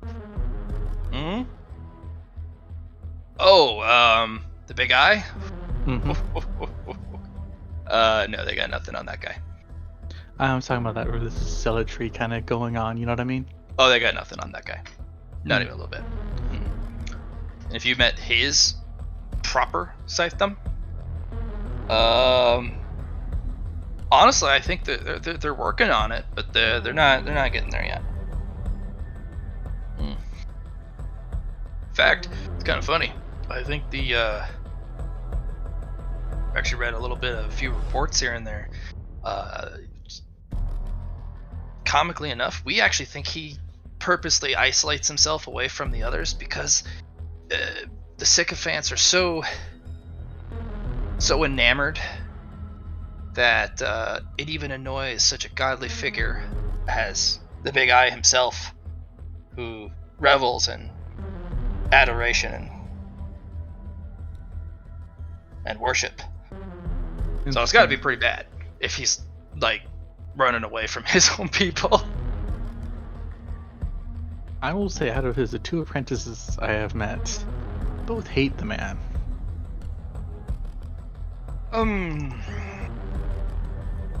Yeah.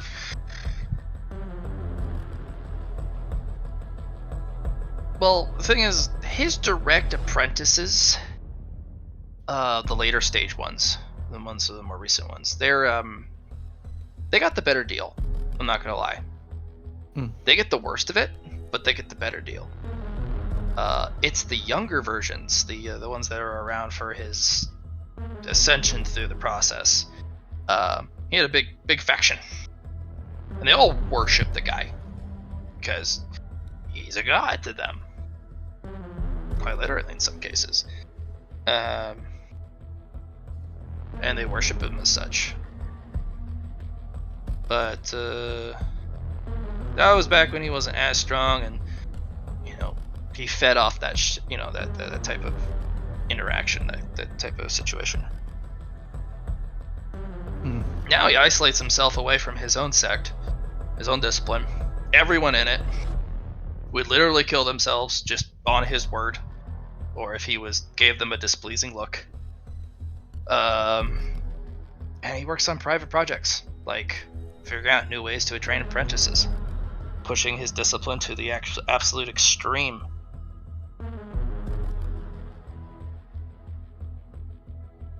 Yep.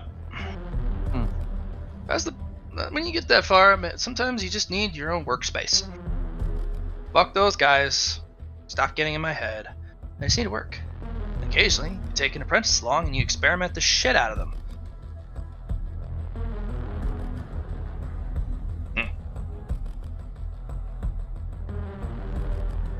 That being said, Alright, so use your big eyes, use your peepers. And yes, I am going to... You being my apprentice, I am experimenting on you every step of the way. Experimenting in my process of teaching. You're not my first, thank goodness. But... it's experiment on how to teach better. it's not the whole point of teaching somebody is learning how to do it better. Yeah, but sometimes the early students don't make it. Learning process. Alright, look at it with your normal eyes, and then we're going to do something fun. Alright. He's gonna circle generator as it's being repaired or dealt with. Okay. Roll me Leah. Just straight Leah.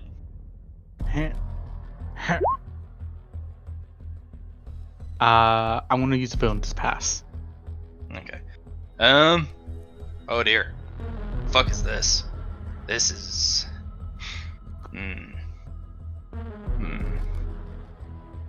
Something's up.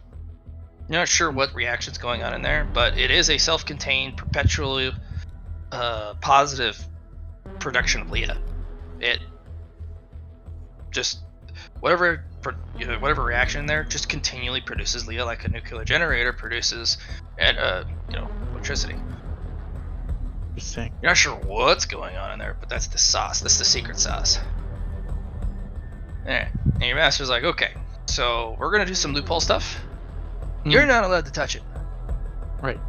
But we're gonna try this first, and there's gonna come up close behind you, like a chest to your back, and then takes the middle finger and the pointer finger, touches your temples on each side. And there's a stream of energy that trickles into your eyes, and I'm gonna have you roll toughness and Leah, because your master is going to convert your eyeballs. Oh, okay. Alright. Toughness. Here we go. Here we go. Yeah. Leah. You'll be knocked out for a bit. You're gonna lose a bit of time, less time to study, but you're up. Successful conversion though. Roll me willpower. Okay. No bonus, no penalty. Mm. It hurts bad. Yep. Mm. Note to self. The headache is Downtime on. actions. All right, and the master's gonna kind of wrap around you, kind of elongating their form, and they're gonna touch their hands to the device, and it's gonna give a disapproving glance from the others, like, ugh, touching it. Ugh. You Leah soul people. Like, they're clearly disturbed, and some of them are outright just disgusted. Like, how could you defile it with your fingers? Do you know what it is? And he's like, alright, apprentice, do the thing with your skin. Just Okay. Do the thing with my skin. Yep, you're gonna turn your skin into energy. Mhm. Alright, put your hands on the top of my hands. Alright. So it's like, you're not touching it, but you're touching it through my hands. Right. It's cheating. You're not touching it. Alright. So what I'm gonna do is I'm gonna send the sensory information that I'm getting directly through the energy in my body. I'm gonna circulate it nice and slow, but it's gonna go by in a blip, because you don't have a Leah brain yet. Right. I'm gonna send it as slow as possible. I'm gonna send it through me, and I'm gonna circulate it into the contacting Leah between us. That's why I'm pressed literally up against you. It's a contact Leah transfer. You can send energy messages or direct data dumps, like an incredible amount of data, just by even through a high five between Leah's soul. Just bloop, 100 gigabytes, just with a high five. Okay. Like, if you have it compressed and down to a nice little packet, you can send a lot more.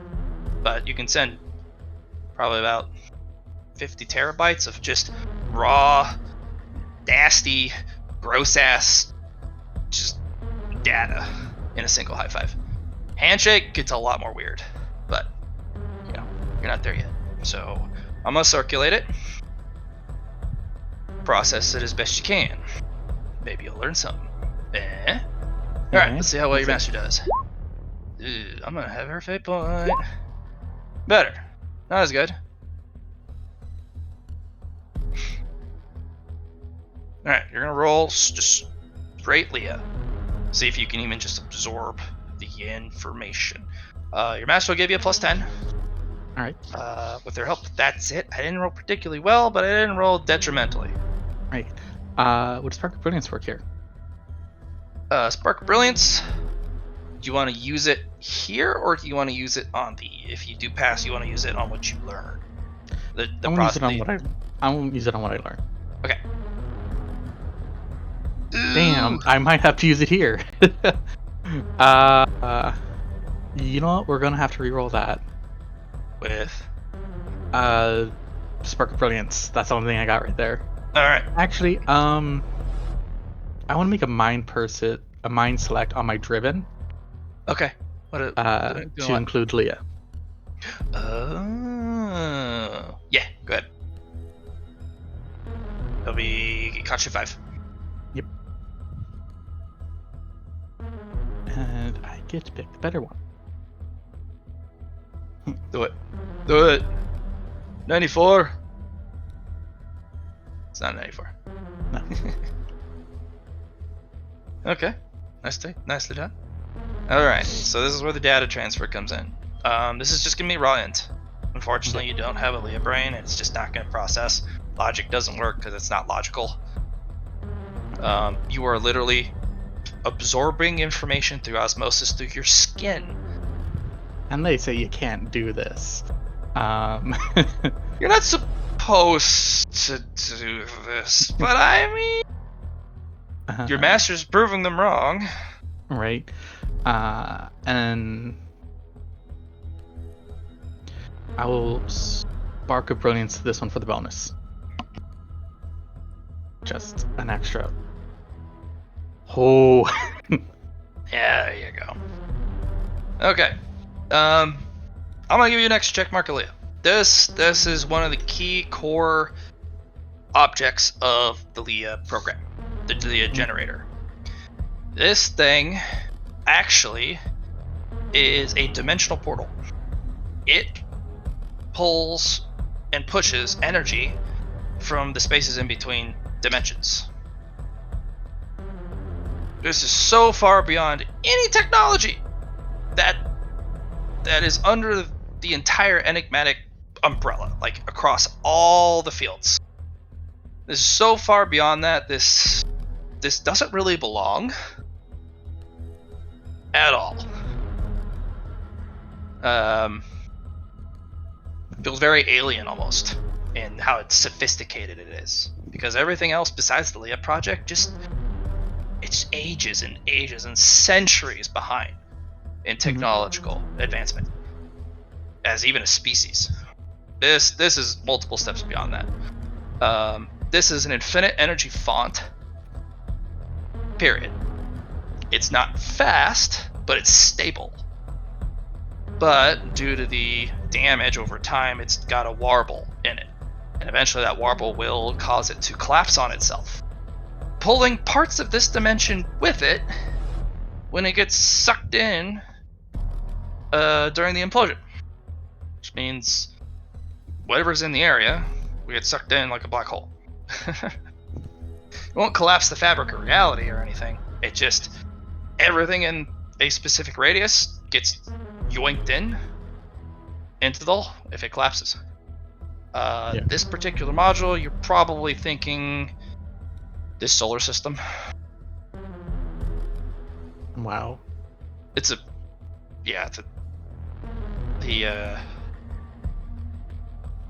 bad if these break.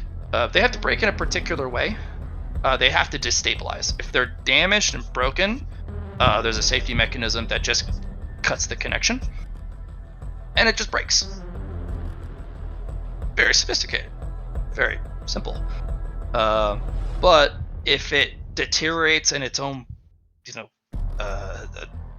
detrimental state, it just warbles it to death. It's like a centrifuge that's out of balance, and eventually, before it can destroy itself, it just collapses, and that's not good. Right. Yep, this pulls and pushes energy from a different dimension. Interesting.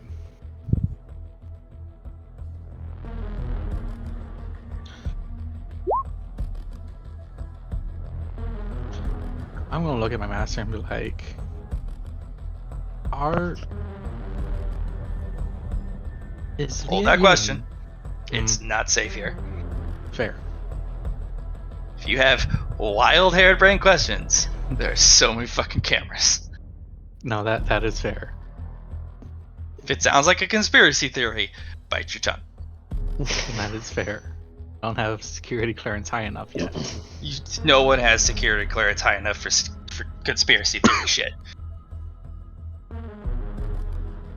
That is fair. And this is all through mental actual transition, through actual communication via skin contact. Okay. Data transfer through skin contact. Really weird, but it works. I have a question, GM. Mm-hmm. Can I roll potential to see if I can pick this up? What? The data transfer. Minus 20. All right, This guys. is picking up on the fly. Yep.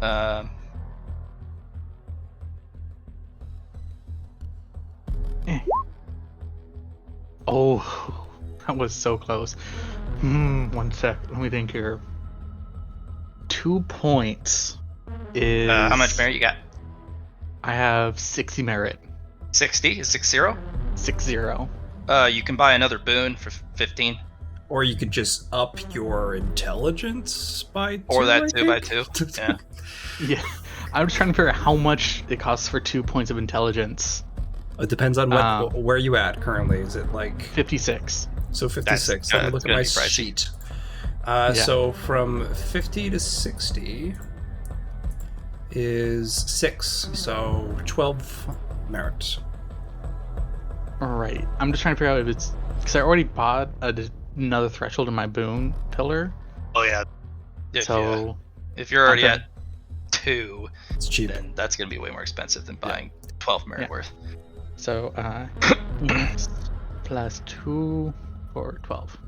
If you wanted to, you could also buy yourself a fate point, but that's you up can't, to you. because he's doing boons. Yeah. By selecting boons, we are excluded from I fate will points. technically pass. Okay, as long as you pass. Yeah, you'll gain 1 Leah Potentia. This one is for information transfer. Basically, as long as you have your Leah skin out, you can, upon contact with a device that can accept data that is translatable from you to it in a language that you would know, that it would understand, you can literally send the data. If it's computer code, you can actually have Lexi, who's kind of attached to you, send the data for you through your skin. And talk to a computer and be like, I slapped the machine! And it goes, beep boop, understood. Yeah. So percussive maintenance will work for you sometimes.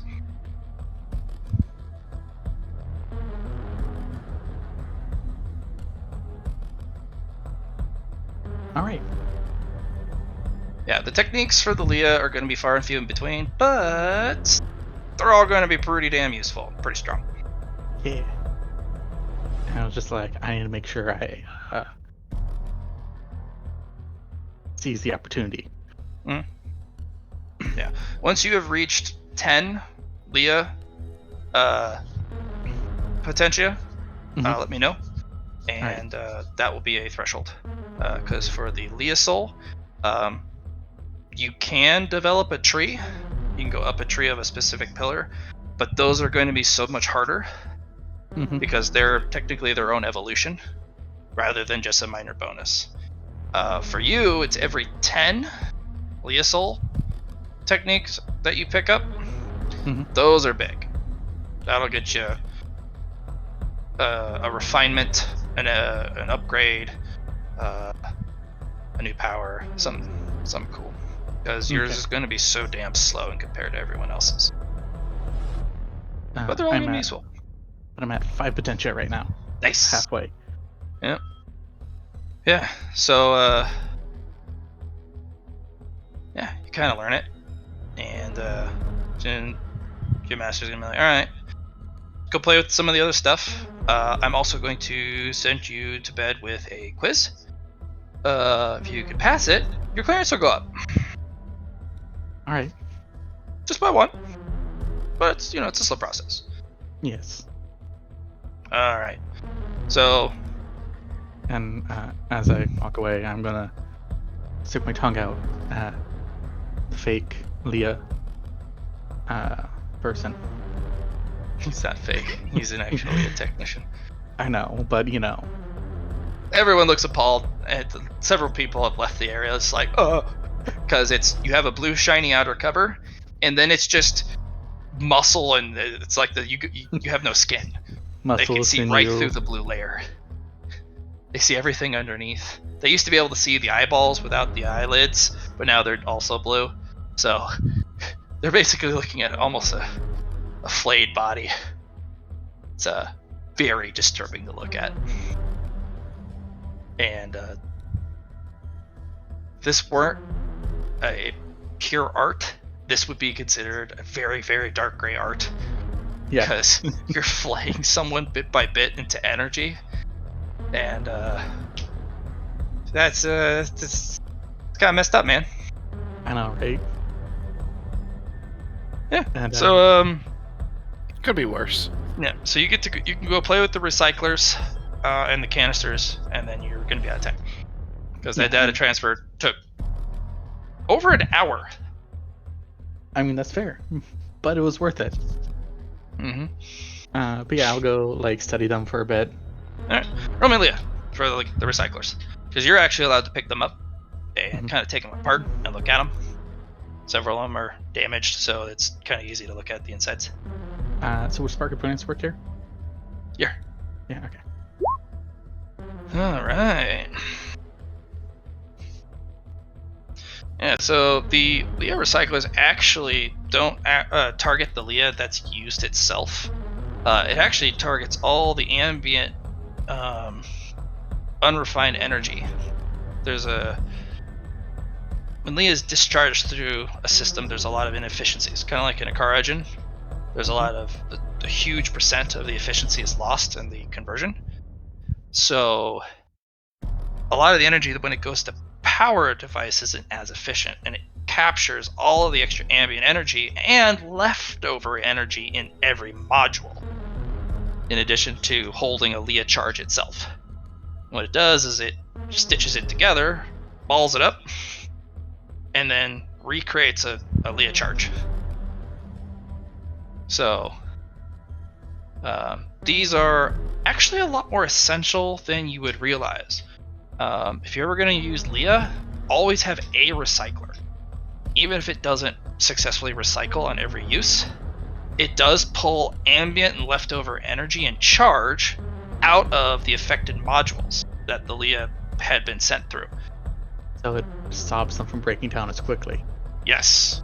Wear and tear is going to be nasty. Also, if there's too much of a charge, especially in Leah capacitors, Leah-enabled capacitors, and you use it a bunch, it explodes. Mhm. Because there's an ambient charge, and then you overcharge the capacitors, and the capacitors just went, I give up. So there's an ambient charge buildup, and most people don't know you need to let those dissipate. But the aggressiveness of the Leah energy, since it's a quasi energy matter form, it actually lingers a lot longer. So a recycler actually pulls that lingering energy out of the affected modules. Makes it safe for rapid use, in addition to getting you Leah back sometimes. The more Leah you have, the more recyclers you should use. Okay. All essential Leah knowledge.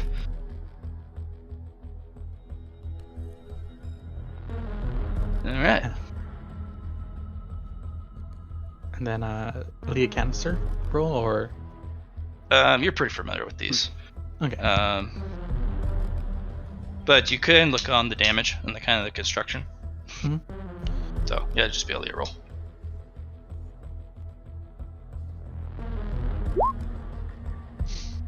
Damn.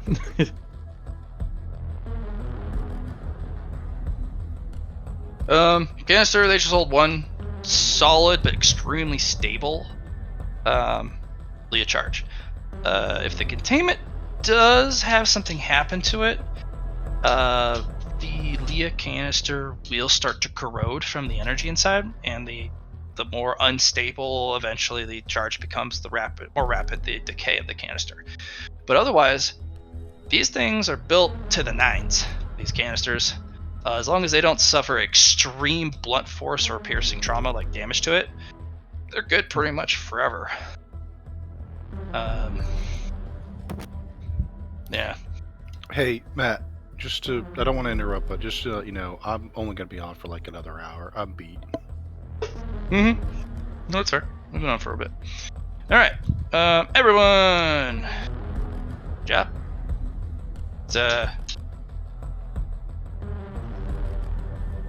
You guys will, after this, go to bed, and Luna, since you don't really sleep and you get a charge, you're going to get the opportunity to do kind of research into the nano. Well, I'm going to be looking into that nano controller first because I would like one for my own system since I have some nanites. The only other thing I needed to do was see where I can get booze on base. There is quite a few places. Quite a few, but it depends on quality, strength, specifically strength. There's booze for scythes, there's booze for iron eaters, and there's booze for people who don't really have livers anymore. And apparently booze for a crazy metallurgist. Sorry, a metallurgist of questionable, of alternative sanity. There we go. I have found the polite way to phrase it.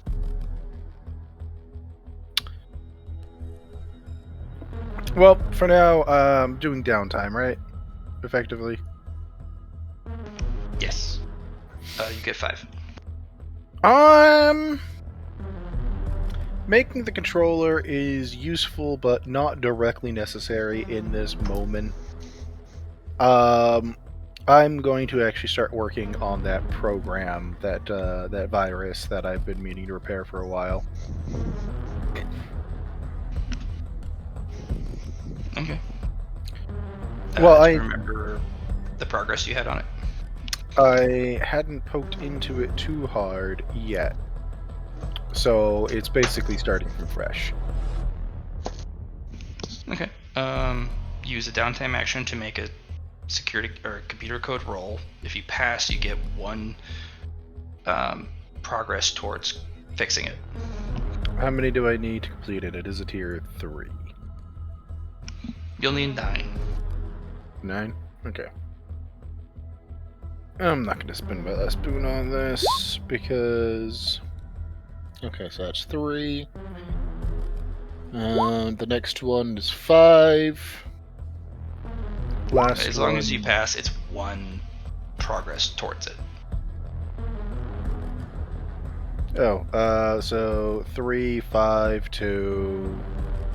So each one of these passes just gives me 1. Yep, you should be, if you pass all of them, you should be 5 out of 9. And 5. Cool. Done. 5 out of 9. Okay.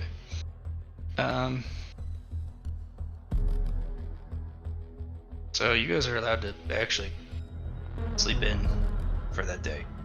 Yeah, we were given a day to ourselves, if I remember Yes, right, it is. correct? I'm going to see to it that my my stuff is moved to my new private hangar, or private, but you know, my bay.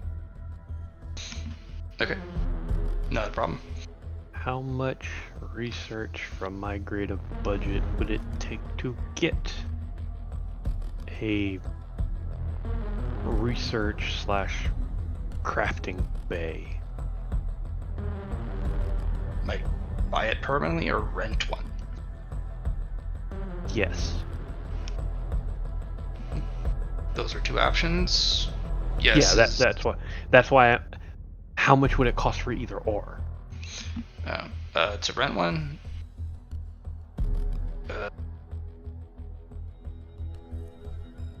Size. Probably starting with a medium-sized bay because I'm looking to do a lot of studying and tinkering, but I don't have a mech yet, so Okay. you know. Sophistication of equipment, or do you want any equipment at all? Obviously he's not looking for ridiculous levels of equipment, but basic general equipment for mech work. So like basic smelter, that kind of thing for doing tinkering. Okay. Do you want it central in the base or something outskirts? Central, because he wants to be able to get to and from easily. Okay, so that's gonna cost you your entire E-class budget every month. It's an E-class. It's not good, but it's renewable. It's not that much. If you eventually get to the D-class, it would only cost you 10% a month, because it's, you just add a 0 onto it. No, that's entirely fair. It's the central location that's really costly. How does one get a budget? There's a lot of different ways. Can I just pay to upgrade my budget? No, they're separate. All that popped in my head is just walking up to the base commander being like, I'll slip you a 50, increase my budget. And he's like, go away. No, it's like, do you have any Potentia cultivation novels that you want to turn in? I remember what else I need to do today. I need to go see the healer that can help me out with the whole thing there. Hiding what I am thing. No, the best way that I have to increase my budget right now is turning in my flail, which that won't increase your budget much. Yeah. It's the novels that are the big thing. Yep.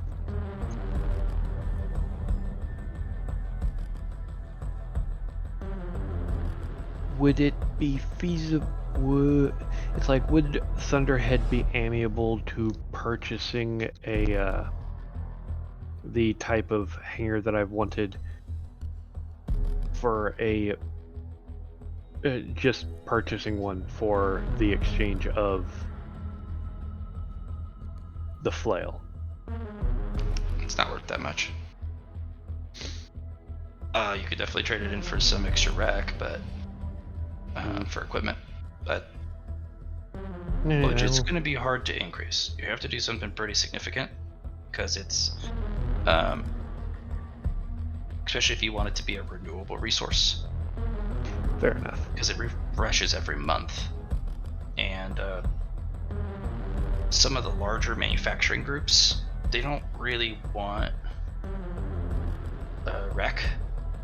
They want budget and a percent. So if you know that asteroid group, Yeah. they're gonna want budget primarily anytime you do business with them. Mm-hmm. Because budget actually gets you far more resources than rec does. Nope, that's why I was inquiring as to means of improving my budget.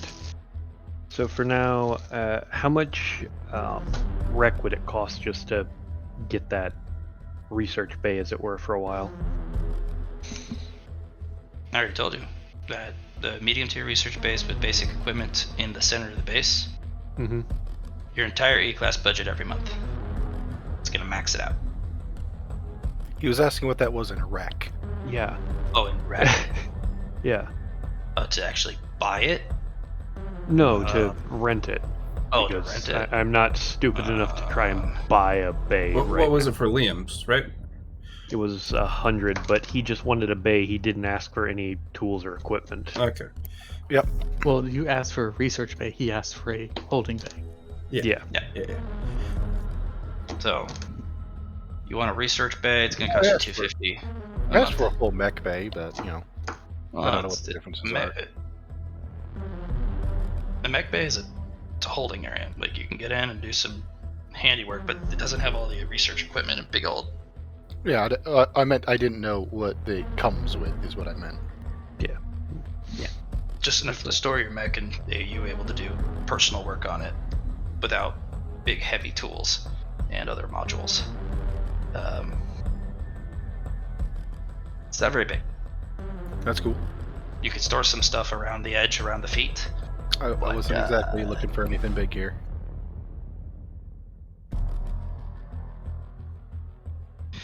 You did buy a medium, and you're only storing a small, so you can actually, Well, and the torso of a medium, because I did buy the shield bearer torso. you'll have to hang it up. Yeah, I'm I'm gonna strip assuming. it for parts. I'm assuming it would cost 10 times the budget to just flat out purchase having that bay from Thunderhead. So instead of 250, it would be 2,500, or is it different?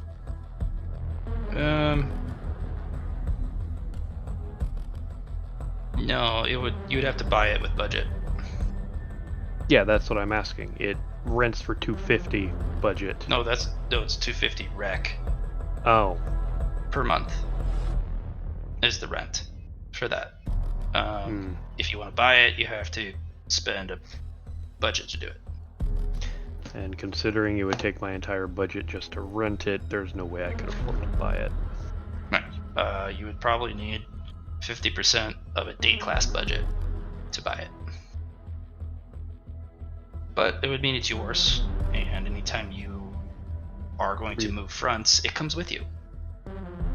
Oh, that's neat. Fair enough. Yeah.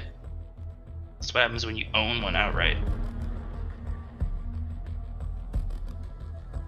They're pretty straightforward to ship too. They just get moved along a track, and then they get hoisted up, and then carried as a giant box with handles up to the transport thing, and just attached. Fair enough. It is something to think about.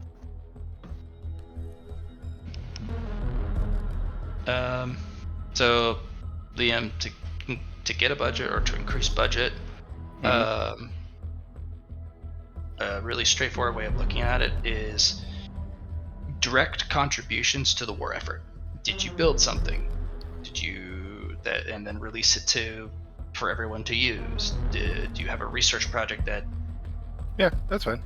Yeah. So it has to be something big that can affect pretty much Up front. the front. That's cool. I have a renewable class C budget. Yeah, because you built a big ass mech. And I released an AI.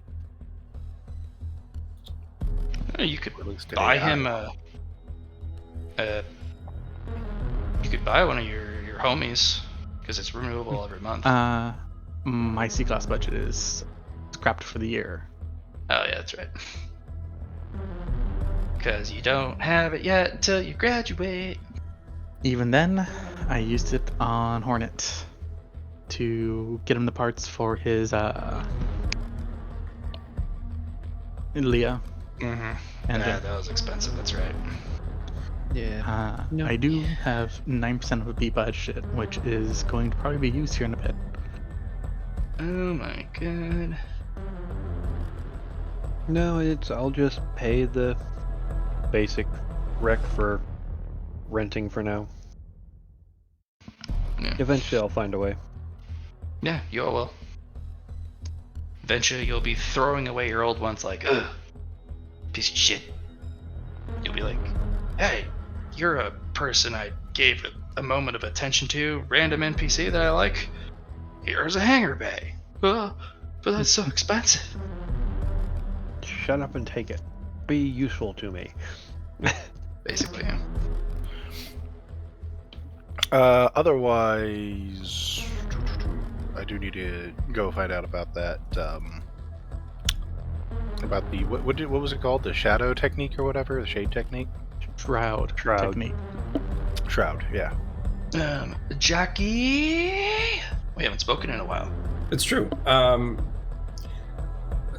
So What'd you there's do? a few things that I'm interested in for today's downtime for the free session. One is sticking with Cody. It's always a good plan. I would want to cultivate with his shroud technique book he has.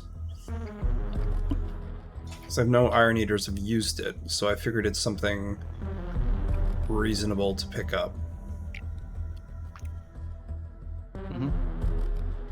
Absolutely, you can. You have to get it from him, though. Yeah, so I pretty much just I'll bodyguard Cody most of the time, and Sure. While he's working, I'll work on myself. Cool. So this will actually be quite a few downtime actions if that's what you want to devolve it to, or you can do some more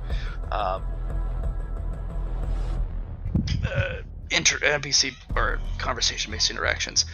You have been released to go to the concourse for the day.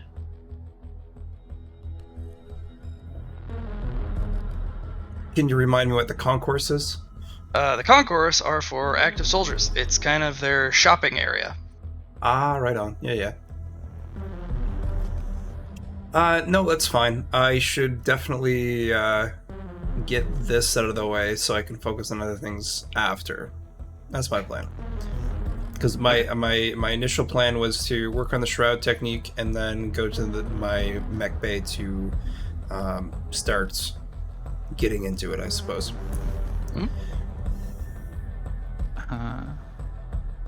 My plan for today was one, talk to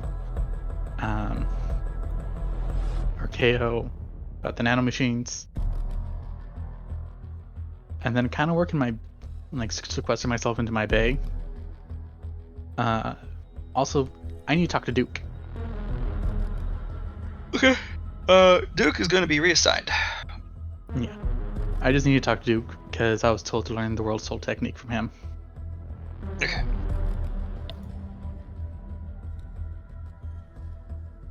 Duke's been reassigned. I don't know the guy, so I don't know if that's special or not. No, that's Frog's character. He's NPC right now. I see. Yeah. I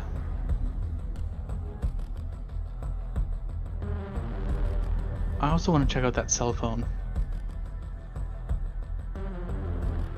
that Duke's master gave me.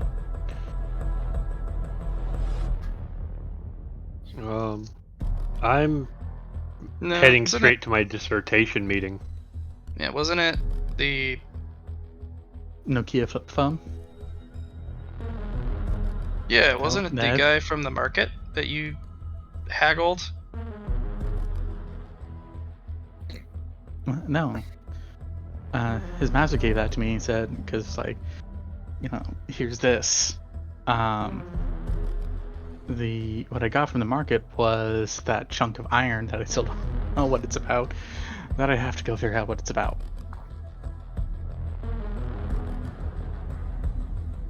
I don't remember that flip being something else, but okay.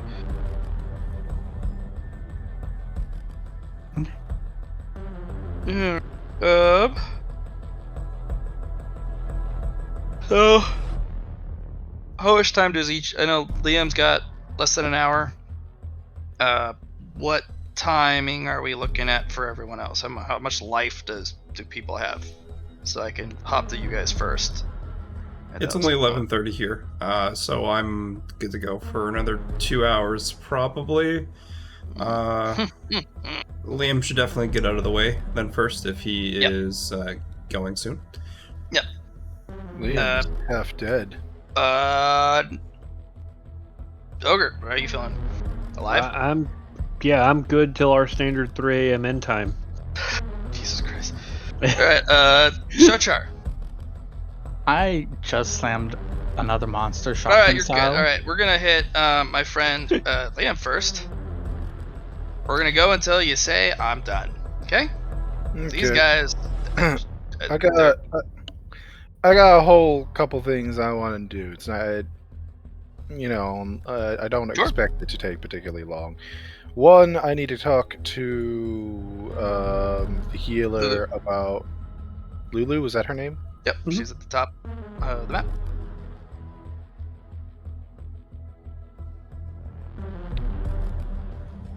She's where? Oh, there she is. She's who to talk to? Yeah. She's the resident scythe healer. Okay. I'm gonna head up to her then. I'm gonna be like, hello there. Yo. I hear you are the woman to talk to about a problem I got. Okay. I need... Is there somewhere private we can talk? How private? Very private. Alright. Hit the Follow me. corners. You'll walk for a good 15-20 minutes, and the hallways get less and less well lit, less well kept, less shiny. Eventually, you find your way around a small hallway that leads to a sealed bulkhead that just has Sector 12 written on it, but the bulkhead has been fused shut around not only the door, the doors, but also the frame. Man, there I've are been several told. signs that used to be on it, but a lot of them have been chiseled out. Yeah, and just Luna's just like, man, I've been told very specifically I'm not allowed in this area. Very, very specifically. But no, she just kind of turns the corner. Doesn't go towards the door because it's fused. It's just it kind of stops there, and she leans against the wall. She actually, no, like Luna actually says that. She's like, I was specified very specifically to that I'm not allowed in here. It's amazing what people will tell you not to access if they think that you're going to. Mm-hmm. Well, I'll tell you this: I know people who are stubborn enough and driven enough to get their way. So, I mean, there are ways in. Damn hard, but there are. I mean, depends on who you are and what you're capable of. If it's actually hard. Now, what I want to talk Awareness, about. please. What's that? Make me an awareness. Sure. My awareness is. My perception's crap. My awareness is okay. My perception's good. I'm not gonna bother re-rolling that. Okay. Actually, I don't even have one. One thing you do notice is the one of the Thunderhead cameras that normally would look down this corridor, it's been smashed. You've never seen a smashed Thunderhead camera before. Yeah. I mean, obviously that is referring to the idea that some people do a lot to get into a place like this. No, it just means that Thunderhead's not watching in this corridor. She's gonna be like, right. So, consider this following conversation to be pretty confidential, because it pretty damn well is. I need assistance with learning the shroud technique, because I cannot cultivate directly. And I need help with that. Because a lot of things. And I have been told you are the person that can assist me with that.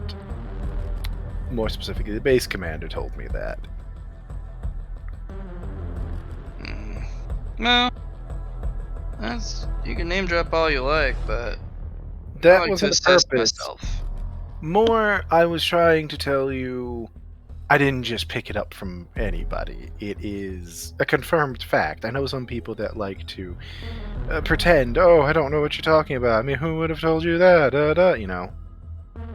Alright, so you probably don't know a lot about me. That's I don't. on purpose. You are a black practitioner, so I really want nothing to do with you. Would it help to know that I'm an unwilling participant in that? It would. Prove it. Do you know what an animatronic is? One sec. And she'll pull out a black book and start flipping.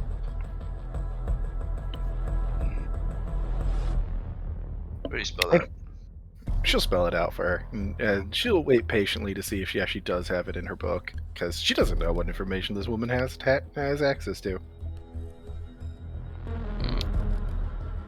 Oh, the master had a case like this. Yeah, it sucks. Apparently, they just took me out of my body and put me into They did more than that. soul and everything. Oh no, they did more than that, my friend. I don't know what that means.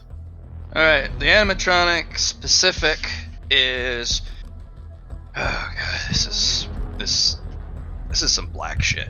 So, a little bit of info, since you probably don't know, and since you are a victim, because it does actually, it's one of the black arts that actually has unwilling participants, and they actually get to live in any meaningful way.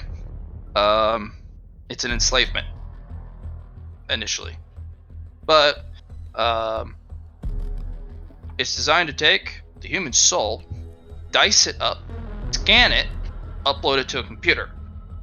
Computer then records it as a computer file that can be uploaded to as many different bodies as it pleases.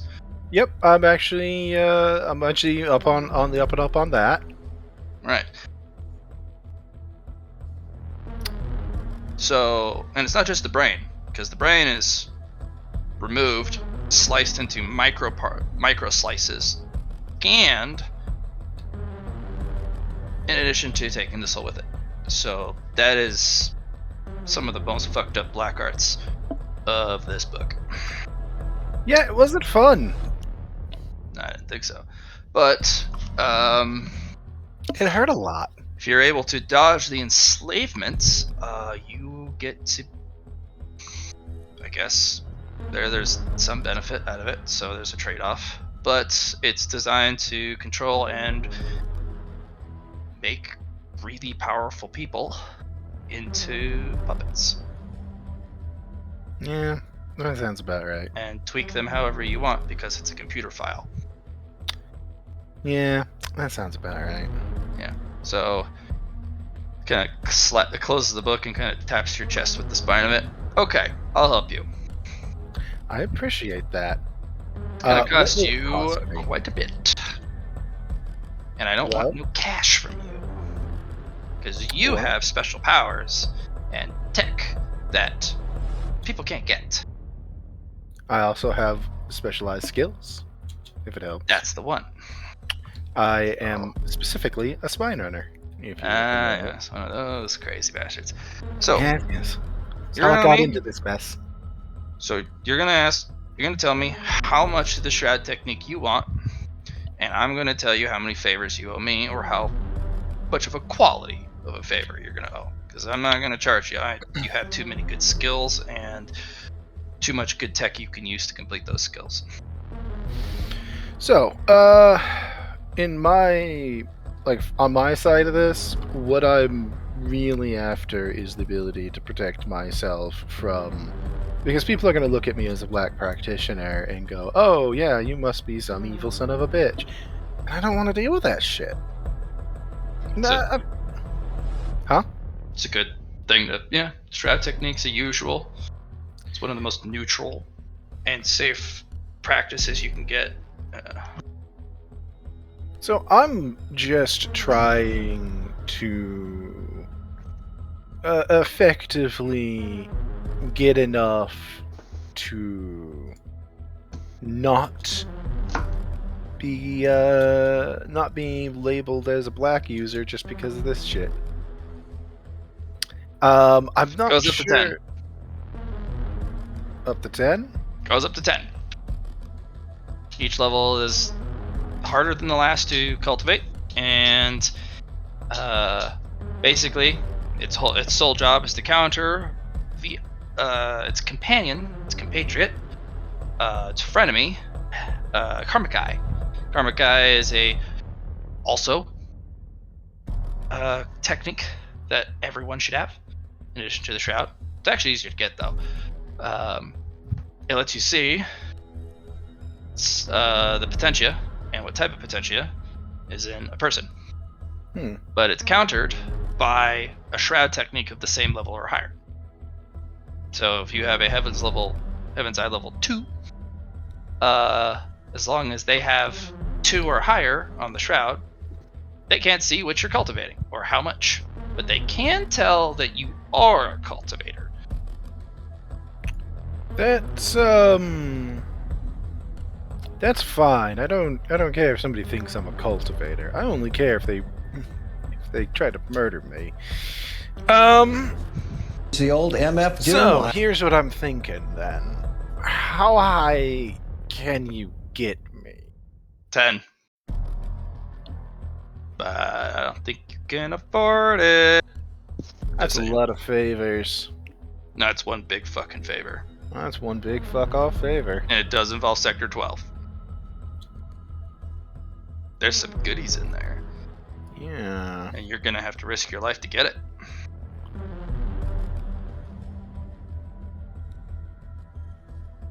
Depends on how much of a favor.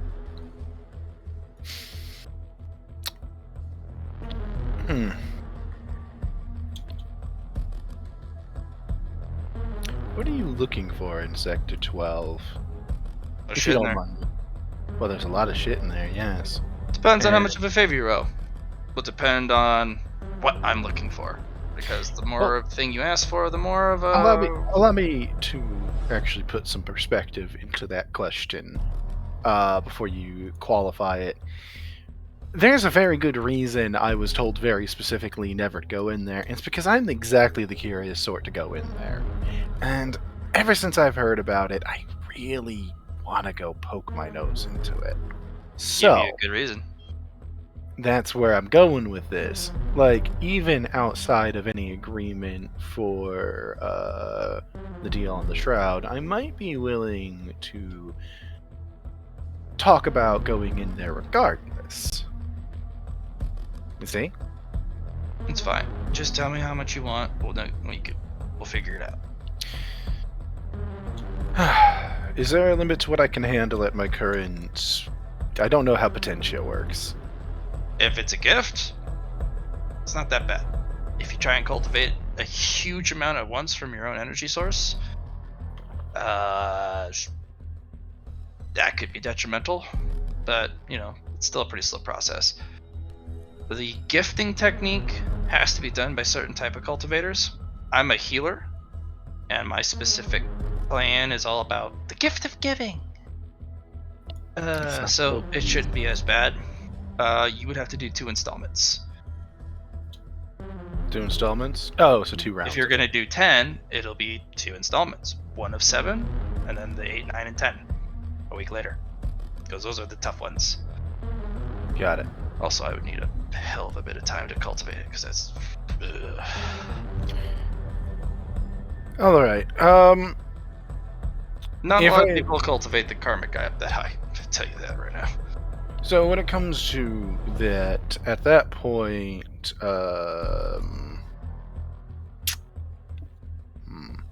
what I'm thinking is that later on, if I found myself in a position to need to raise it for some reason, that is possible, correct? I can Yeah, come about- back to you. You can come back. Alright, alright. Let's start with 5. I'm aware that's pretty hefty debt, but I'm not afraid of a hefty debt. I'm also not afraid of Sector 12. Though I probably should be. You have a different set of skills and abilities. You may actually be better suited for it than majority of people. I mean, I survived getting this, gestures at body, without getting enslaved at the same time, so... Or was maybe, or maybe a lot of luck involved. Oh, there's definitely some luck involved. Mm. But, let's just say the luck wasn't getting out. The luck was finding it in the first place. I'm not luck. I'm Milo. As in my head, I'm like, thank you for the input, Milo, and that's my point. And yet, that's exactly my point. And I'm gonna be like, trust me when I say that is not the sort of place you get out of on luck. That is luck. For better or for worse. Your story. Hey, you know, I'm not gonna give you details. I can do 5 now. Uh, If you're gonna do 5, you're getting me an access code. Sure. What are you looking for access into?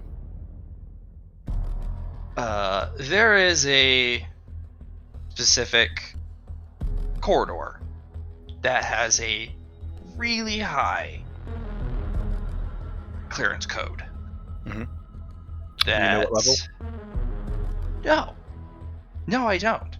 High enough you're not Getting aware. close to the door to study it gets you dead. Let's see. It, we theorize, is a bypass corridor out of the main thoroughfare. Main thoroughfare is death. Do not go down the main thoroughfare. So No, many have never died go down. trying. You never go down the main door. Never. The- Back doors, security passages, maintenance hallways. You never go down the main. Well, when the weapon that is killing you is not visible or detectable in that hallway, and you don't know its reach and what triggers it, That just means it's a trap that you avoid. right? But that's the only way. That's the only other door we've found besides the vents. What? Vents are just as deadly. Yeah, I'm not surprised. Alright. No. I will need time to get you the codes, as I will have to be careful about that, and I'm gonna have to scout it out. But short of me dying in the process, yeah, no problem. All right. Now here's the big ask. Mhm. The access code, no duplicates. No Give it duplicates. to me. You don't keep a copy. Hmm. That's the big part. I see. So you're asking for exclusivity on the access as well. Right. Hmm. But that may end up chaining you in if you do really well and you don't set off all sorts of other security systems. If I set off any security systems at all, then you won't, and you'll know about it when you find the bit to me. No. That's hopefully not what happens. But You're right. It's more likely to vaporize me. Saving on janitor danger work of it. that way. So Oh, if I'm fully you- aware, and I'm accepting anyway. As for the access thing, for the access code itself, How about instead of solo, like you just being the only one with the code, I have a code as well, but only for personal access. I will even sign an agreement if you like, and That's never to not bring what I'm anybody. asking for. Well, hold on. I will not bring anybody else in there. Nobody else will be allowed. I won't even tell my team that I have the access code. Mm-mm. It's just because I want to be able to go back through. Simple as that. Create yourself a backdoor. Well, I can. But I'd rather be much more upfront with you about the situation than just create a backdoor. I like honesty in my dealings. Appreciated. I still need an exclusive key. You might find out why. Okay. You may only be able to make a single key. They have Possible. It's possible. Systems like these tend to they do a form of biocoding onto the binary of the actual structures or the software coding. Anyway, long story short, I'm fully aware that it is possible that only one code will work, and if that's true, you will get the only working code. even if you can make more. One key card. There's Very a well. reason for it. Not just because I just want the key card. There is a rhyme or reason specifically related to Sector 12. 1. Do not make copies, do not make duplicates. Don't download anything, just make the one card. It's going to be a physical object. And Interesting. get the hell out. Don't scan it, don't use it, because if you use it, it gets logged. It needs to be a skeleton key for when we need There's it. an intelligent defensive program attached to this place. Oh, it puts the normal base to shame. There's a reason why they sealed Sector 12 and cut all cables. I see the situation now. This thing, if it got connection to the base, could probably force Thunderhead out of this base. I've heard about those programs, never experienced one directly. They're the boogeymen of all chiropractors. I think it's the Thunderhead itself, but an older version. Oh, probably. That is the running theory. The older versions, they aren't actually more powerful than Thunderhead, but they have less restrictions is the issue. Yeah, and they have less restraint. And they have a killer instinct that Thunderhead just doesn't have anymore, to be honest. Oh no, it has it. It's just, it's made agreements that it holds to. It's odd. But if you worked as a chiropractor for any length of time, you understand Thunderhead has that killing instinct. And it restrains it because it's made a deal. And I don't know what the details are, and I'd really rather do that, but that's... Enigmatic Council. If you can get into their private files, the terms of the agreement are all there. At least that's what I've been told. That's... maybe. But that's the thing. I don't know if it's with the Enigmatics they made the deal. Doesn't matter. There's somewhere on the homeworld, there is a there's biocache that has literally the verbatim of the agreement. Oh, yes. And it's where Thunderhead can access it specifically so it can check the terms. But can't change it. Mm-hmm. Or get rid of it. So, At the end of the day, that's possible just via coding, though. Thunderhead is, for all its sophistication, still software. yeah, but I'm betting you it's something a little ridiculous, such as a computer screen viewed behind a giant piece of glass then the camera is pointed at it. I wouldn't put it past the Enigmatics when they made it. to literally make it so it's unaccessible even as a computer file. So you have to view upon it knows? upon far. Who really knows? I don't Except know. them. Yeah, but that's just my stupid theory crafting, because sometimes you don't have anything better to do. No, you're probably right. That fits the MO of how Thunderhead operates itself as well, funny enough. Well, It actively tries to delete those old files.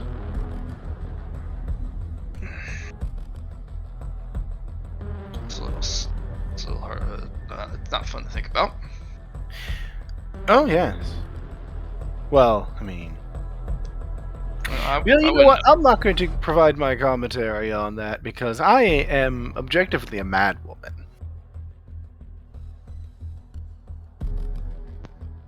What I not consider... really even a woman. I still identify as female. Alright, that's fine. You can identify as one, just anatomically you aren't. Oh, no, not at all. I don't have any biology left. I could do this. Cracks head over upside down. I've Flips it back up. seen people bet like that. Don't do that. Like, It is oh such... god. I will admit, it's actually a weird feeling for me, too. I'm a healer. I've seen other people look like that after they got into a fight with someone they shouldn't, and somebody bent them into that shape. I will restrain my immediate instinct to make my contortions worse. You can make Oh, I can become a ball. No. I can roll. If you do that, deal's off, and we are not talking. I'm not doing it. You've already made it clear that it bothers you too much for me to validate my own amusement. I don't think I'll ever get used to it. I am not a cruel person. Okay. That's good. Alright, so, So, Actually, being nice 5 is Shroud, what- that's... shit. I will say that is a hefty thing. Yes, I'm aware. And you want the access to the code, to the access code for that corridor. That's a hefty thing. Right. Do you have a private server? Yes. You are an animatronic. You have the ability to edit memory files. Yes. If you go into Sector 12, edit the portion where you are thinking about heading there, all the way up until you get back, our dealings are done, edit that entire time, and put it in the private server. You will not remember it, but put a label on it. If something starts digging through your brain, don't let them dig through that file. No problem. There's a lot of safety features you're going to want to put in place. If you're going to use virus programs or other hefty things, they need to be the quietest assets, because not the first chiropractor's gone in, and they don't usually come out. You want to know what part of that is? It's an interesting thing. Most chiropractors don't operate in stealth. The reason for this is because the hiding from the Thunderhead within its own files is nearly impossible to accomplish, to the point of being effectively worthless, unless you do it exactly right. And even then, the odds of you actually succeeding are so minuscule that it's just better to create better active defenses, than hide from it. Yeah. That's it. Like, they want to make it... I know plenty of guys that want to make it super mysterious. Ooh, I don't hide in the Thunderhead. Ugh. It's because you fucking can't, and you're too much of a goddamn Neanderthal to figure out how to do it. Well, I'll leave it to it. Deals off if you raise any alarms. because No every time you problem. do, the thing it adapts, and the whole game changes. And any part I'm aware. I made is you ruined it. Not my first rodeo this deep into a system. Maybe I'll have to see how big it actually is to figure out how bad that part's going to be. But details. Ports. I have a piece of information for you. Here's some data. This is the last file the chiropractor, the last guy, was able to pull before he got fried. She'll actually Be send that. careful when you open that. All I have is the data. I don't know what's on it. Yeah, but she's sending that to her private server, Okay. and she'll roll it through that and see what it is here. Roll and roll me logic, and then security. Well, I was just gonna have my decode run it since I don't have to open shit. on that. Alright. There is a lingering Black Hammer program. You look at it, you get smacked. Oh, is it a good thing I don't actually have to open the file to read things with that decode? So the decoder will actually determine that you cannot salvage the Black Hammer program. Can't actually. It doesn't have enough data to yank it, but it has enough of an echo that, it actually is linked to a root code for accessing the file. So the moment you hit the exe to execute, it goes right through the firewall, right into your brain. Yeah, Oh. that's pretty clear. Yes. Yeah. The file actually is the guy's exploration of the server. The server is actually chopped into local isolated pods because of all of the connection cuts. Somebody literally took a fire axe and just went, fuck these cables. Interesting. And the security nodes are isolated from each other. They don't talk. But because of that, they've gotten really good at asserting their own authority and changes. They're very creative. And each of them can change their own decisions, period. They're basically full-blown AI at this point. And they're angry, aggressive, and merciless things. I wasn't really expecting anything less. This guy, he kind of went in.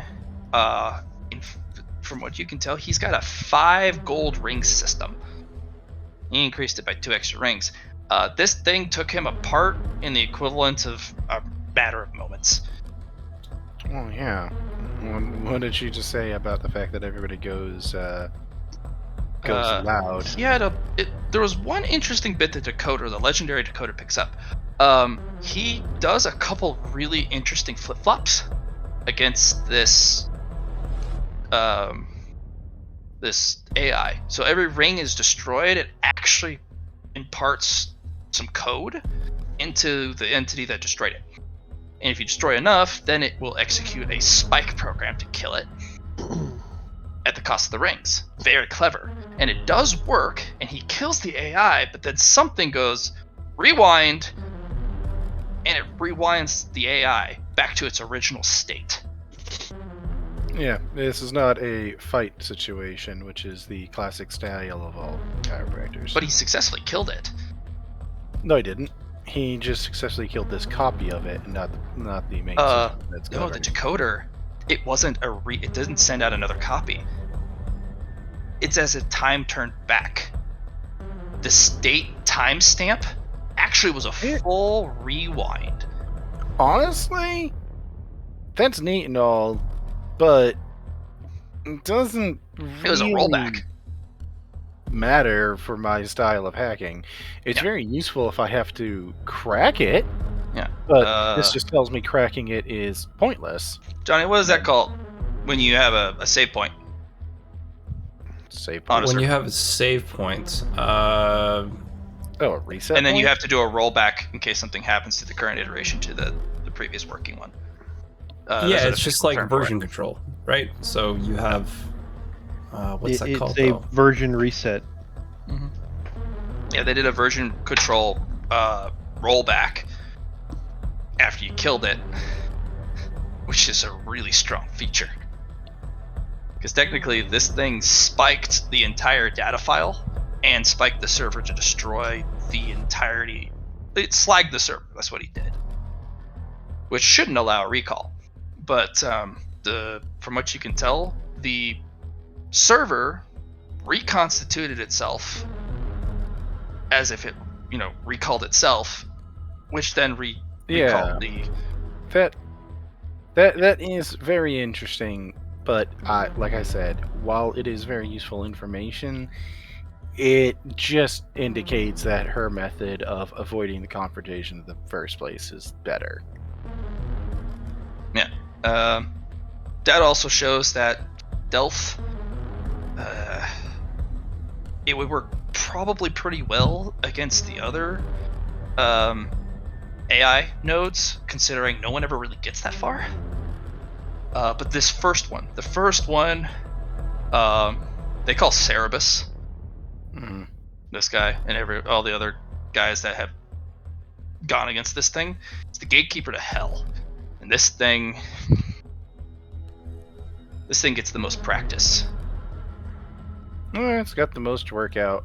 That just means I'm gonna have to plot out my shit for it first. I'm gonna have to be. If you can get by Cerebus, that's gonna be. You could be the very best that no one ever was. And I'll have to plan. Well, I'm gonna have to plan that. That's all. Mm-hmm.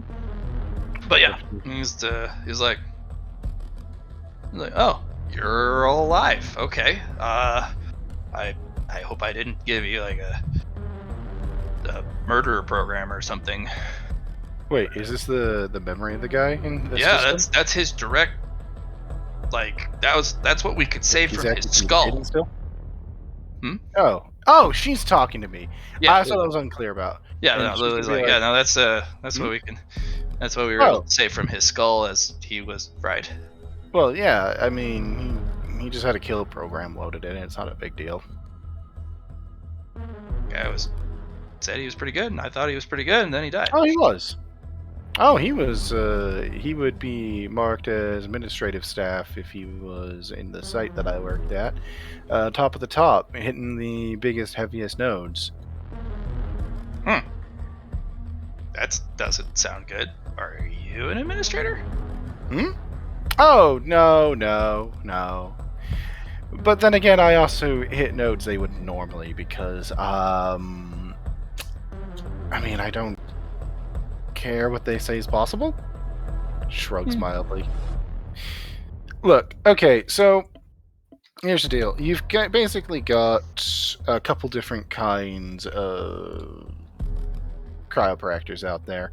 You've got the ones that are what everybody refers to as the best of the best. They are the people that end up as administrative staff. They get high clearances and they're told to do the jobs that are most important, and you must basically swing it out with the heaviest programs.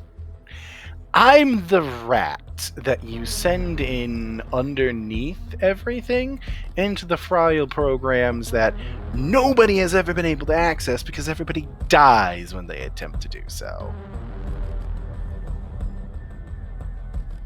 I don't fight the programs. I find ways around them. Well, hope you scurry well. That's the plan. And if not, I mean, I'll be dead and you get to try it with the next person in line. I'd rather not. Do you know how rare it is to get a chiropractor in this place? Yeah, how rare chiropractors are? That does not disprove my point at all. No, it doesn't. Okay. If you can get us in, Who's us, by the way? Me and some other hopefuls who have done their homework and their groundwork. Okay? Because what's going to happen is if you get us this card, you will be potentially, depending on what you've shown us and how good your work is, be asked to maybe join us moving forward. It's going to be a very small team of 4. I presume that the other chiropractor on base has declined at some point. He doesn't know. We didn't bring it up to him. No. He's a coward at heart. Well, many are.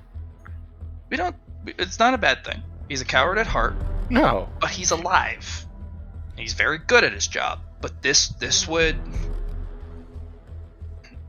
He's very loyal to the Thunderhead and to the authorities on base. If we as so much as mention or yes, that you're give him going the to- hint, he's gonna blow the whistle. And we're all gonna be thrown in the fucking brig for I don't know how long. Oh, then he was a spine runner, not a chiropractor. Got it. It's different. He's a chiropractor, but No, he's, No, not if he's blowing the whistle on you guys. Chiropractors, we don't operate legally. What's No. legal? I mean, So shit. here's the main distinction that you can make between them is basically whether or not you can trust them to not rat you out to the administrative staff. That's the best way to put it. That's it.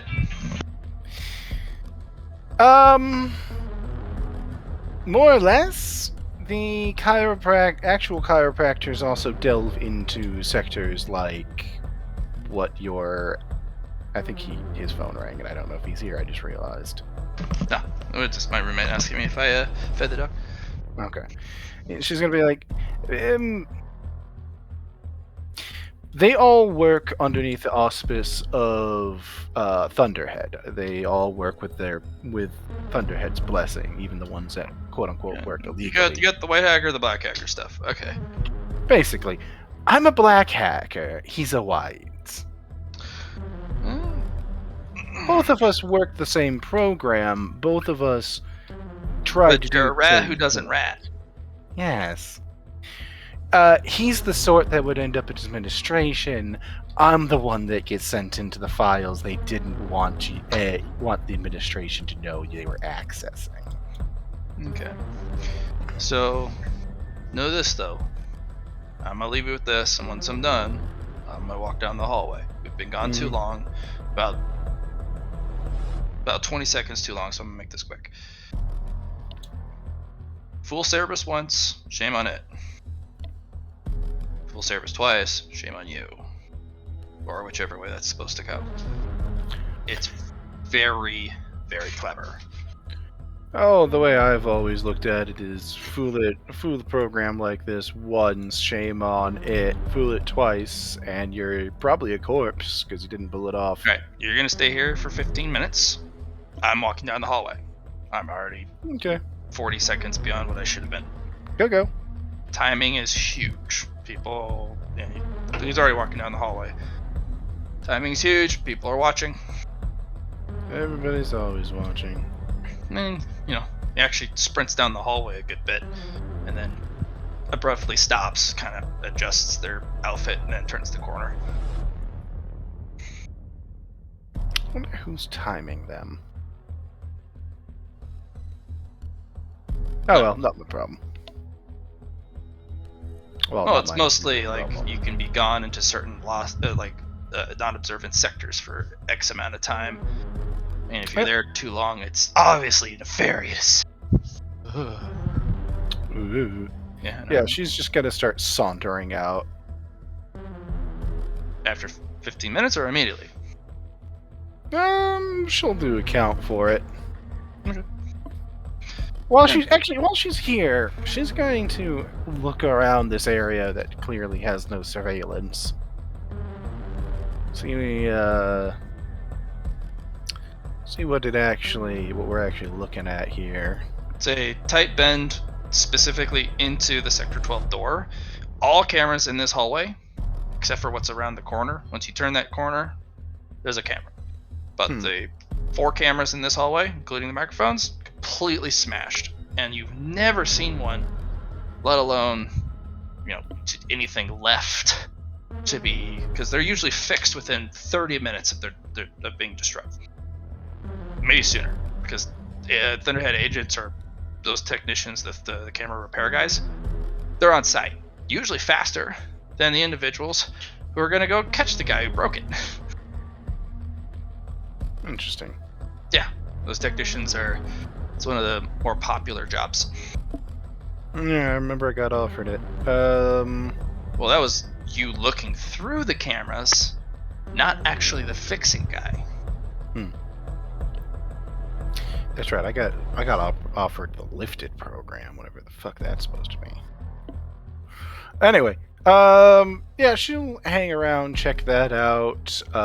No, this is definitely an excellent place to have clandestine meetings for that very reason. Probably by design. Yeah, no cameras. And then after the timer's gone up, saunter out. Or two.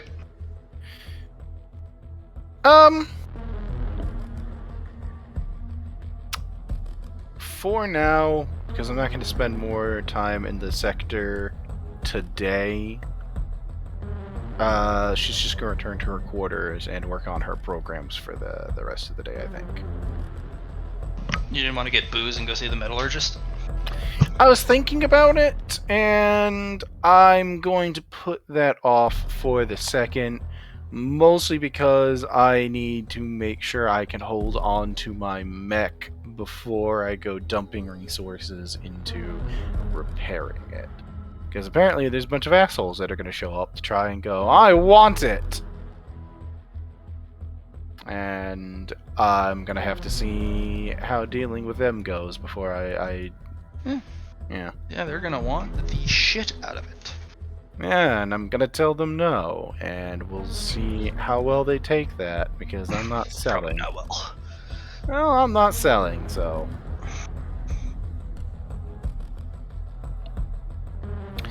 Yeah, so instead, in the meantime, I'm gonna just work on my software. I've got a virus to fix and horribly upgrade into something terrible nobody wants me to own.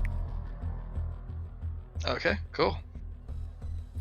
How do you want me to do the rolls for that?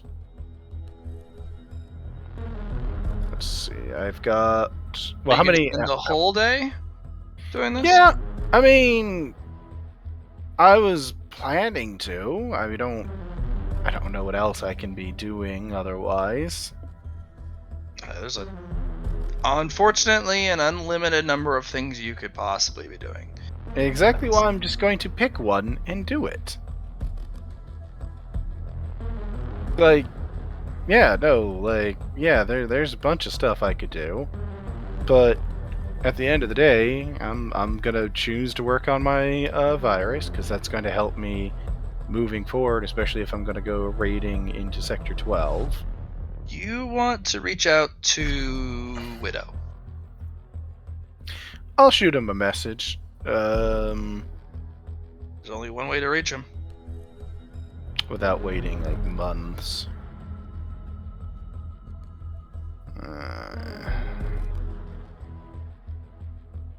He's gonna absolutely hate it. He's a recluse for that reason. Yeah, I know he's gonna hate it. Well, he's gonna hate it mostly because of what I'm accessing. I'm gonna be sending him the message through. He's not gonna be happy with that. No. Whatever. I'll shoot him a message and be like... Yeah, I'll shoot a message through Milo. And just be like, hey, Widow. I'm Milo! I'm holding this call. Milo? Oh my god. Who is this? My intermediary. And How my did you friend. get through this number?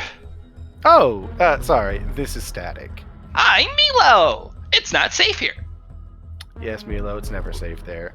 Hey, Widow, it's static.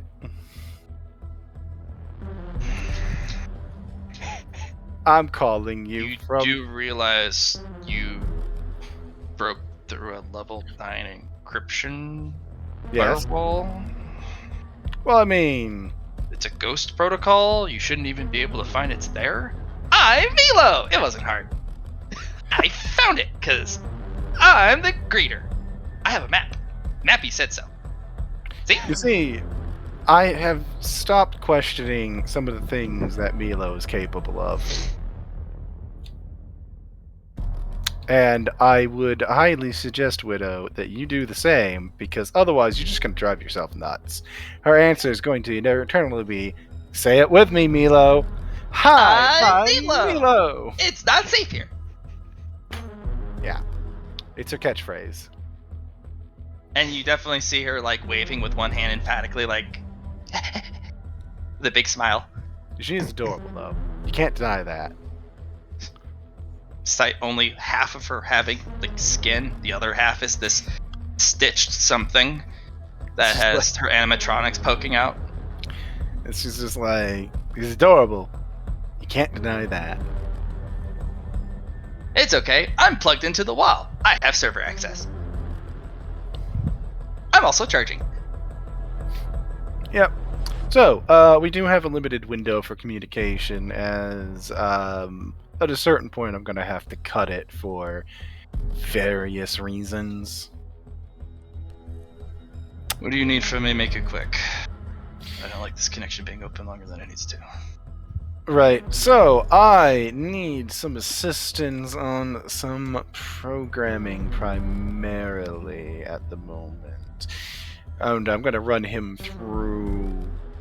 I'm actually going to run him through what I know about Cerberus, as I'm like, I'm dealing with this. That's a level 8, 9, and 10 multi-headed AI program. That's 3 AIs put together. That is a whopping Pile of fuck.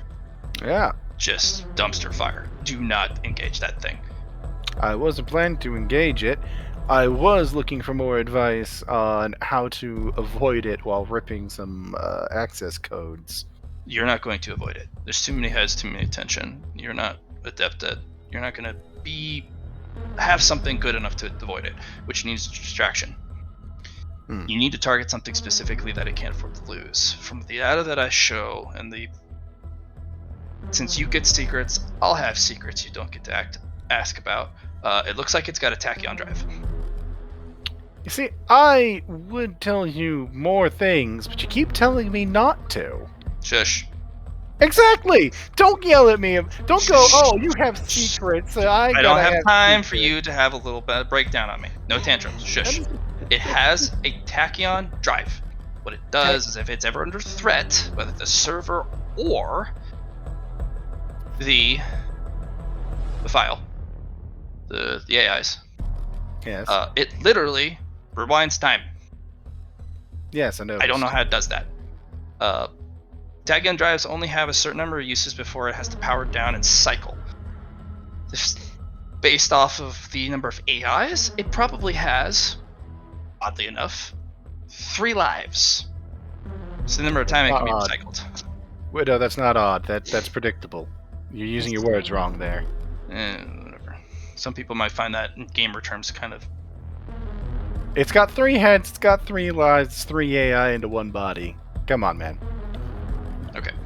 So, you need to assault the hardware. You need to cause a problem somewhere in the system that it literally cannot ignore. It'll devote one of the heads. The greater the distraction, the more valuable the head that's going to be devoted. You need to pull away 2. It needs to be a one-on-one situation, and you need it to be the dumbest head, which is the 8. And that's not dumb. That's going to be a nightmare. But you can't afford to go a 2-on-1 or a 3-on-1, heaven forbid. Okay? Oh yeah, I already poked a level 8 once. It was in an Ace's mech. That was fun. I bet that still rattles your teeth. Nah, Alright, well, you don't... Whatever. I don't really have rattable teeth anymore. Fun fact, I'm a robot now. I have already deleted that entire thing from my memory. I don't remember any of that. You're a what? Don't answer that. I'm sorry, you can delete memories, Widow. Noted! See, we're sharing. We're sharing because we're friends. Thank you for the advice. I'm trying to keep you alive. You're very, very annoying because you just love to throw your left. I'm not going to continue this. Okay. Cool. It needs to be a one-on-one. Distractions. Has to One-on-one be with the 8. One-on-one. and it needs to be a hardware issue, because those three will overcome any firmware or software interaction. Unless you get something nasty, and I mean biblically nasty, from your mysterious friend here. Because if he can bypass my security encryption, my ghost firewall, you could huck this thing at them and they would lose their minds. Problem is, I if already they have a eat plan it, for that. you're screwed. Because if they are able to eat that program that you threw at them, they're not going to be beatable.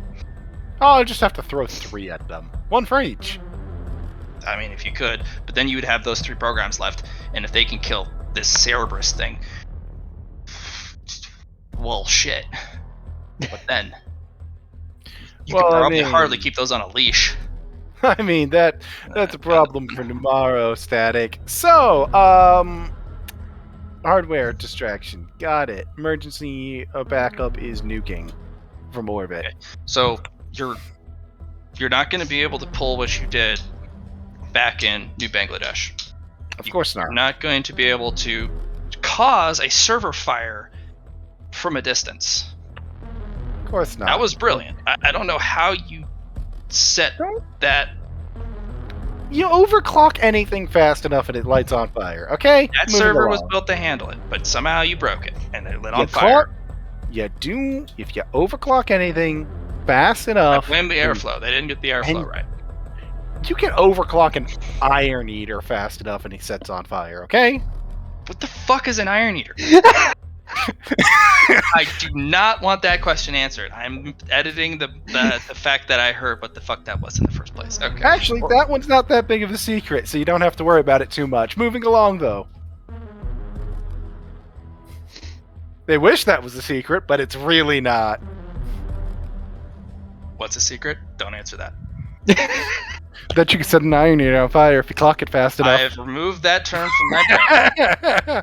I'm going to keep saying it to annoy you, but we're going to move on because we have more productive conversations to have. And you're right, I will have to hit more hardware issues. Side note, they have had hardware problems before in the form of somebody going through with a goddamn fire axe and cutting their goddamn cables. So, alternative ideas other than doing that. You're going to need to find a maintenance panel. You're going to need to get in and cause some sort of literal power fluctuation problem. Or if it's an isolated server, because the hardware apparently got axed, then you're going to need to literally consider the system to be entirely cell structure at this point because of the hardware breaks. Okay, looking at the schematics, this extrapolated whatever information this got here,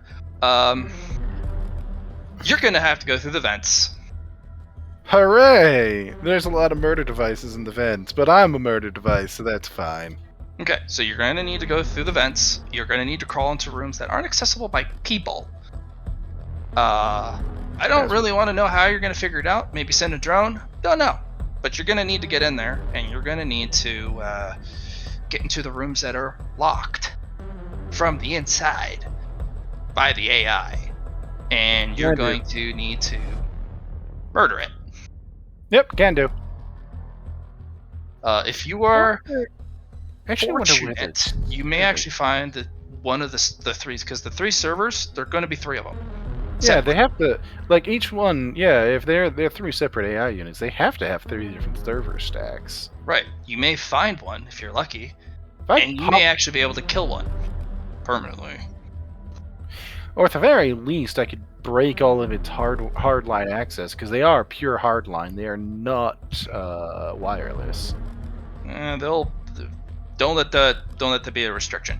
There are some entities that have, I don't know how, they have transcended the wireless connectivity state, and they can connect to you directly.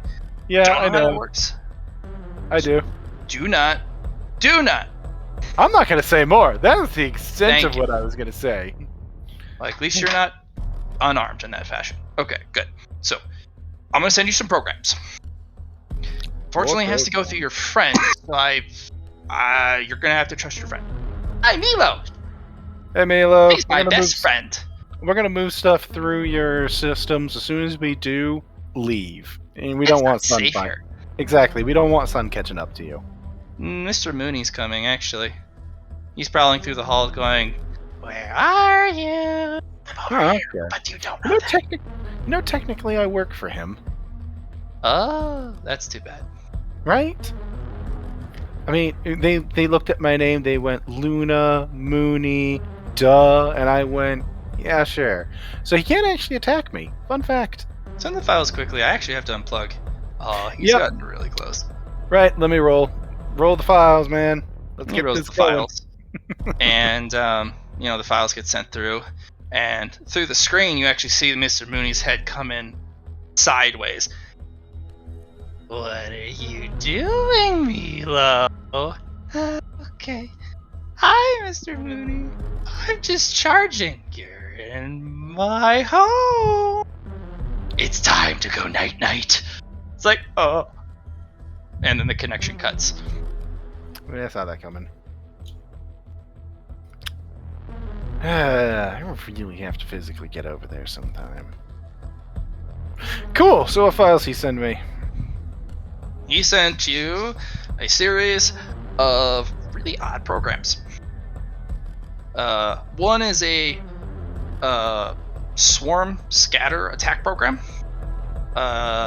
It starts really large, looks very threatening. You kill it, it divides. And then you kill it, it divides up to a certain point, and they get weaker and weaker and weaker, but it divides to the point where it's like, oh god, it's everywhere. Kill it. Several are smoke screens, several are system shock so that it loses track of you for a moment. All of them are like ninja tricks. Distractions, displacement, obscuring of where you are in the area. Yeah, hide your movements. Yeah. Okay, that's cool. You can send me a full list later, because I'm gonna get off if you don't got more for right this second. That's... Milo cut the connection. That was it. That's how you connect. You have to go through the old-fashioned way. Well, yeah, until she gets back up anyway. So, yeah, I'm gonna call it there then. I still want to do some downtime stuff for upgrade, like trying to get my virus upgraded and functioning better, but I'll do that. Alright, good night. Yeah. Goodbye. No. Bye, guys. Good night. Bye. See you later. Okay, you scallywags. We got that guy out. Very exciting. You guys have learned some stuff, meta-wise, through what is going on. Living vicariously through the hacker boy. Man, this is some good lore stuff. Alright, at least I hope. Alright, so well, since Cody is tied to his objective and Jackie's gonna follow her around, we'll jump to you two and then we'll jump to Dix. Neat. Alright. Cody, you wake up, you're like, oh, I'm not woken up at the crack of dawn. Oh. But you are woken up 30 minutes before breakfast.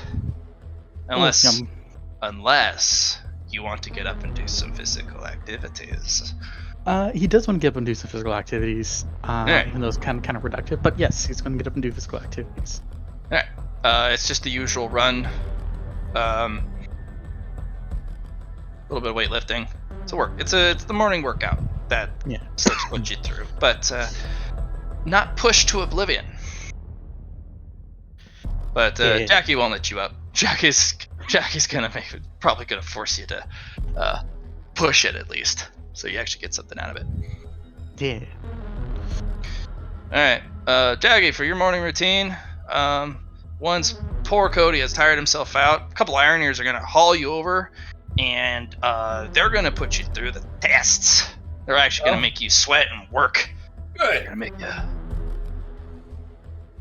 Hey, Cody, you ever see Iron Sweat? Yes. It's Hot. quite nice. Hey, Jackie. Yes, what's up? Have you ever seen something like this? I'm going to activate my skin. Remember, that it requires your master to turn it back. I was just about to say. Yeah, no, that looks pretty cool, Cody. How do you turn back? You know, that usually requires help. I forgot about that. I was too I'm just excited. Everyone gives you a look like, I need a fuck. This is when you text your master with "oops."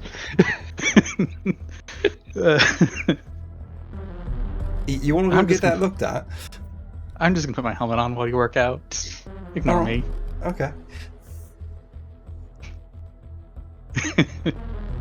Yeah, perfectly fine. Put your helmet on, hide in the suit. It's all good. Suit, you can sweat and get it all dirty on the inside. There's a mesh inside that makes it clean, especially for the Iron Eater suit. Never take off their suits, so you actually don't sweat. It's all on the inside, and it's regulated Yeah, recycled. like a black carapace. I was thinking more of the Dune suits. No, it's more like a carapace for the Space Marines. Oh, okay. Yeah, way better than the Dune suits. Are you kidding? Keeps you squeaky clean. Unless you're a Nurglite, and that's just. Hey now. You're an all-star. Rockstar. Alright, so you guys get pushed along.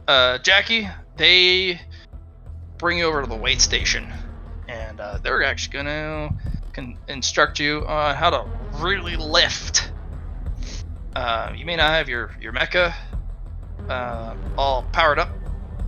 You haven't made a new connection to your Timberwolf yet, but they're going to teach you specifically how to use your suit's regulators. You were taught how to use the heat vent flaps, but not during physical activities. And they're going to smack you like, dude, what did I say? You squat.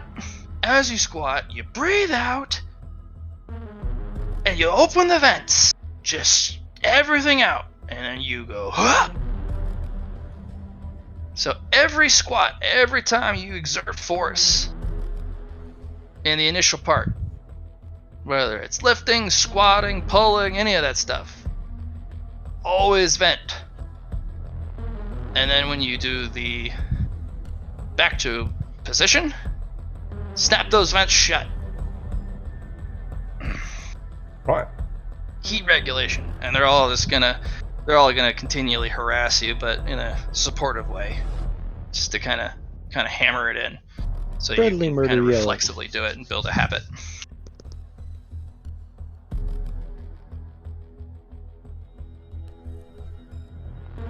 Oh yeah. Pump it louder. All right. So it's gonna be a little hard to gain strength until you get your mech up and running, and a lot of the time it's just to get the energy rolling through you, because a lot of the strength will be connected directly to your mecha. But you're a young Iron Eater, so there's a good chance.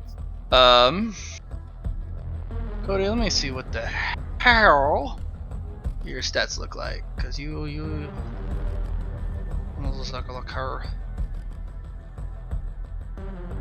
You can increase your strength and toughness by 1 each.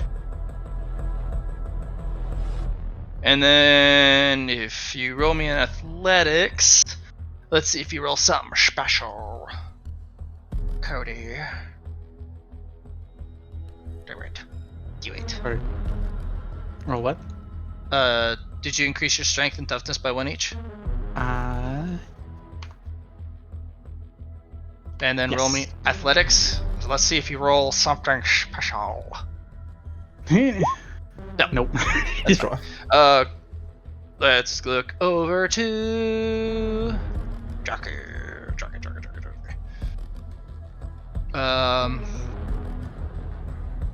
Okay, your strength is ridiculous as is.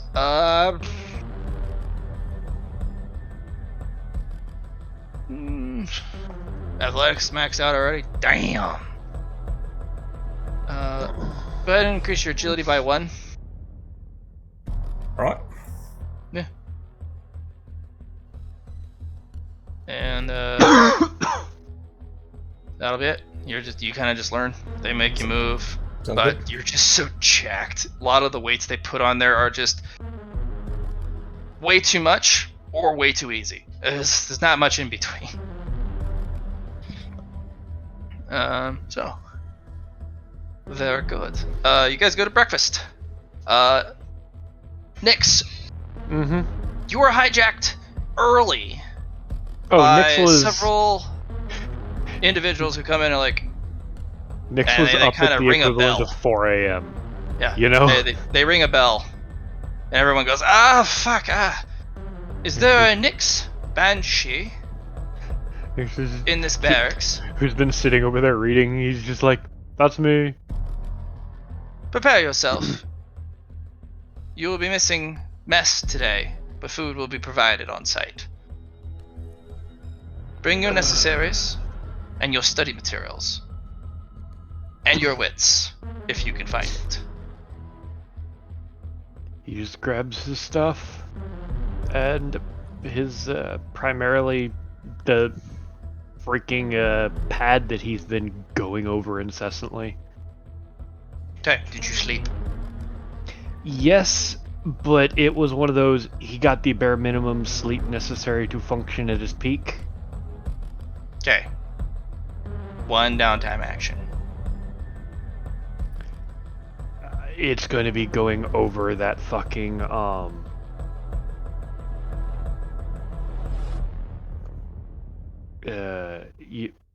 It's yeah, he's just going over the pad and the details and everything, you know? okay. I'll let you familiarize yourself with it, but you don't need to make any rolls. Yep. Okay. Back to the other two. Cody, you and Jackie go to breakfast. Yeah. You guys are given your very hearty meal, and it's actually really nice. You wake up, you do a little workout, and the food just tastes so much better. Yeah. Slips is already there, sipping, just eating their food. Back at the same spot. You guys probably get your same stuff. Jackie, you still get the same orders for your potential romance and your boss. Yes, I do. Yeah. Subtracted. You guys chow down your food. What next? Well, Cody. I was hoping to. Actually, no. I'll let you talk up the world soul since I was. I think of the idea after you say it. So. What do you? It's like, so my plan for today, Jackie, is to at some point talk to Archeo. Ask Dutch to teach me World Soul because I've been allowed to learn that. Then I'm going to sequester myself into my bay and work on thousands and thousands of ideas. All right. I wasn't really with the idea of the World Soul before, but after joining the Iron Eaters, they, I don't know, I just got some different ideas with myself, and I feel like I need to be worldly with the mech, like part of the Earth in a sense, and I don't know, maybe there's some good thoughts there, so I'll join you on that. I know you go into your mech bay, and I've seen yours. Do you want to go check out mine? I got one for joining the Iron Eaters, and it has some Leah tech inside. So you want me to go over your Leah tech for you? No, I just want you to come check it out. But I figured since I might as well introduce you early to the thing, and it's quite impressive, I must say. I can't really tell you much of the details. I feel like it'd be an invasion of the Army's privacy, but I think in private in the Mac Bay might be. I'll tell you about it. See. Okay. Yeah, but that's really all I'm interested in. You know what else? The shroud technique. You still got that book on you? Yeah. I think I might try that out. I feel like we're not going to be at this base all the time, and letting everyone else know what my potential is might show about. No, what am I trying to say here? It might look bad for me, and they might look down on you because I'm being associated with someone of your class. So I want to keep you safe and not have what do to. I mean, someone of my class. The Leah, Oh, okay. right? Since I mean, I'm big and tough and all, but they don't want to mess with you at all. No, that's fair. I just don't I mean, want to, bring you down at all. I hate for that. Jackie, you have more potential than me, right? No, it's true. No, it doesn't matter on that sort of things. I mean, it kind of does to some people. I'll get there eventually. It's all about what you make of it, right? I mean, yeah, sure, quantity over quality. But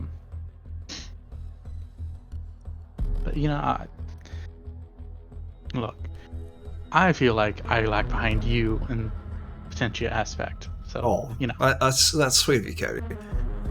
But we all got our own strengths and our own flaws, right? So I wouldn't say. Sorry, that's not what I want to say. You having less potential of me is not a flaw per se. What am I trying to say? As she kind of gets a little flustered. You know what? Let's just finish this meal and go do our things.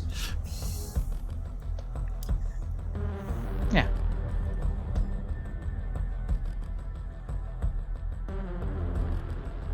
You finish the meal and go find Dutch.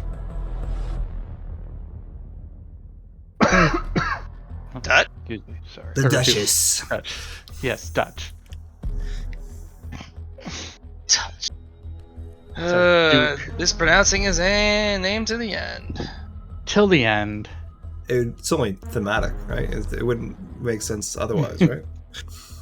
Right. In fairness, I'm giving him a higher rank.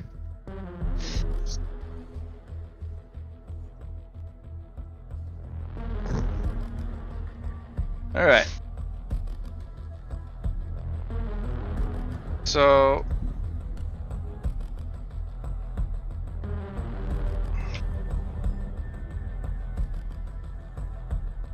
that is the world soul. He'll teach you. Mhm. Yeah. Does that take one downtown action?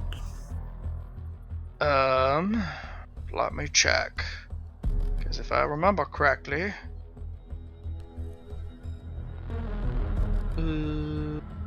handouts, downtime actions. He's not a master. He would be technically cultivating a manual or device. It's going to cost you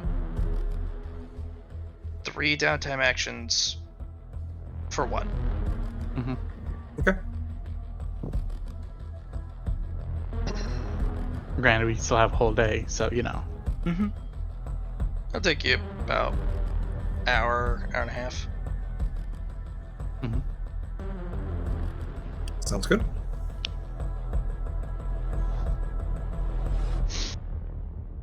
All right, step 2. Step 2. Find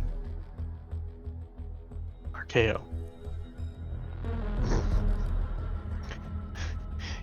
You remember yesterday, right? He was Oh, going yeah, to be no, I giving do. dissertations all day. Oh, that's right. He's giving dissertations all day. I'll find him at lunch.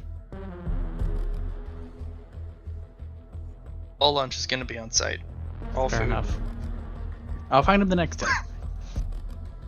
yeah. Baby. Baby. Baby, baby. Alright, Jackie. All right. take me to your mech. So, we skip up along the little path we got going on here. Take the trek over, and then we get to a mech bay way in the back. Yeah. This is a direction you have never traveled before. So normally you travel east all the way. But partway through, you actually take a turn south through a massive set of double doors, like huge. Probably big enough for that king crab to fit through. And there's just open bay stalls for mechs as far as you can see down that way. And it takes about 5 minutes of travel, and eventually you reach a double bay stall. One has the Timberwolf, which is its poor sad state, and the other is this just stripped, barren, heavily damaged mecha frame. It was a large frame, right, Jackie? Yeah, large. The only thing not damaged on it is its endo steel frame.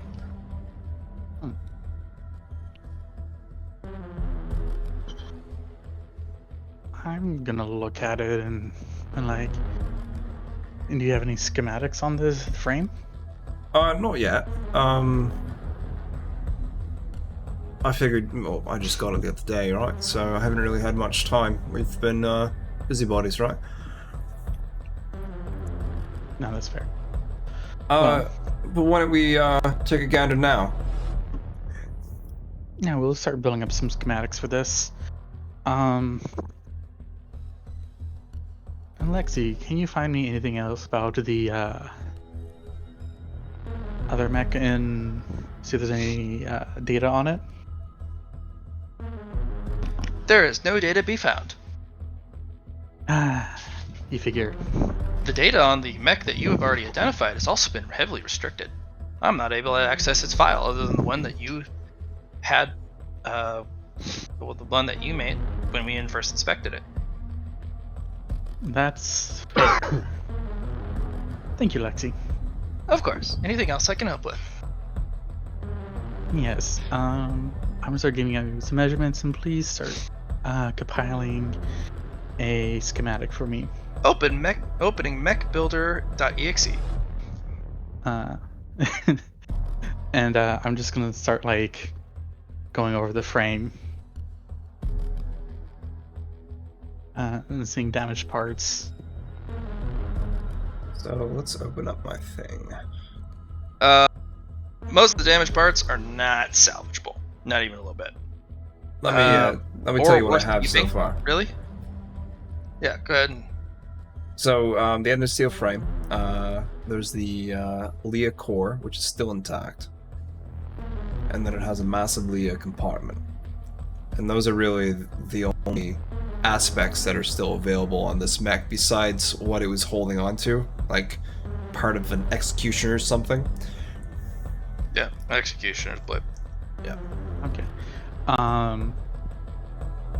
By Leah core, do you mean a Leah generator? No, not a Leah generator. No. It's a case 3. It has a Leah canister in it. Oh, okay.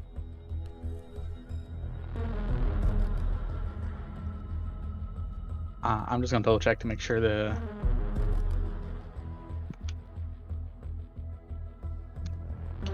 it's intact. So Matt, there's two things. There's the engines and there's the cores. You're saying the core this mech has is not Leah, or are you saying that it's something else? So the engine is separate. Right. Yeah. The Leah core is basically the total compartment slot available for the Leah. That's your core Leah compartment. The fact that it's Leah enabled is that's some good stuff. Yeah. I may have misspoke, I guess, or the way the terms I used was misleading. don't have any Leah tech in there other than that canister. Because it had been stripped. Right. By the Leah department. The canister was left in there. The compartment available on the frame for the Leah-centric components is there is some. It's actually more than most. And it looks like there's room for an extra canister in the power core for one extra Leah canister to sneak in there. So Okay. overall, a ton of work. An absolute metric ton of work. But that's the point. That's the point of the Iron Eater journey. You build it from the ground up, you strip out the rotted bits of the body, work with the skeleton, flesh it out, give it, its internals, and then, build it up. And if you can get both mechs running and fully sync with them, you get both bonuses. That's how a real Iron Eater becomes absolutely indomitable. Because you got the stats of 2 mechs. You got to pilot them a good bit for those bonuses to start really accruing, but if you can get the power of a ground mech and the durability of one, along with the mobility and the firepower of a space born mech, oof, that's how you do it. So Cody's gonna start, as we're going through this, stripping off all the dead parts. So it'll just be a frame. And we're like, alright. Junk these. She'll look it over. What was that? These are dead bits for your mech. Either unsalvageable, unoperable. They go in the recycling bin. Oh. So, just so you know, Cody, I plan to use parts from this this mech over here that we got from salvage, and then put it on this mech here. What's your thoughts?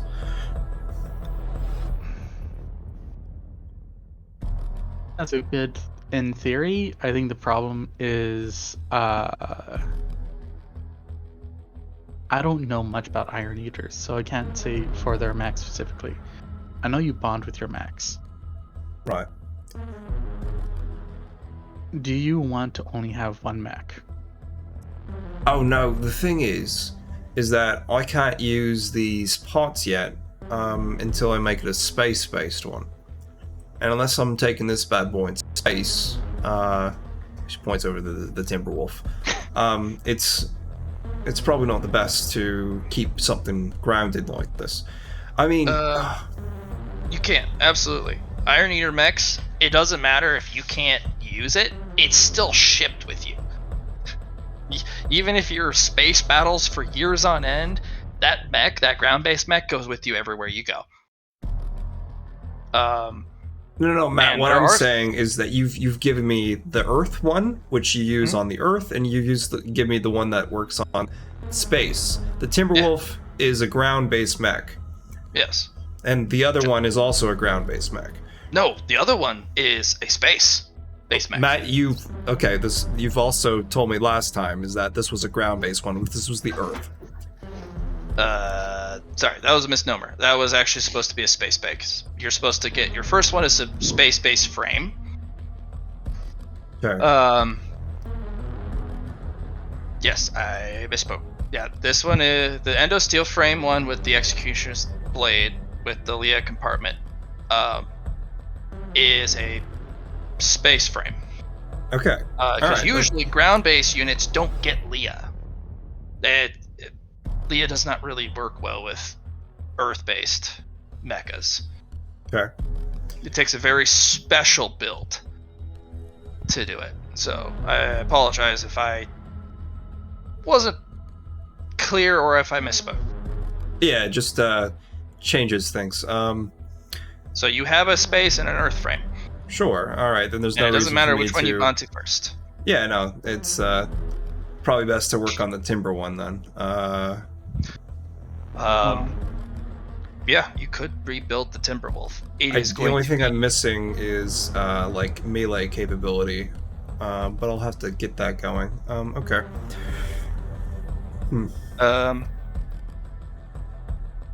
Cody, you're gonna have to pull some connections to get access to find someone who might have some spare legs. Timberwolf, its legs are missing. I'm gonna look at it. Fortunately, the waist is not gone, but the legs are stubs. And getting replacements for something as rare as a Timberwolf that's gonna be very difficult. Or extremely expensive. Look at A it. B class budget would probably get you access. I know someone. We're gonna need to hit up one of your Iron Wolf buddies, or Iron Blood buddies, Iron Eaters. I don't know. There we go. Right, I was wondering what you're talking about. You remember the one that we saved? Right. Yeah. You mean? She'll just take a second, but I'm pretty sure you're talking about not Bumblebee. What was his name? Hornet. No, not Hornet. We need the one that was trapped in the mech suit. Because he was trapped in. Oh, right. The soul, right? Yeah.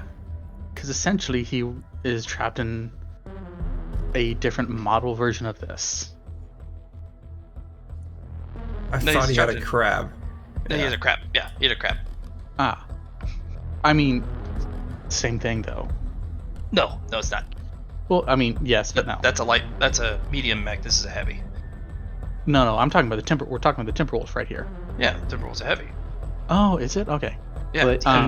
But he may be old enough to have the blueprints or connections needed to get what you need.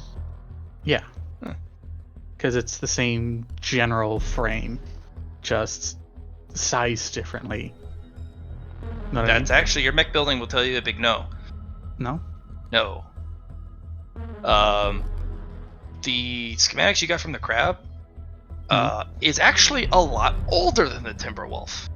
It's very old. It's date-wise, at least over 300 years. Which doesn't make sense. It's 300 years older, which is older than the war itself, than this Timberwolf. There's a schematic difference. Like, this thing's new in comparison. This thing's only about 75 years old. Interesting. Which is older than the war. Or at least one of the fronts. It's older than the Arcane War. I'm just gonna look at it, I'm like, The crab actually is pre-Thunderhead. Okay. Which is like, what? That doesn't make sense at all. Alright. Just gonna sit and think about this. The individual trapped is within the era. He's old, but the actual mech is older than the Thunderhead. So he was able to get a mech older than the Thunderhead. So he might have the clearance we need to... Well, that guy may not. Right.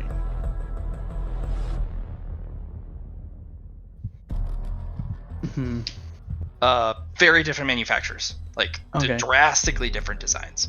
Like, the crab, very solid design.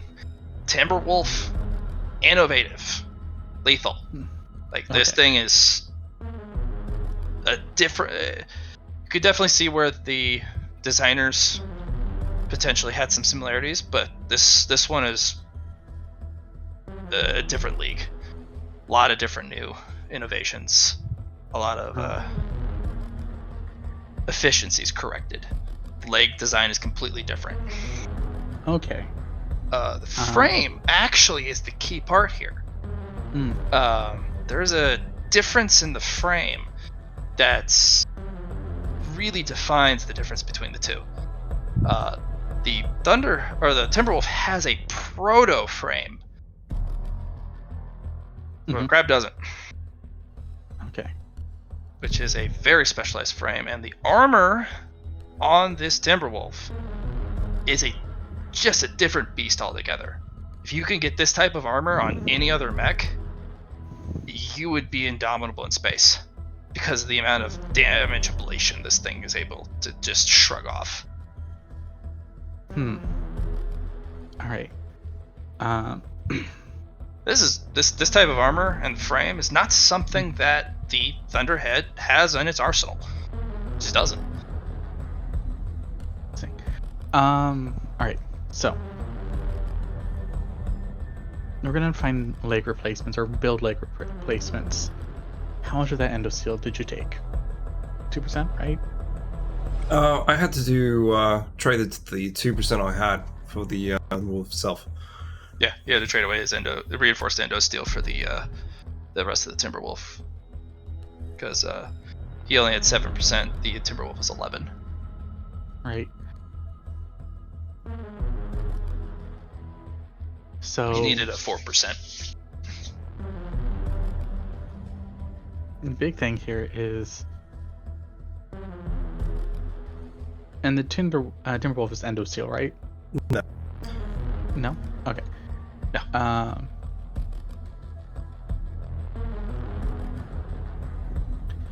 All right. Jackie, my dear Jackie, we're gonna get this space ready.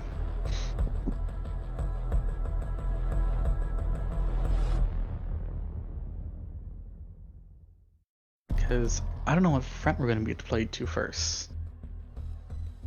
Space front.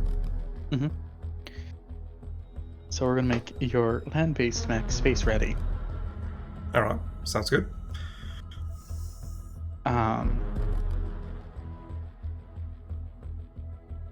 We're going to give you different legs. I trust your judgment. I'm still learning, but I definitely have a reason to kind of figure this stuff out. So I don't know. Actually, mech building's probably your expertise, but how about I help you with the design? Yeah. Do you need legs? I would prefer them if you don't mind. There's a lot of movements I do that require them. All right. Make my job harder then. Sorry, Cody. It's okay. Because my original plan was just to put thrusters on this damn thing and you'd be flying around in a ball. I'd be a good missile boat, though. That's for sure. Yes. Until we get you some actual legs, and some arms, goddamn. The arms are there. Well, I mean, like, actual arms, not gun arms. Yeah, no, those are definitely good arms. So. What's that? Yeah, I'm gonna,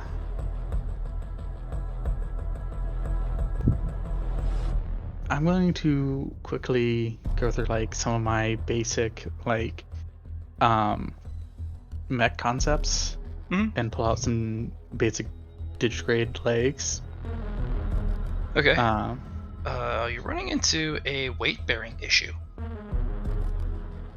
Right.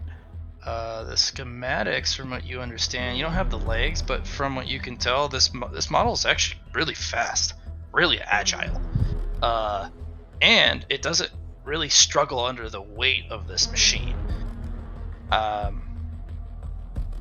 Your digigrade's it struggles under the weight, doesn't handle terrain very well. Like, who the fuck designed this? That's not right. That's if I wasn't in Leah, I'd say that's impossible. Right. With our technological standards.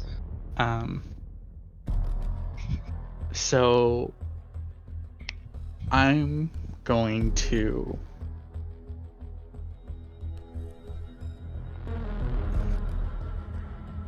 Jackie, I'm cutting off your feed here. So I'm going to remove essentially like the bottom part of the digigrade blade where the ankle would be. Since we're going to space first, and replace them with thrusters. So essentially when they would land, it's going to be kind of a mix of the Apollo when it's in flight form. To where it would land on like thrusters.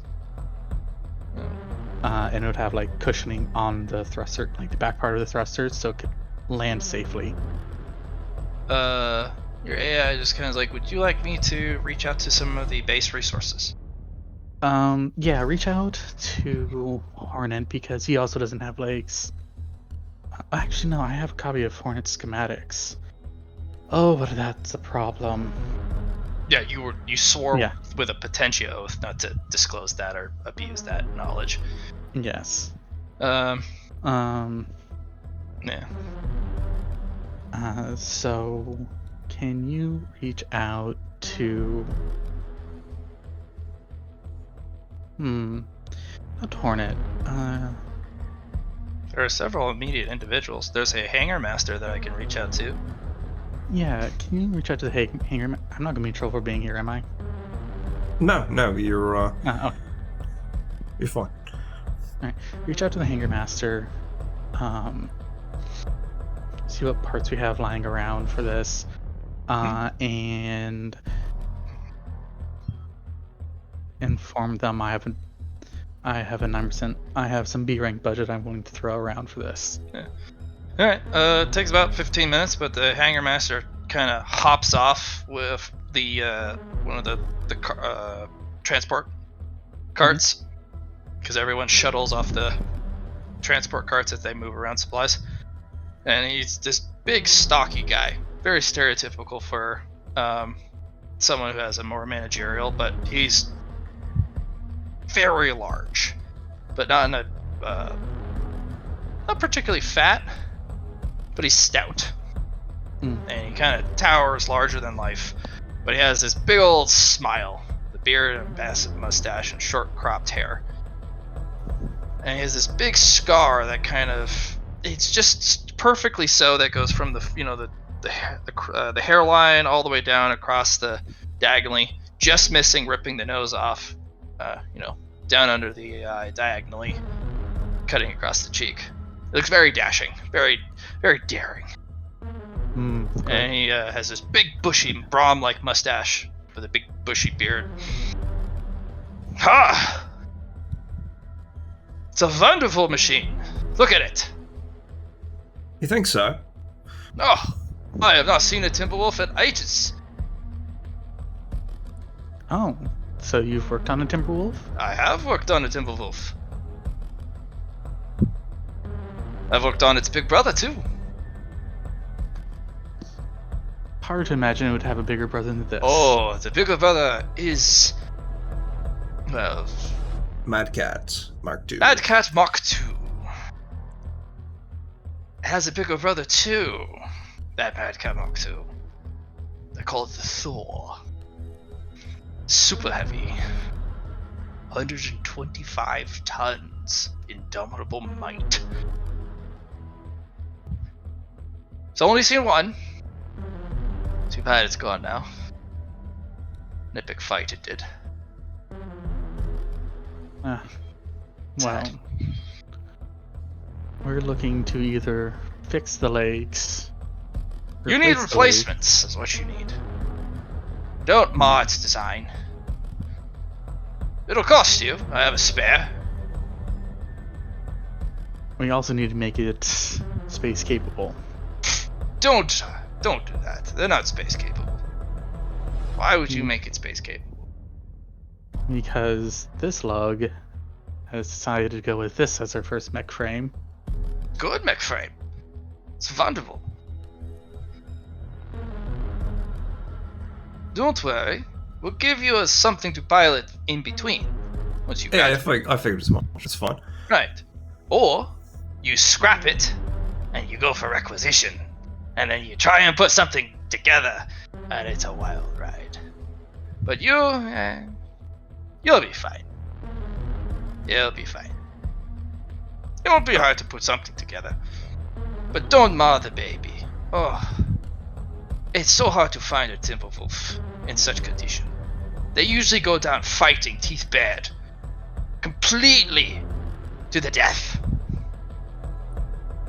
You have the missile pods in complete intact condition. Same with the guns. Cockpit's a little burnt, but I have a replacement. Very expensive. But I will extend it to you, since you are family. And you, little one, have proven yourself trustworthy. Hornet may live because of you. We do not forget, no.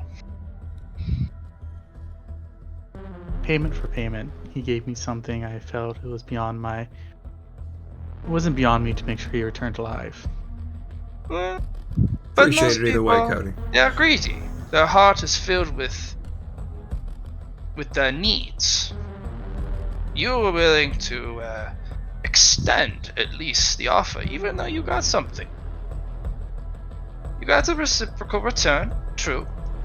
Maybe not in the way you thought, but you did. But you offered it, and that does not happen often. A lot of people do not extend an open hand and help. It's a competitive world. We remember. The choice was yours, and we appreciate it. Very expensive, rare parts, Clanner parts. Oh, very good design. One of their best designs, I think.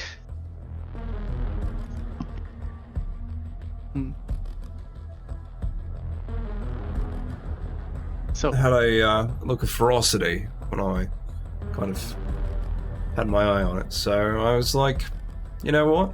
I'll just go for that instead. There's the ace and all its parts, but Oh, you know, the just- Timberwolf will not let you down. just felt like No. It has a fighting spirit inside. It carries the spirit of all the ferocity of the pilots before.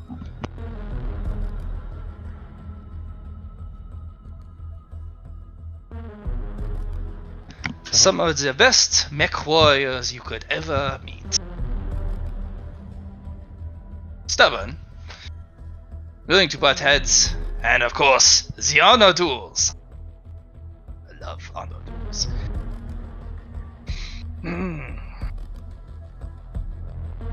Anywho's, I have replacement parts.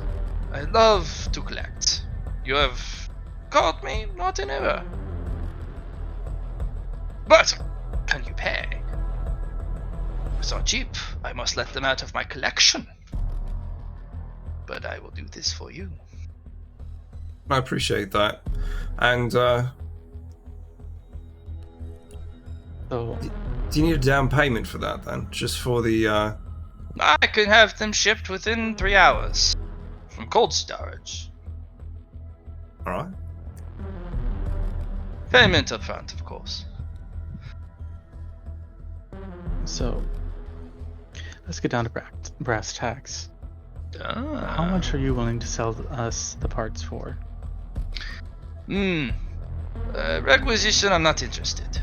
I have plenty. I need budgets. Big, costly budgets for my projects. I have another project to my heart. A very big murder machine. It's in the works, but I don't have enough parts. Maybe you've seen it in the hangar.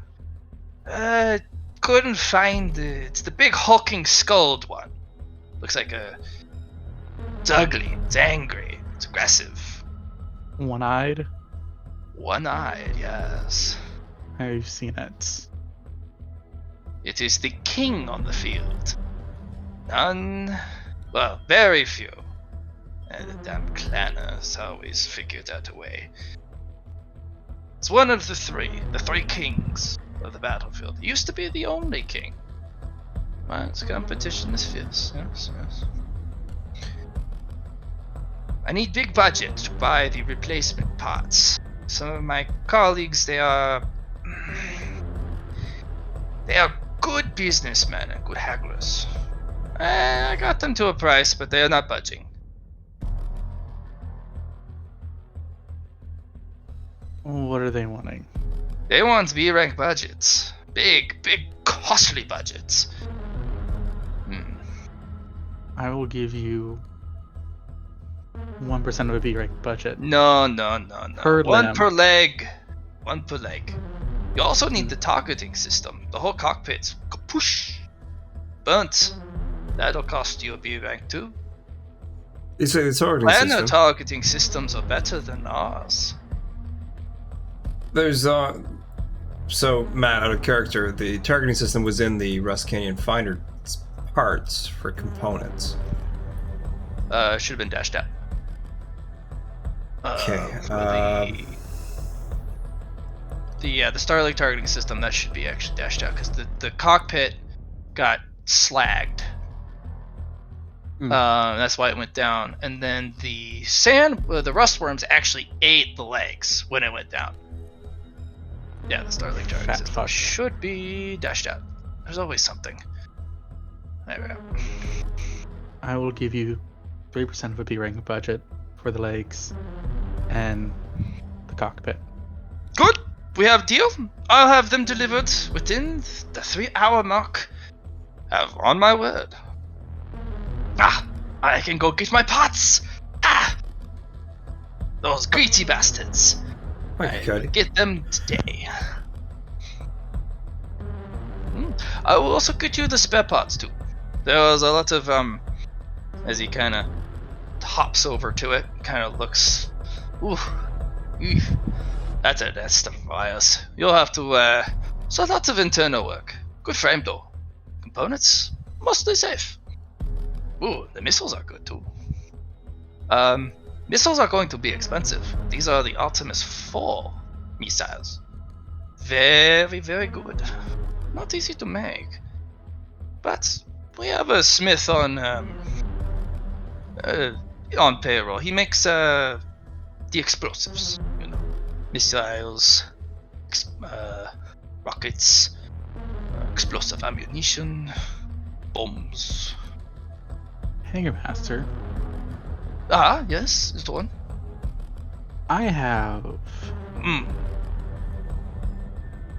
a chunk of metal that I need identifying. You tease me, eh? I don't. Let me see. Once you come back with the parts, I will Oh, leave it to my you- hangar. You tease me. Okay. It's incentive to hurry then. Okay. Yes. I will have them delivered. Oh, what a good day.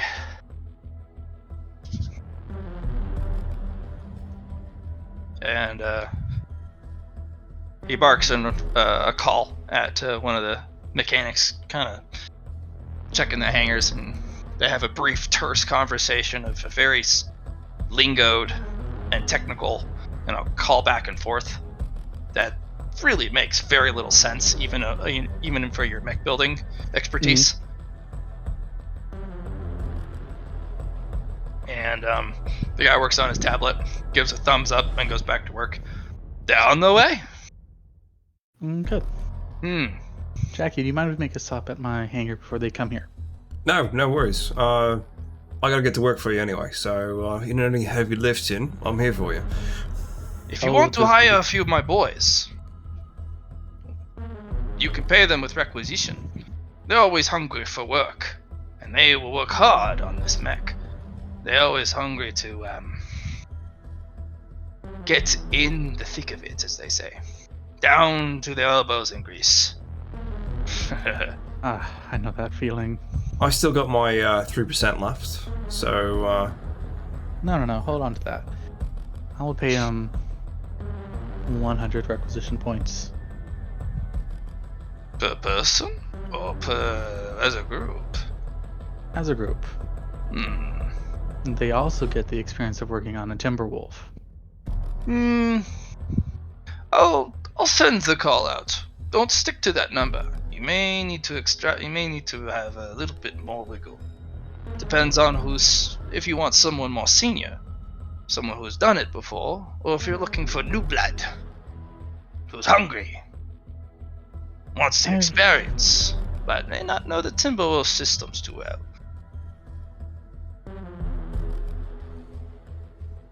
I always look for new blood in my recruits. Ah, they're not your recruits, though. They're mine. They're my tech heads. But you could use them, if you pay them. That is fair. And forgive me, I come from Cloud9, and I'm always... Oh, yes. Ha. Cloud9. Such on high. Heads in beyond the clouds, riding on them. Like And, gods. Gods of science and technology. as someone I who, know your kind. Yes, as someone who is sequestered to the farthest reaches, I'm always looking for technicians to hire. Well, how about this? Hire one of the men who know its systems. Hire a new blood or two. That way, everyone can learn. This is your first time with the Timberwolf, yes? Yes, Then maybe you need a guide. You know, is this your first clanner, Mac? I've been told to avoid the clanner. Avoid how? Why would you avoid such beautiful machinery? I've been told I'm arrogant when it comes to mech. But you are Cloud9. How could you not? That is your lifeblood. So, I think people are more worried I might offend them. And they're, No, do not. If you offend Iron Eater, they deserve it. That means their skin is not made of iron. exactly. And if you do, just punch them. And that's what I have Jackie for. Have Jackie punch them. Have a little fight, or a little wrestle. It'll hurt just a little bit. Then you go back to mech. Oh, everyone wins. Yes. Do not be afraid of Clanner. There are more than just that Clanner. But do not be afraid. No. But keep what you find close to your chest. But don't be afraid to learn and to explore and get information. But do not share it lightly. Many are not ready for what information that you learn. People are fragile. Sick.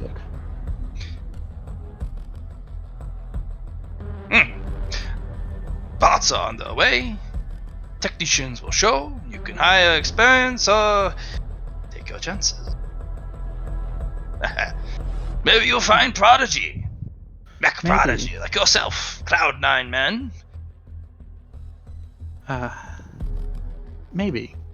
Ah, Come, Jackie, let's show this man that rare material that we found.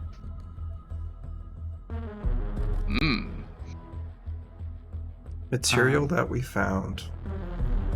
That I paid for. Oh, okay. Yeah. So I'm gonna take him to my mech bay while we wait for them to show up, and I'm going to show him the fragment, that rendered fragment that has mist rolling off it. Interesting. Roughly You 100 need to take it pounds to and Metalsmith. Oh, do you know what it is? I do not. This is new for me. I thought I've seen all types of metals, but not this time. It's very dense. Very sharp too. The edge tells me it wishes to cut if I do not respect it. Take it to him. Where can I find him? He's in the forge. The old man there. You'll find him the only man who's crazy enough to drink on the job in the forge. Or he's passed out, drunk. You bring him something of interest, he'll smell it and wake right up. But bring him booze. Yes.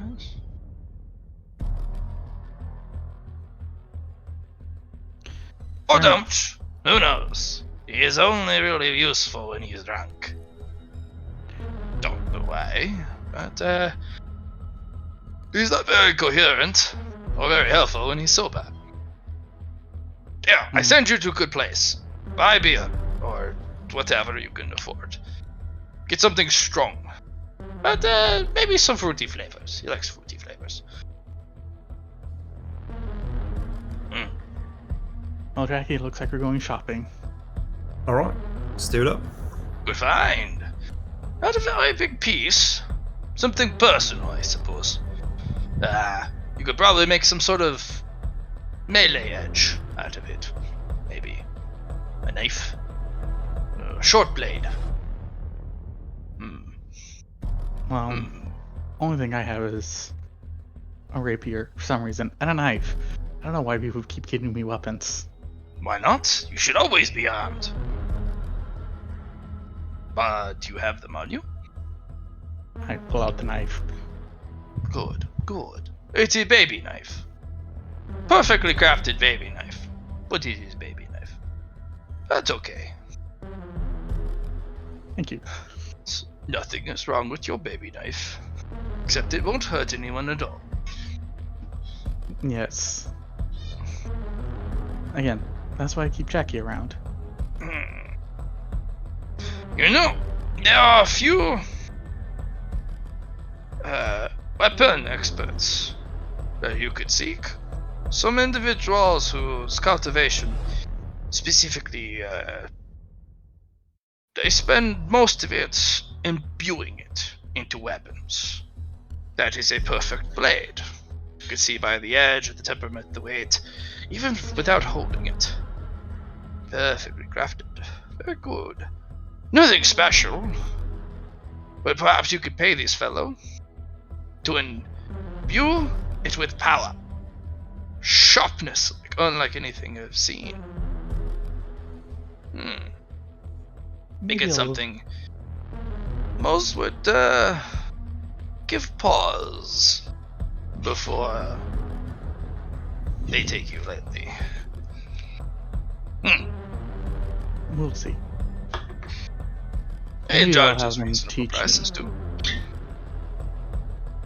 I have been told I'm very limited on how I can do things.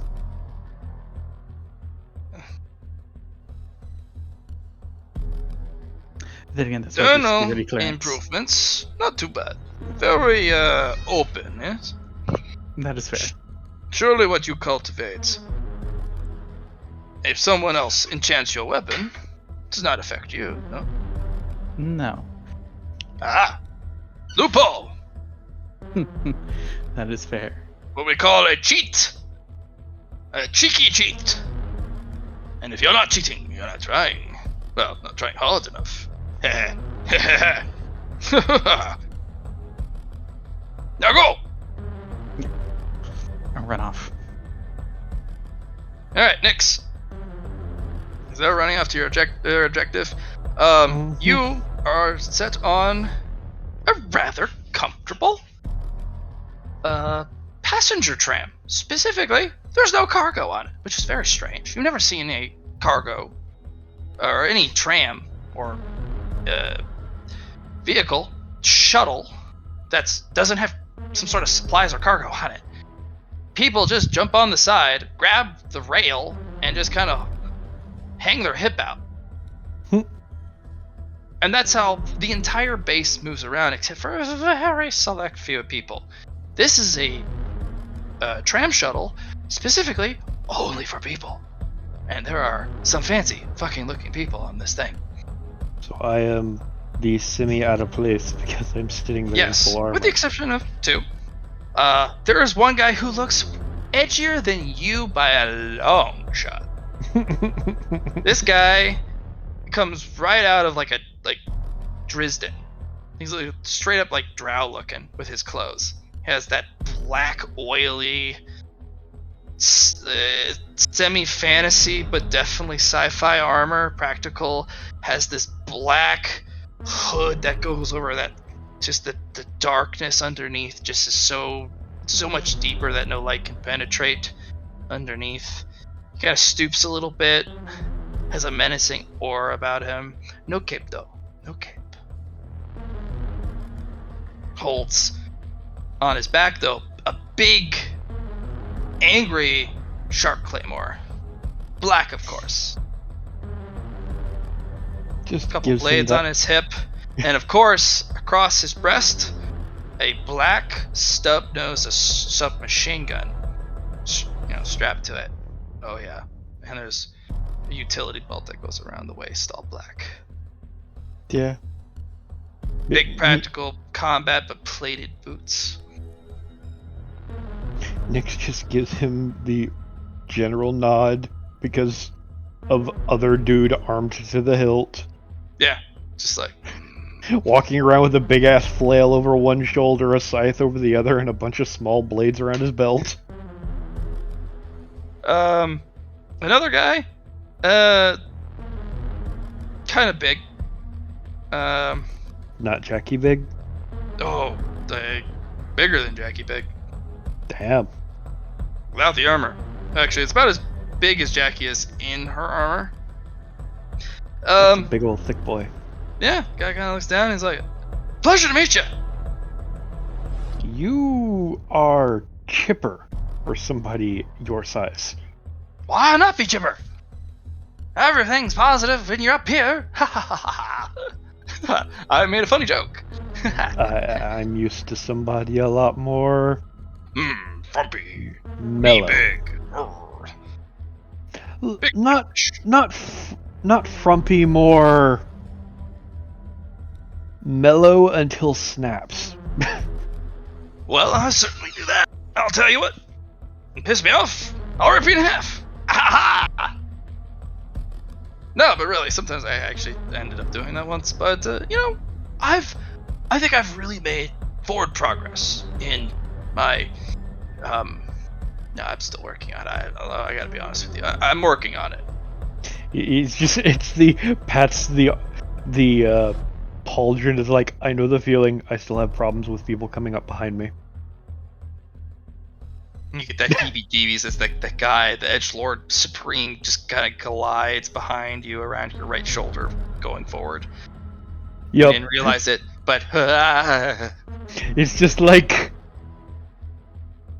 there's the one hand is obviously on a weapon because he can't help himself, but it's just like, please don't. he just stops, slowly, theatrically looks towards you, pauses for a long moment, slowly turns back without saying or making any noise. When he is rightfully facing the direction he is going, he then proceeds. Just like thinking to himself, that guy is so edge, I feel like I'm gonna cut my finger looking at him. You could look at your finger, there's a slight paper cut. He's like, yep, I knew it. You immediately repair it. Your body just is like, oh, no, it's just... You kind of rub the blood away, it's like, oh, was there... I don't remember. Didn't even hurt.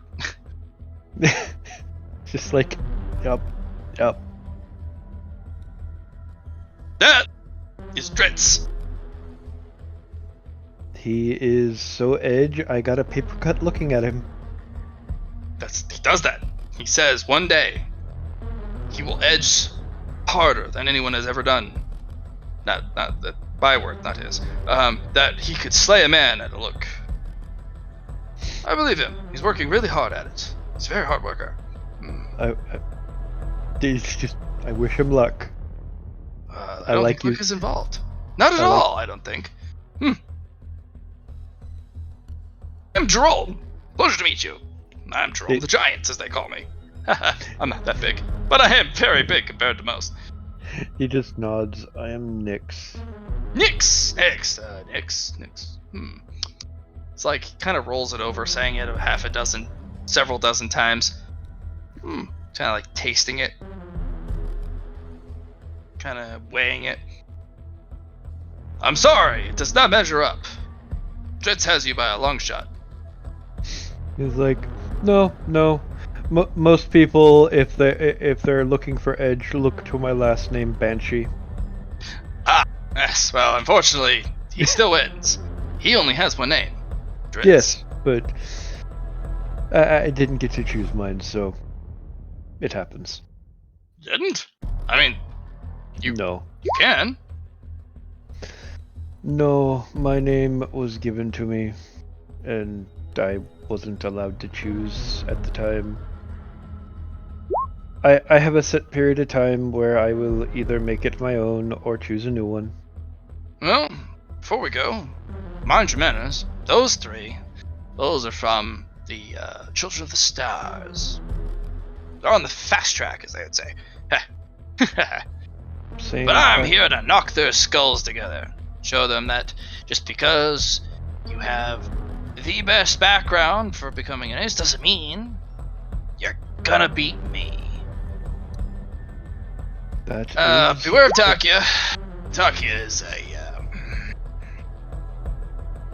she is smart as a whip and as lethal as one too. Which Fast. one is Takia? One of the ace candidates. No, he's like, which one of the... are you still talking They about all the wear three? the exact same uniform. It almost looks like a military academy uniform. And they're further up. The three of them are sitting side by side, chatting, and you three are not. You guys are at the back. Yep. And Archeo is up there, along with another individual. The ace on the base, actually, turns out. Sitting next to Archeo, not actually talking with the others, despite having the same uniform, but with a lot more to it. Mm-hmm. But it's different, slightly different colors, a lot more embellishments, a lot more gold. Yep. Yes. Oh, Karov Takia. Basically, think of it as a snake crossed with a whip. Dangerous combo. Also, about as pleasant as one. I mean, depending on the side you come up on, they could be fun. Good point. Good point. Good point.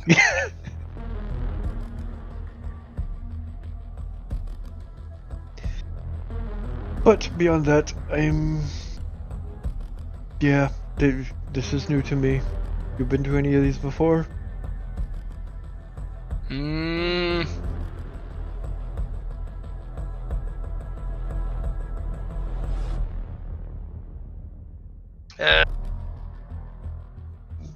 Yeah? No? Yes. No.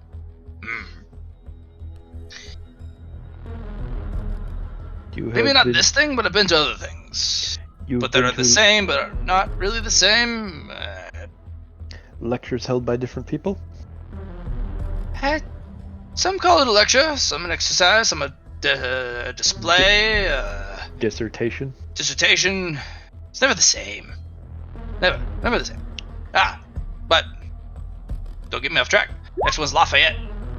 That man, he's actually okay. When he's not with his other compatriots. I have decreed this, yes. The others bring out the worst in him. Honestly, it's unbearable. It's truly. And last but not least, Julius, who is the largest of the bunch, and honestly, I dare say the ringleader. Indeed. But I have no fear of him. I will defeat him. In every step of this process. I've done well for myself so far. Perhaps you can assist me. Turnabout is fair play. I would ask assistance as well. Only if if you have what it takes. Well, It's the first time I've seen you. Well, that is why I'm here. I mean, what other reason would I have to come to something like this if I didn't want to do it? Mayhem. True mayhem. You stuck your way in, clobbered one of the candidates, took their place, came here and decided, oh, the wondrous trouble I could get into. That's more like what my friend Cody may do. But Your Cody's fond of the club technique? Well, I have to meet him. less the club technique, more showing up out of nowhere and causing mayhem by his mere presence. Let's meet him. That sounds wonderful. But, do you know how I know that technique works? Clubbing a man and taking his spot? That is how you got here? Exactly. And they couldn't refute my presence because I am a learned man. I was able to follow all of the lecture points, ask critical questions, and get them answered, and, well, I honestly think I'm just a better candidate than the man I removed. Legend. Did I say bludgeoned? I mean... Relieved of his position within this meeting. Precisely. Something far more neutral, benign, less threatening. Violent. Yes, less violent. We can't have violence. It's just, oh my. People would ask questions. Yes, Not really.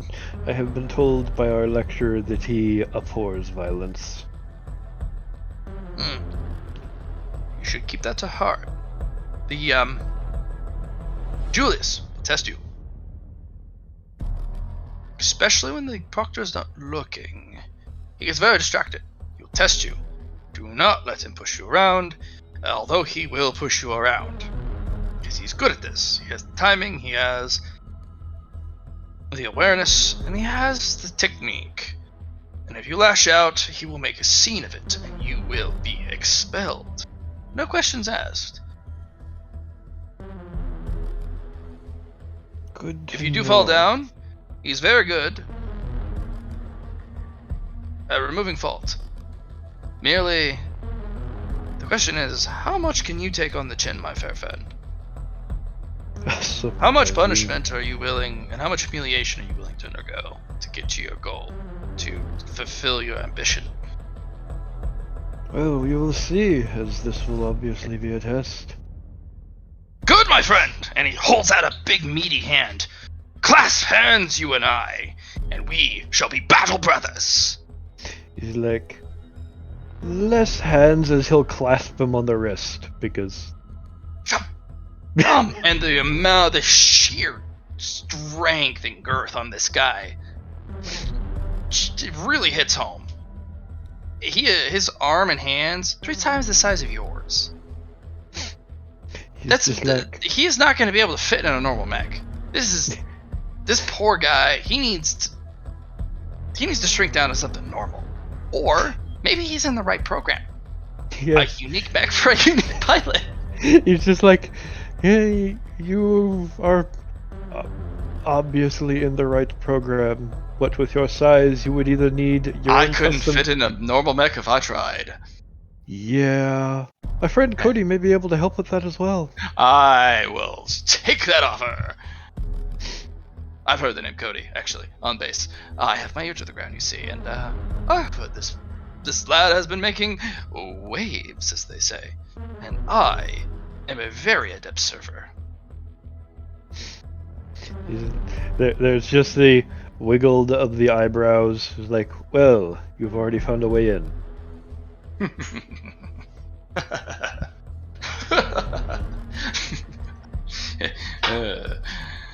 And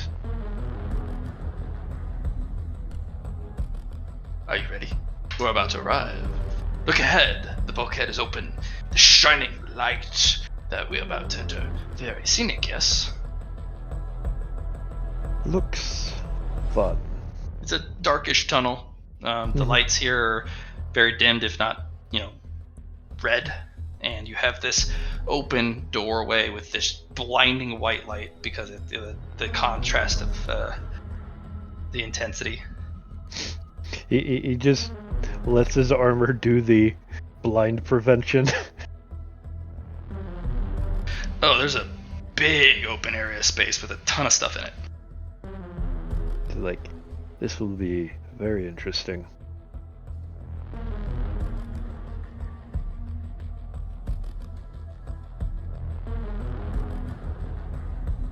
And Jerome, he is actually, as you guys pass the threshold, he kind of looks up and is like, whoa, that's And it's a towering dome, this incredible space, easily able to fit a lance of assault mechs and have them be able to do a little dance in it. Now, lance is 4 to 5, depending. Mm-hmm.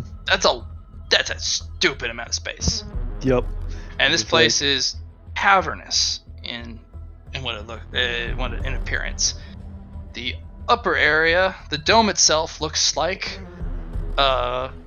glass, but there is, from what you saw on entry and from exit and approach from the facility, there is no big glass dome. So this is weirdly situated. So probably a false ceiling to make it look like, looking up into the sky. Very clear. Normally there's a lot of rust storms. So it's very beautiful, though, I will say. And as you enter, there are a series of stations, some with mechs, some with specific components, some with diagrams, some with testing areas. There are 30 different stations and a big, vast space in the middle that has been outlined with pylons. And Jerome's like, they've set up a dueling arena. Perfect. Be on your toes. Every single challenge will matter. They're going to pit us against each other. Every single win gets you points. Points will be what you need to requisition for the battle. Be careful. Well, I will at least try not to die. Indeed.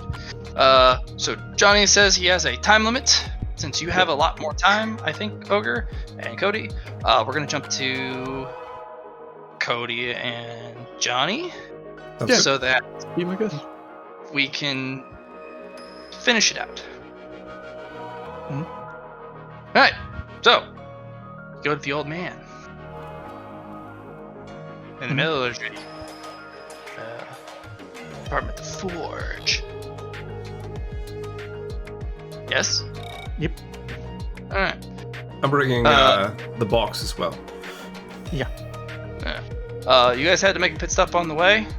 It's gonna cost you 5 rec for a nasty, lethal bottle of Iron Eater booze with a fruity taste.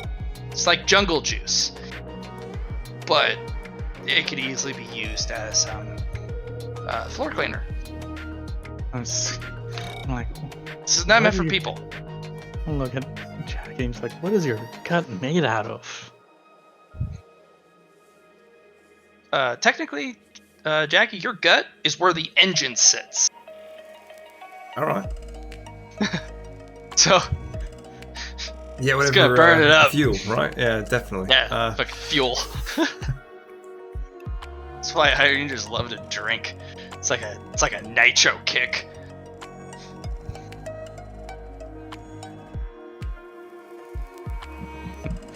So I'm like, and we go to the forge. Alright. Searching it, it's not hard. You guys, a couple guys, they kind of point to an office, and there's a very frail looking guy, and he's like, and there's several bottles around him. I'm just gonna gonna walk in and tap one of the bottles with my bottle. I smell alcohol and there's a metal that I haven't smelled in a long time. Bring it forth! Do not delay my drinking much further. I'll place down the booze.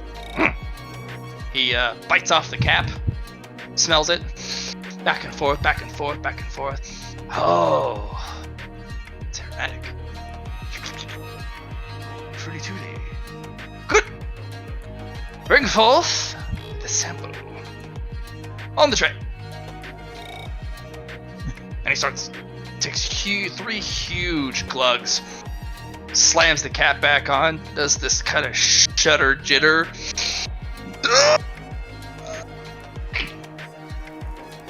Oh! I'm on fire! Alright, let me see it. My burns! I can feel the fire in my gut. Motion for Jackie. Yeah, I'll lift it up, bring it over. What you got? What you got? And he goes over, licks it very gently a couple times. That's dermicide you got there. That's some nice metal. It's got some sort of protective coating I can't identify. I've never come across it before. I've come across dermicide before, but this is different. It's different. Got some good booze. So, my new compatriots, what can I do for you? Is it just to identify it? What am I doing with it? What can you tell me about dermicide? Dermicide is metal that's not from this universe. It doesn't come from here. It's from far beyond the reaches of time and space, different dimension. Sometimes there are travelers, you know? Travelers running from something. So desperate they can't stay in their own timeline, their own dimensional space, fleeing from a disaster that we can't comprehend. So terrible, so all-consuming. But they are but fragments of the people who they were at the beginning of their journey. And the only thing they have left is the very fragments that they were able to grasp on the way out. And poor to them, their story further takes a downward turn. They must sell these scraps, little fragments of their past, of their trial, so they can continue their journey. Buy another bus fare. Make it to somewhere before... grant them some meaning before they run out of means. Wayward souls, the lot of them. But their misfortune is your gain. You probably pay dearly for it. But I think you got a good trade. Dermicide itself, very expensive, very nice. But this extra little tidbit, as he licks it several dozen times, I can't identify it. It's not bad. I can't identify if it's good, but at least it's neutral or good. Definitely something worth keeping around. Tastes good. It's telling me. The metal's telling me. It's talking to me. It's telling me it wants to help. But guess what? Dark forces? Something dark. Something not evil. Something hungry. Yeah, something hungry. It says it wants to be an edge. Sharp edge with purpose. You, big one. Yeah, what's up? What? Is this yours? No, this is Cody's. I have some Cody, more, though. this Cody fella, did you pay for it? Yeah. You pay for it? Mm-hmm. Okay. It can be an edge. It'll be a melee weapon. That's what it wants to be. The metal attacks to me, you know? Yeah, I hear you, yeah. As he puts it up to his ear, the fragment. Yeah, it needs to be a weapon, an edge, something. Not big. It's not big enough fragment, you see. No. It can be something small. It can be a dagger. A rapier is small. I can place a rapier. Not a bastard sword. Not enough for that. No. It could be a spearhead. Arrowheads. Axe head. It could be a really small, maybe a couple daggers, throwing daggers. It's saying, it'll allow me to forge it. It'll teach me the secrets of forging it. Just one time. But you gotta tell me what it needs to be.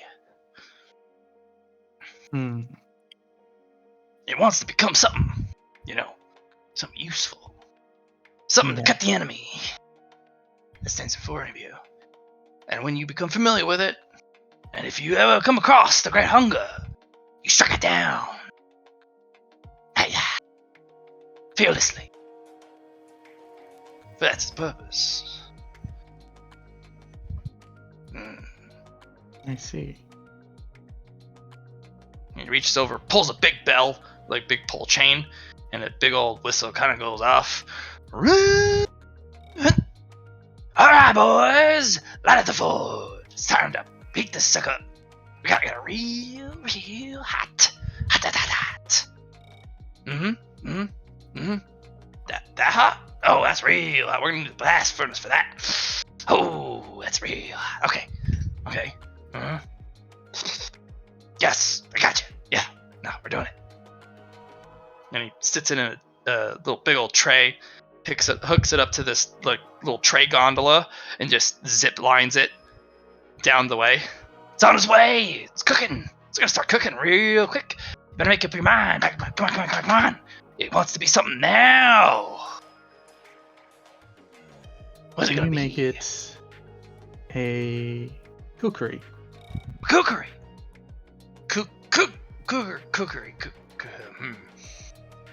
Hell's that? Lexi, pull up an image of a kukri. Of course. Interesting. Okay. It'll be the blade, but not the guard or the hilt or the handle or the pommel. I'll get you a blade. Yes, I will. I've Come back. Best smith around. You come back now. So it's gonna be a real long time for me to build this thing, but I will do it. Jackie will take out. Did you just make him pass out?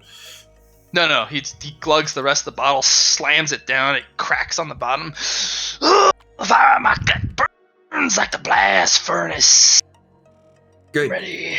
Let me show you this then. She's gonna bring out the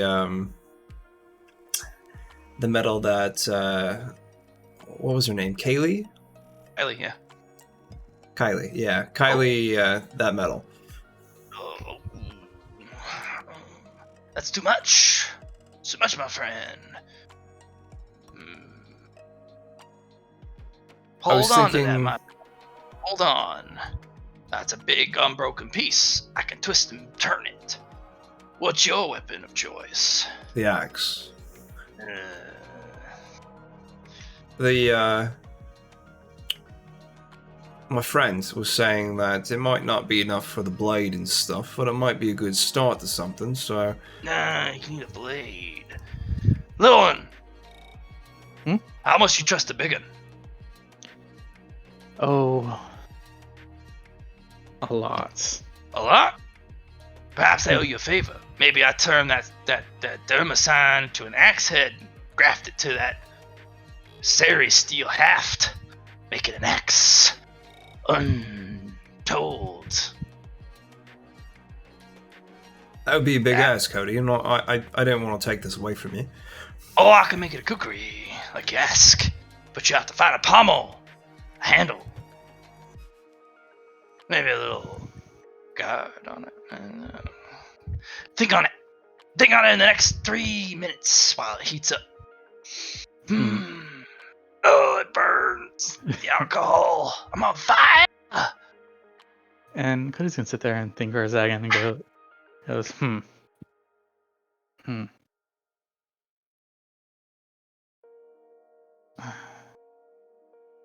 I'm going to be a bit greedy here, Jackie. I don't blame you. That's fair. I could turn it into a key.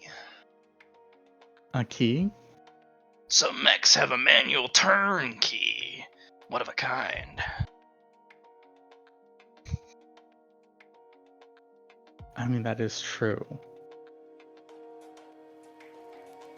An indestructible, one of a kind key.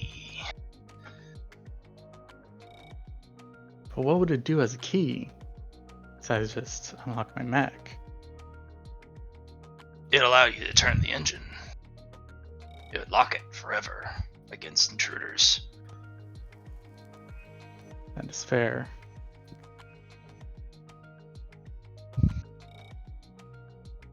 What do you think, Jackie? I mean, that sounds cool. But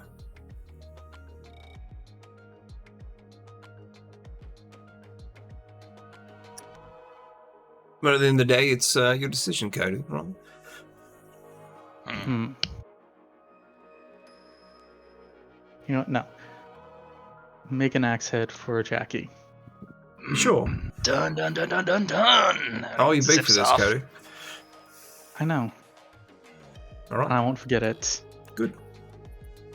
My my debts are ironclad, so I won't either. So, yeah, this took a good bit. By that time, you guys can go back and the parts are going to be delivered early because of the incentive you gave them. Mhm. And there's a lot of technicians. Parts are there for the Timberwolf. Brought over on this big rolling platform. Ah, you are back. Haha. Hopefully the chat went well. It did.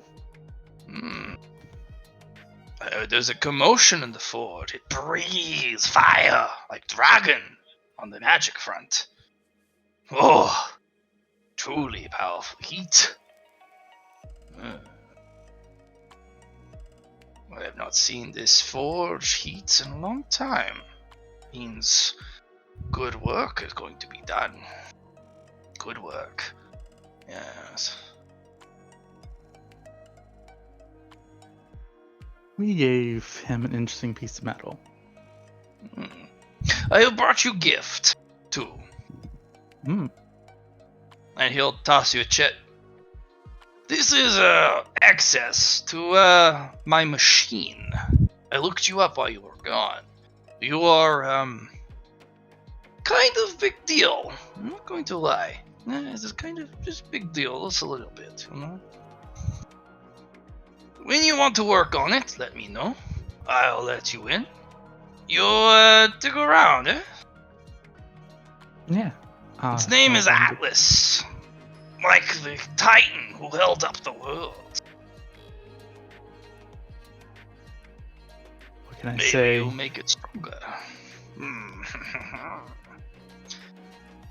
Best Max have the most humblest of names. No, not humble. No, this shall strength in name.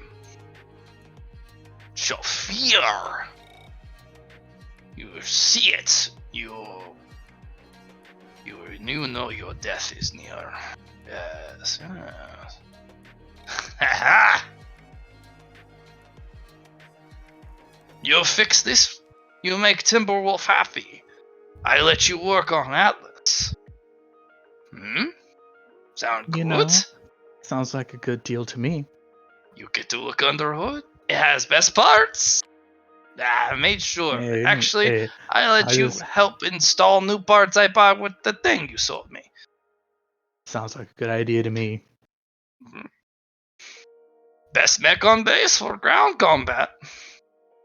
I mean, I think you have to compete with the base commander, but you know. That's a secret weapon. Base commander no fight fair against Atlas. Base commander have to fly. You get in close combat, Atlas puts you down. You know, it grabs you, wrestles you, breaks you. I'm excited to see. Right. It's an original model. Atlas 1, not that pathetic 2, and not that stupid 3. Ugh, they really ruined the model. It's an Atlas 1. Good to know. And maybe you can look over my Apollo. I looked over it. It's going to break. I'm sorry. I know. It's what can you say? It's a prototype, first of its I kind. better parts for you if you want to buy. I got all sorts of rocket engines. I got better plating. I've got better components. I've got a lot of things. It's all just Well, sitting there ready for sale. Maybe I you know. buy. What can I say? A C rank budget only gets you so far. The C rank budget I like. You go buy Clanner parts. They B rank. Very, very hard to get. You want parts for Apollo? We could C rank budget. No problem. Oh, No no, problem. I get you as many parts as you want. I have a B rank budget, but when she was built on a C. Look at you. Very fancy. But we talk later. Go hire people. And, fix the team. Make it happy. Make it bark and bite again. Of Get the course. spirit back.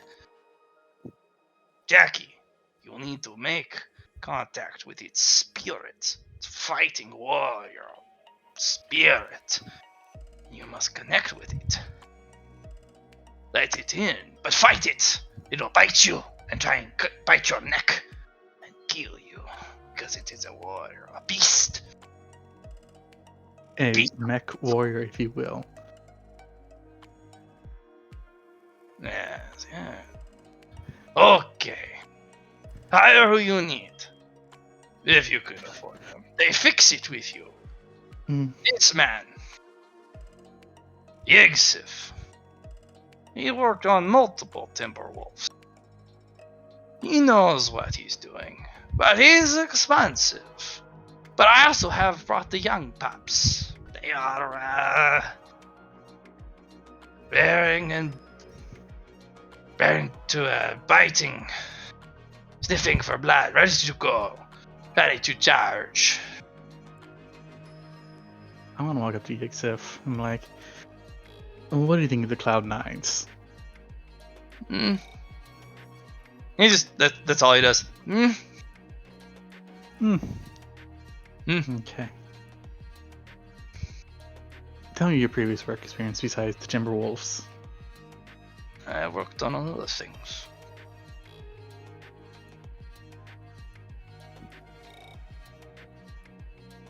Understood. How much are you? Flies in the sky, or space, or on the ground, or on treads. Look, I tried to get this dabbled. one just to remove the legs and put fighter jets on the bottom of it. But you know, Don't put fighter jets on it. that being said, Advice for you, mech builder. Some mechs have a soul. Sometimes literally, a pilot soul. Sometimes a soul in the machine. And they have an image of what they used to be and what they want to be again. If you were to strap rockets on the bottom of it instead of give it legs, you'd kill the soul. Bite you to the bitter end. You'd have incredible electrical and combustion problems.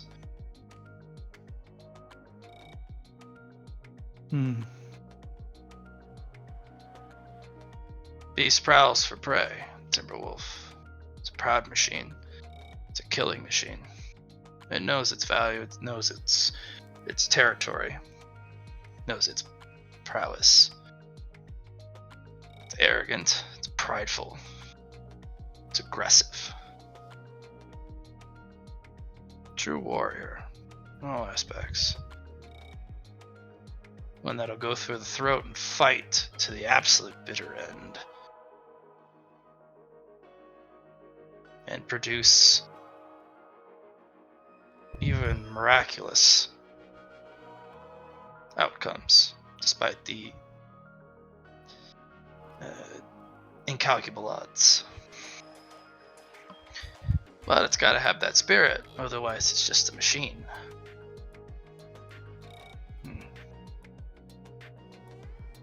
Always remember that, because every time you build a mech, you've given it a spirit.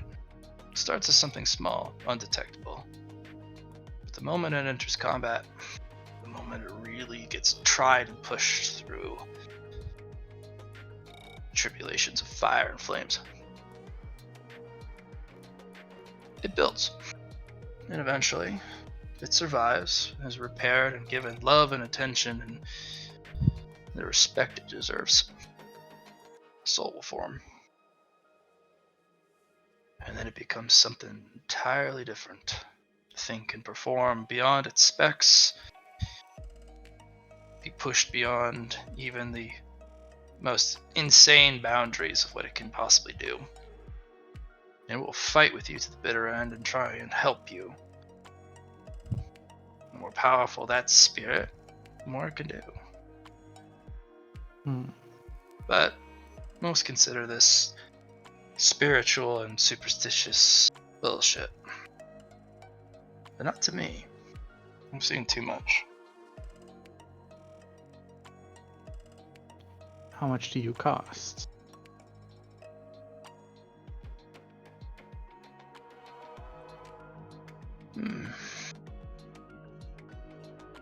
I'll work on this, Timberwolf.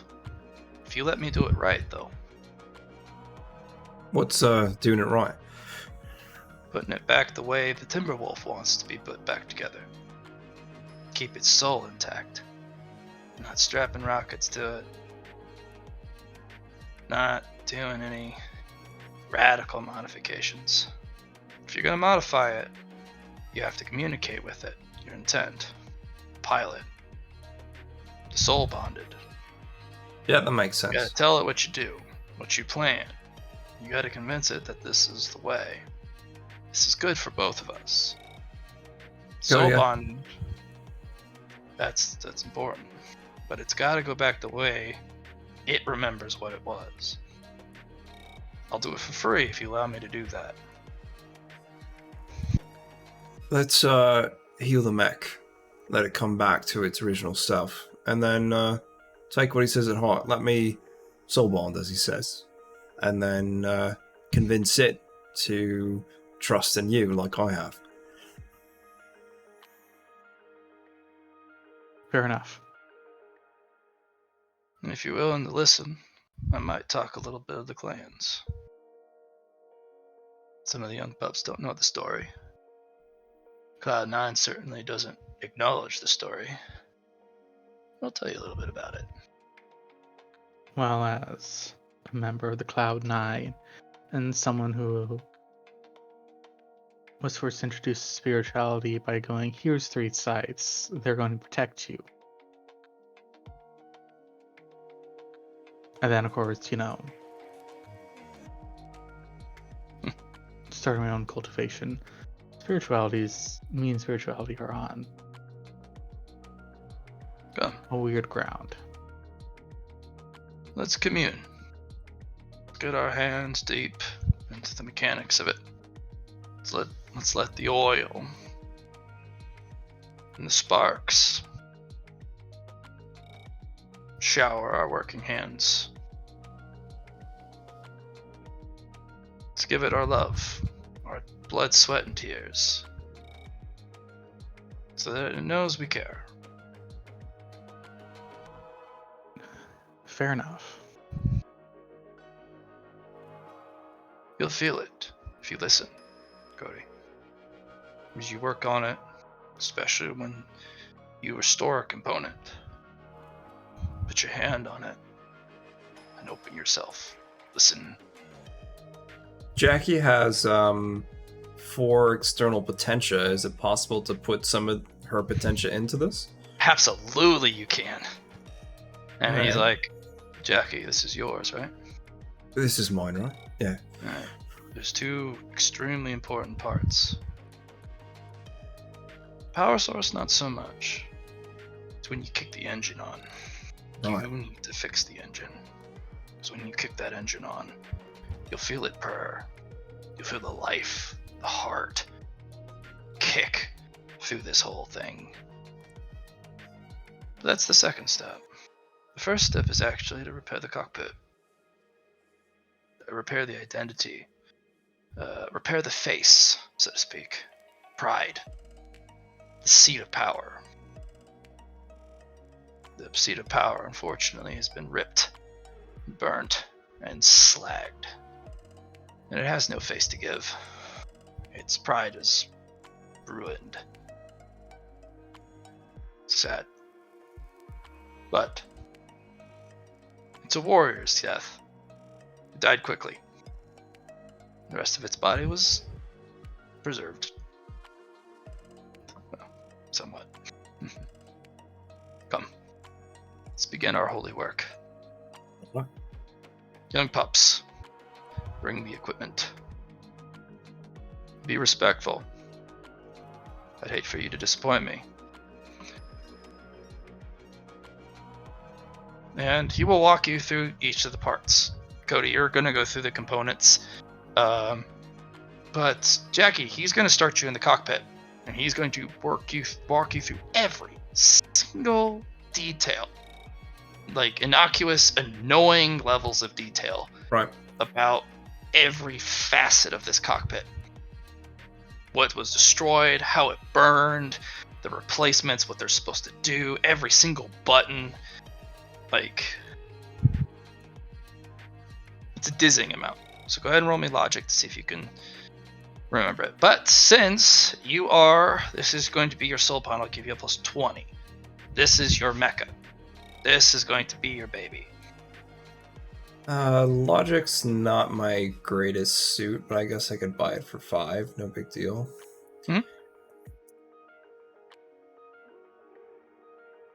This is just to remember the buttons. You can figure it out later, but this is just an elaborate explanation.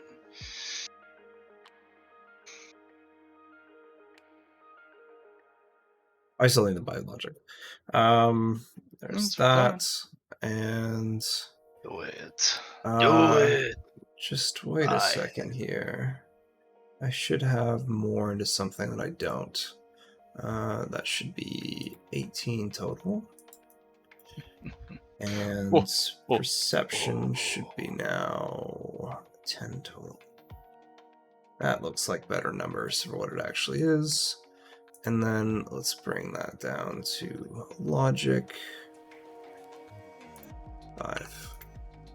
Alright, matchup 18-18, perfect. Clickety clank. Passive Star Child. Nope. It's a dizzying array. But the dissertation on the just incredible amount of combat options in the cockpit he eventually delves into how you guys are going to replace it. He is not going to touch any part of the repairs of the cockpit. Every single bolt, scrap, plate, component Has to be my blood, sweat, and tears. has to be your blood, sweat, and tears. Right. So Get to let's it. talk about mechanics here for a sec, Matt, just for the potential language. So am I going to put the one potentia into the cockpit itself, or am I going to put it into the component of the cockpit? You're going to need one for the engine, one for the cockpit, and then. So it's that any simple. Extra, I don't need to. Any extra is just it just improves your connection and or makes stuff better. Okay. So let's make a. Should I add this potentia? I wonder.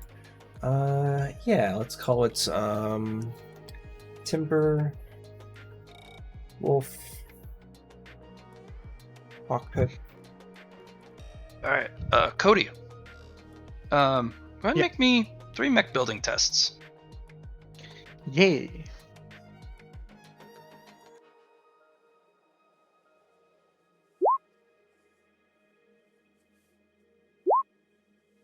I'm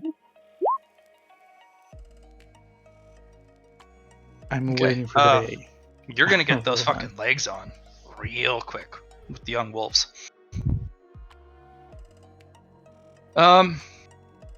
Cody, this clanner design, this guy actually starts to talk about the clanner's journey. Started as a broken empire of an unimaginable power, houses that spanned galaxies. Yeah, that's the way they told it. They fragmented, but one day, King arose and united them to one central, cohesive unit. And it was a good time. For a while. Until very specific demon, very an antithesis to this system, fed upon it, its power, and stole it. Killed the whole pack that ran it, the family. And he ruled it, he spoiled it. Rot and corruption grew. And then a hammer of fire came. And it thundered upon this defiler with a purifying flame between the anvil and each strike. But this thing was powerful, as it had supped long upon the carcass of its conquest, and was not so easily extinguished. But the hammering didn't stop. It was relentless, and it burned. Sounded of bagpipes. And it followed this defiler every single place it went. But the defiler was cruel.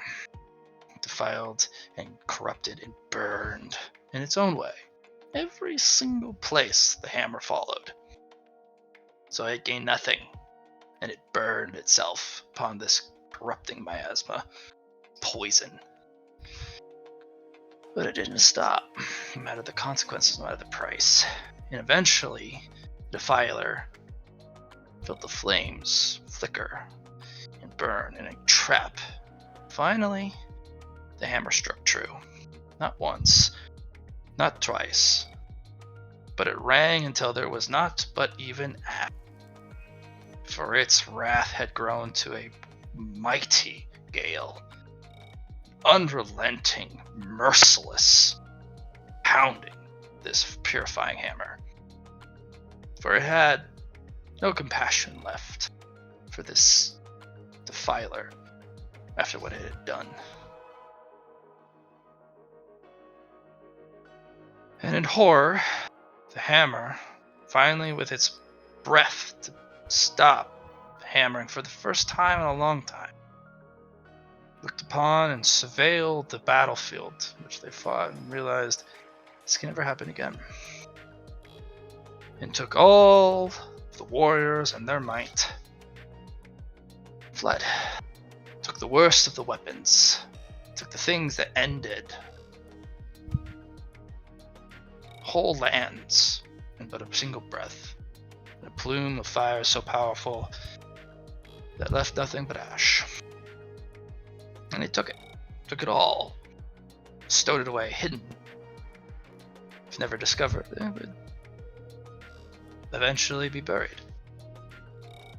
And they left into the great unknown, space that they knew they would not come back from. But they found a home deep in the pocket of space that was merely what you can call a miracle. And there they prospered. But the great hammer, unfortunately, its fire, so powerful, so wrathful, its fire burning in great plumes upon the pyre, waned, as time does. And eventually that hammer, flame, passed, and was handed to another. the message and the teachings of that purifying flame was not the same. It's a different hammer. Maybe a different instrument entirely. It's not known. But the message was different. And that different message eventually warped the perceptions of the warriors that followed. And thus became the clan. With the clans, plural. Each their own. Warriors still, unparalleled. And so thus each generation after. And soon they returned home. Thinking easy conquest, but home was already well practiced in the art of war, as they've picked up pieces of the past, and they've been thick at it. They've uncovered some of the relics, treasures of the old wars. And when the might of the clan struck down upon the inner sphere, the inner sphere buckled, for they were not ready. But the inner sphere was large and numerous. They could lose dozens to the clan's one. But every single mech the clan lost was irreplaceable. Even more so for the pilot, that warrior, in that cockpit. And every one they lost, the Inner Sphere sent dozens and dozens of more. Amateur pilots, mechs worth very little. But every single score mark, every single piece of damage, when they were a long way from home, it added up. And the pride of these clans eventually led to a peak and their downfall.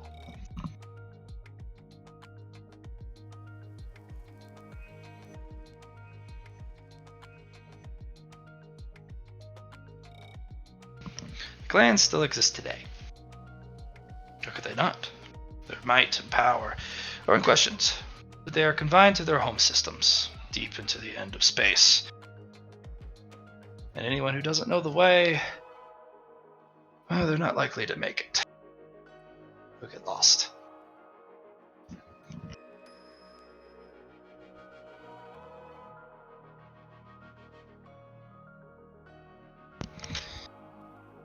And that's the story of the clan, as far as he knows it. Interesting. Do you know the way? No, you need a clanner for that. You won't find one on this base. Or, well, at least one that we don't know of.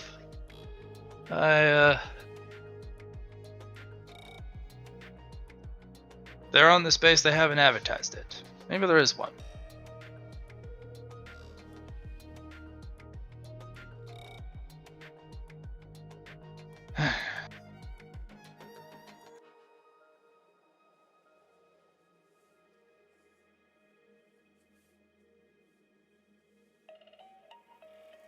Closer to the front, you'll have warriors advertise being clan.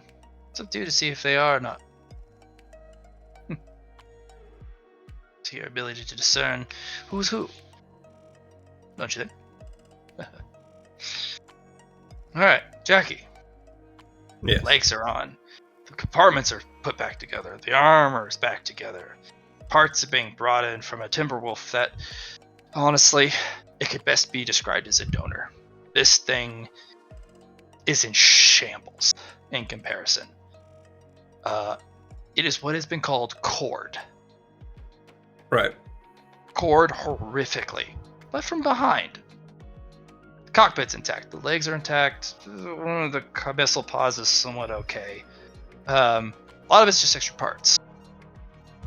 It takes the entirety of the donor to fix up yours. And by the time you put it together, I'm going to give you a series of 10 rolls. Okay. So, any single digit will give you a unique perk, putting it back together. Neat. Every potentia that you give it can be attached to a single digit to increase the quirk, or you can reduce a roll by 20. Okay. But it's only during this forging process. 2 will be used, 1 for the engine block, 1 for the cockpit. And when you kick that thing on, it roars. Everyone kind of jumps back, and the thing kind of stamps its feet side to side, gaining balance, moving on its own. And you can feel all these parts moving inside, weapons cycling, missiles re-racking, everything, all the components checking itself, all by itself. Cody, So, you can roll the 10 D100, Jackie. are Cody, they engineering rolls? no, Oh, just 10D100. Okay. yeah, 10 D100. Cody, this thing is alive. You can feel it. Every single component that you put back together after the cockpit's been reestablished. And the moment that fucking engine kicks on and you see this thing come to life, it's almost a spiritual experience. You can almost feel this thing snarl at you.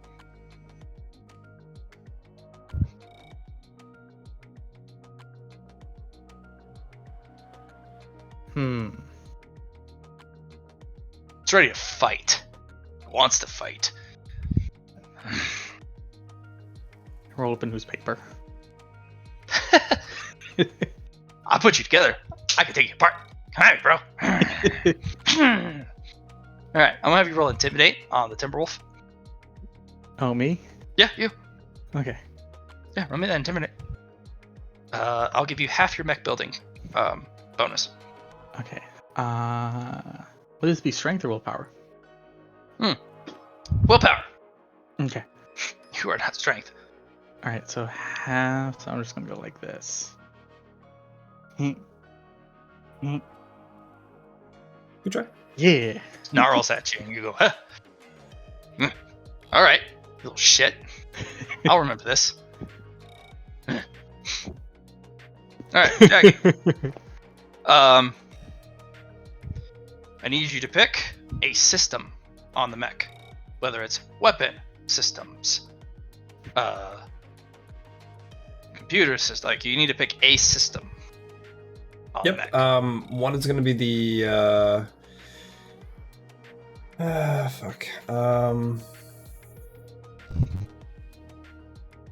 It doesn't have to be one single component, it just needs to be a system.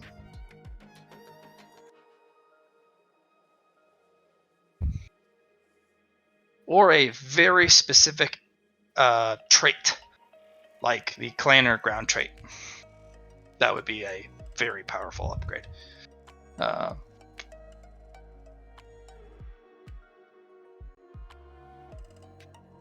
You can pick weapon system. Dual heatsink. I know you don't have Clanner there, but dual heatsink is going to be one of them. Okay. So and the heat block and heat sink system. Yeah. Cooling systems. And Okay. the second one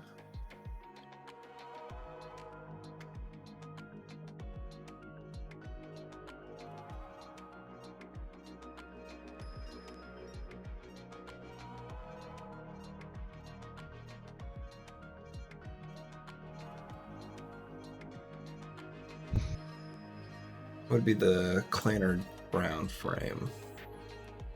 The ground frame? Yeah. Okay, cool. Alright. Ugh. Let me pull it up. Alright, so the heat block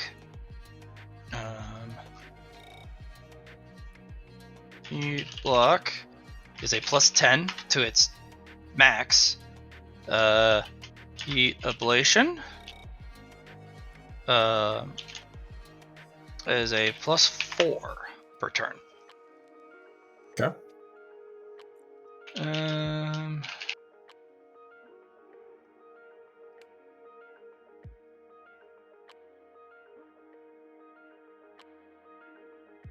Oop, too far up. Bleh.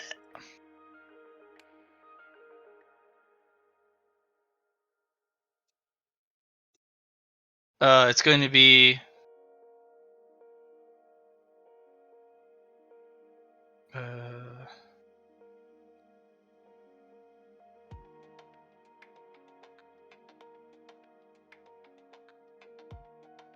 Going to be reduce incoming armor damage by half, plus the pilot's toughness bonus, Okay. rounded down to 0. All right. Not soak, but your toughness bonus. So this Yeah. is reducing armor damage. Yeah, I know. It's not like damage itself, but it's the things that can break up my armor for sure. This thing kicks to life, and everyone fucking just cheers. Cody, Yes. you gain a +10 bonus to mech building for putting this thing back together. It was a spiritual experience for you. Since you have maxed out your check mark, it's not mastery. You'll have to purchase that. But it's a passive +10 mech building bonus to your traits. Okay. I thought I got mastery in my intercession. If that's what you got, then it's what you got. Yeah. But this is an additional +10 All right. So yeah. to all mech building. Yeah. A very large crowd eventually shows up.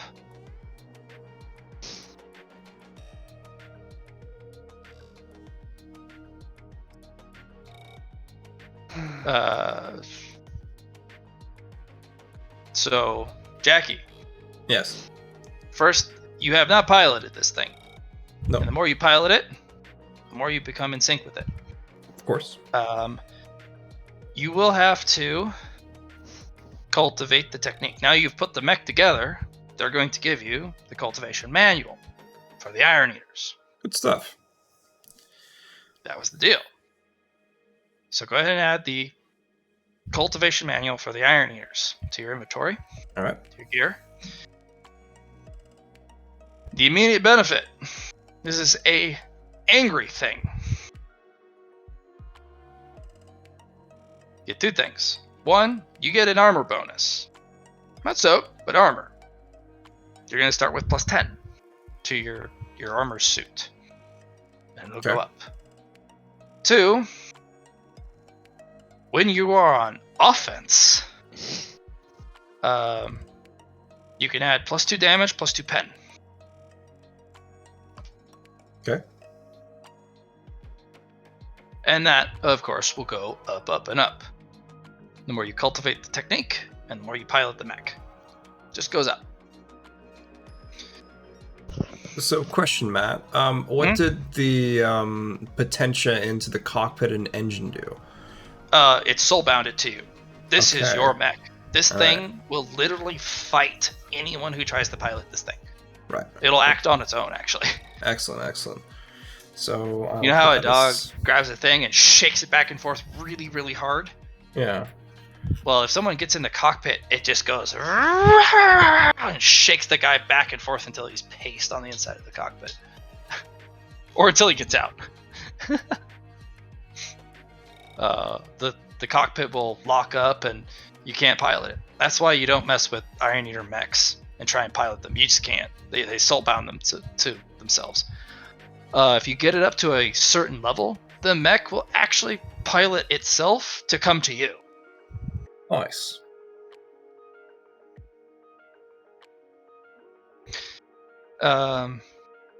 And Cody could be an individual who eventually builds a rig platform that allows ground mechs to just walk up into this like deployment ring, lock in, and then just launches them, and they could fly around in this attack ring.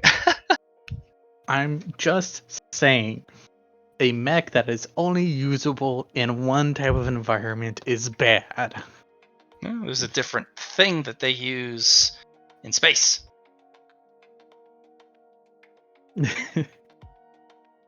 But yes, to your incredible intellect. What the hell? Why is their technology so powerful, but yet so limited? It hurt your brain. All right, Johnny, I've kept you an extra BRB bit, bathroom. my friend. That's all good, Matt. That's all good. Oh, we got your Timberwolf up and running thanks to a very generous benefactor. Yeah. Mr. Cody. And now you have Axe on the way. You do. Again, the potential Cody, idea I sent you. you will be given access to the Atlas. Yes. You did an amazing job. Sis. That thing basically snarled at everyone. And the Hanger Master's like, yes, ah! And he kind of yelled at it, and the thing kind of leaned down to him and snarled at the Hanger Master, and he's like, oh, I felt that. I was thinking The that. fighting spirit in it is powerful. Good. Maybe. Sure. Hmm. I was thinking that, but with the Ezekiel's axe. But now with this one instead, no, that'd be pretty cool. Yeah. So, Cody. Mhm. Hanger Master will look over at you. Maybe you can handle the Atlas fighting spirit. Or maybe not.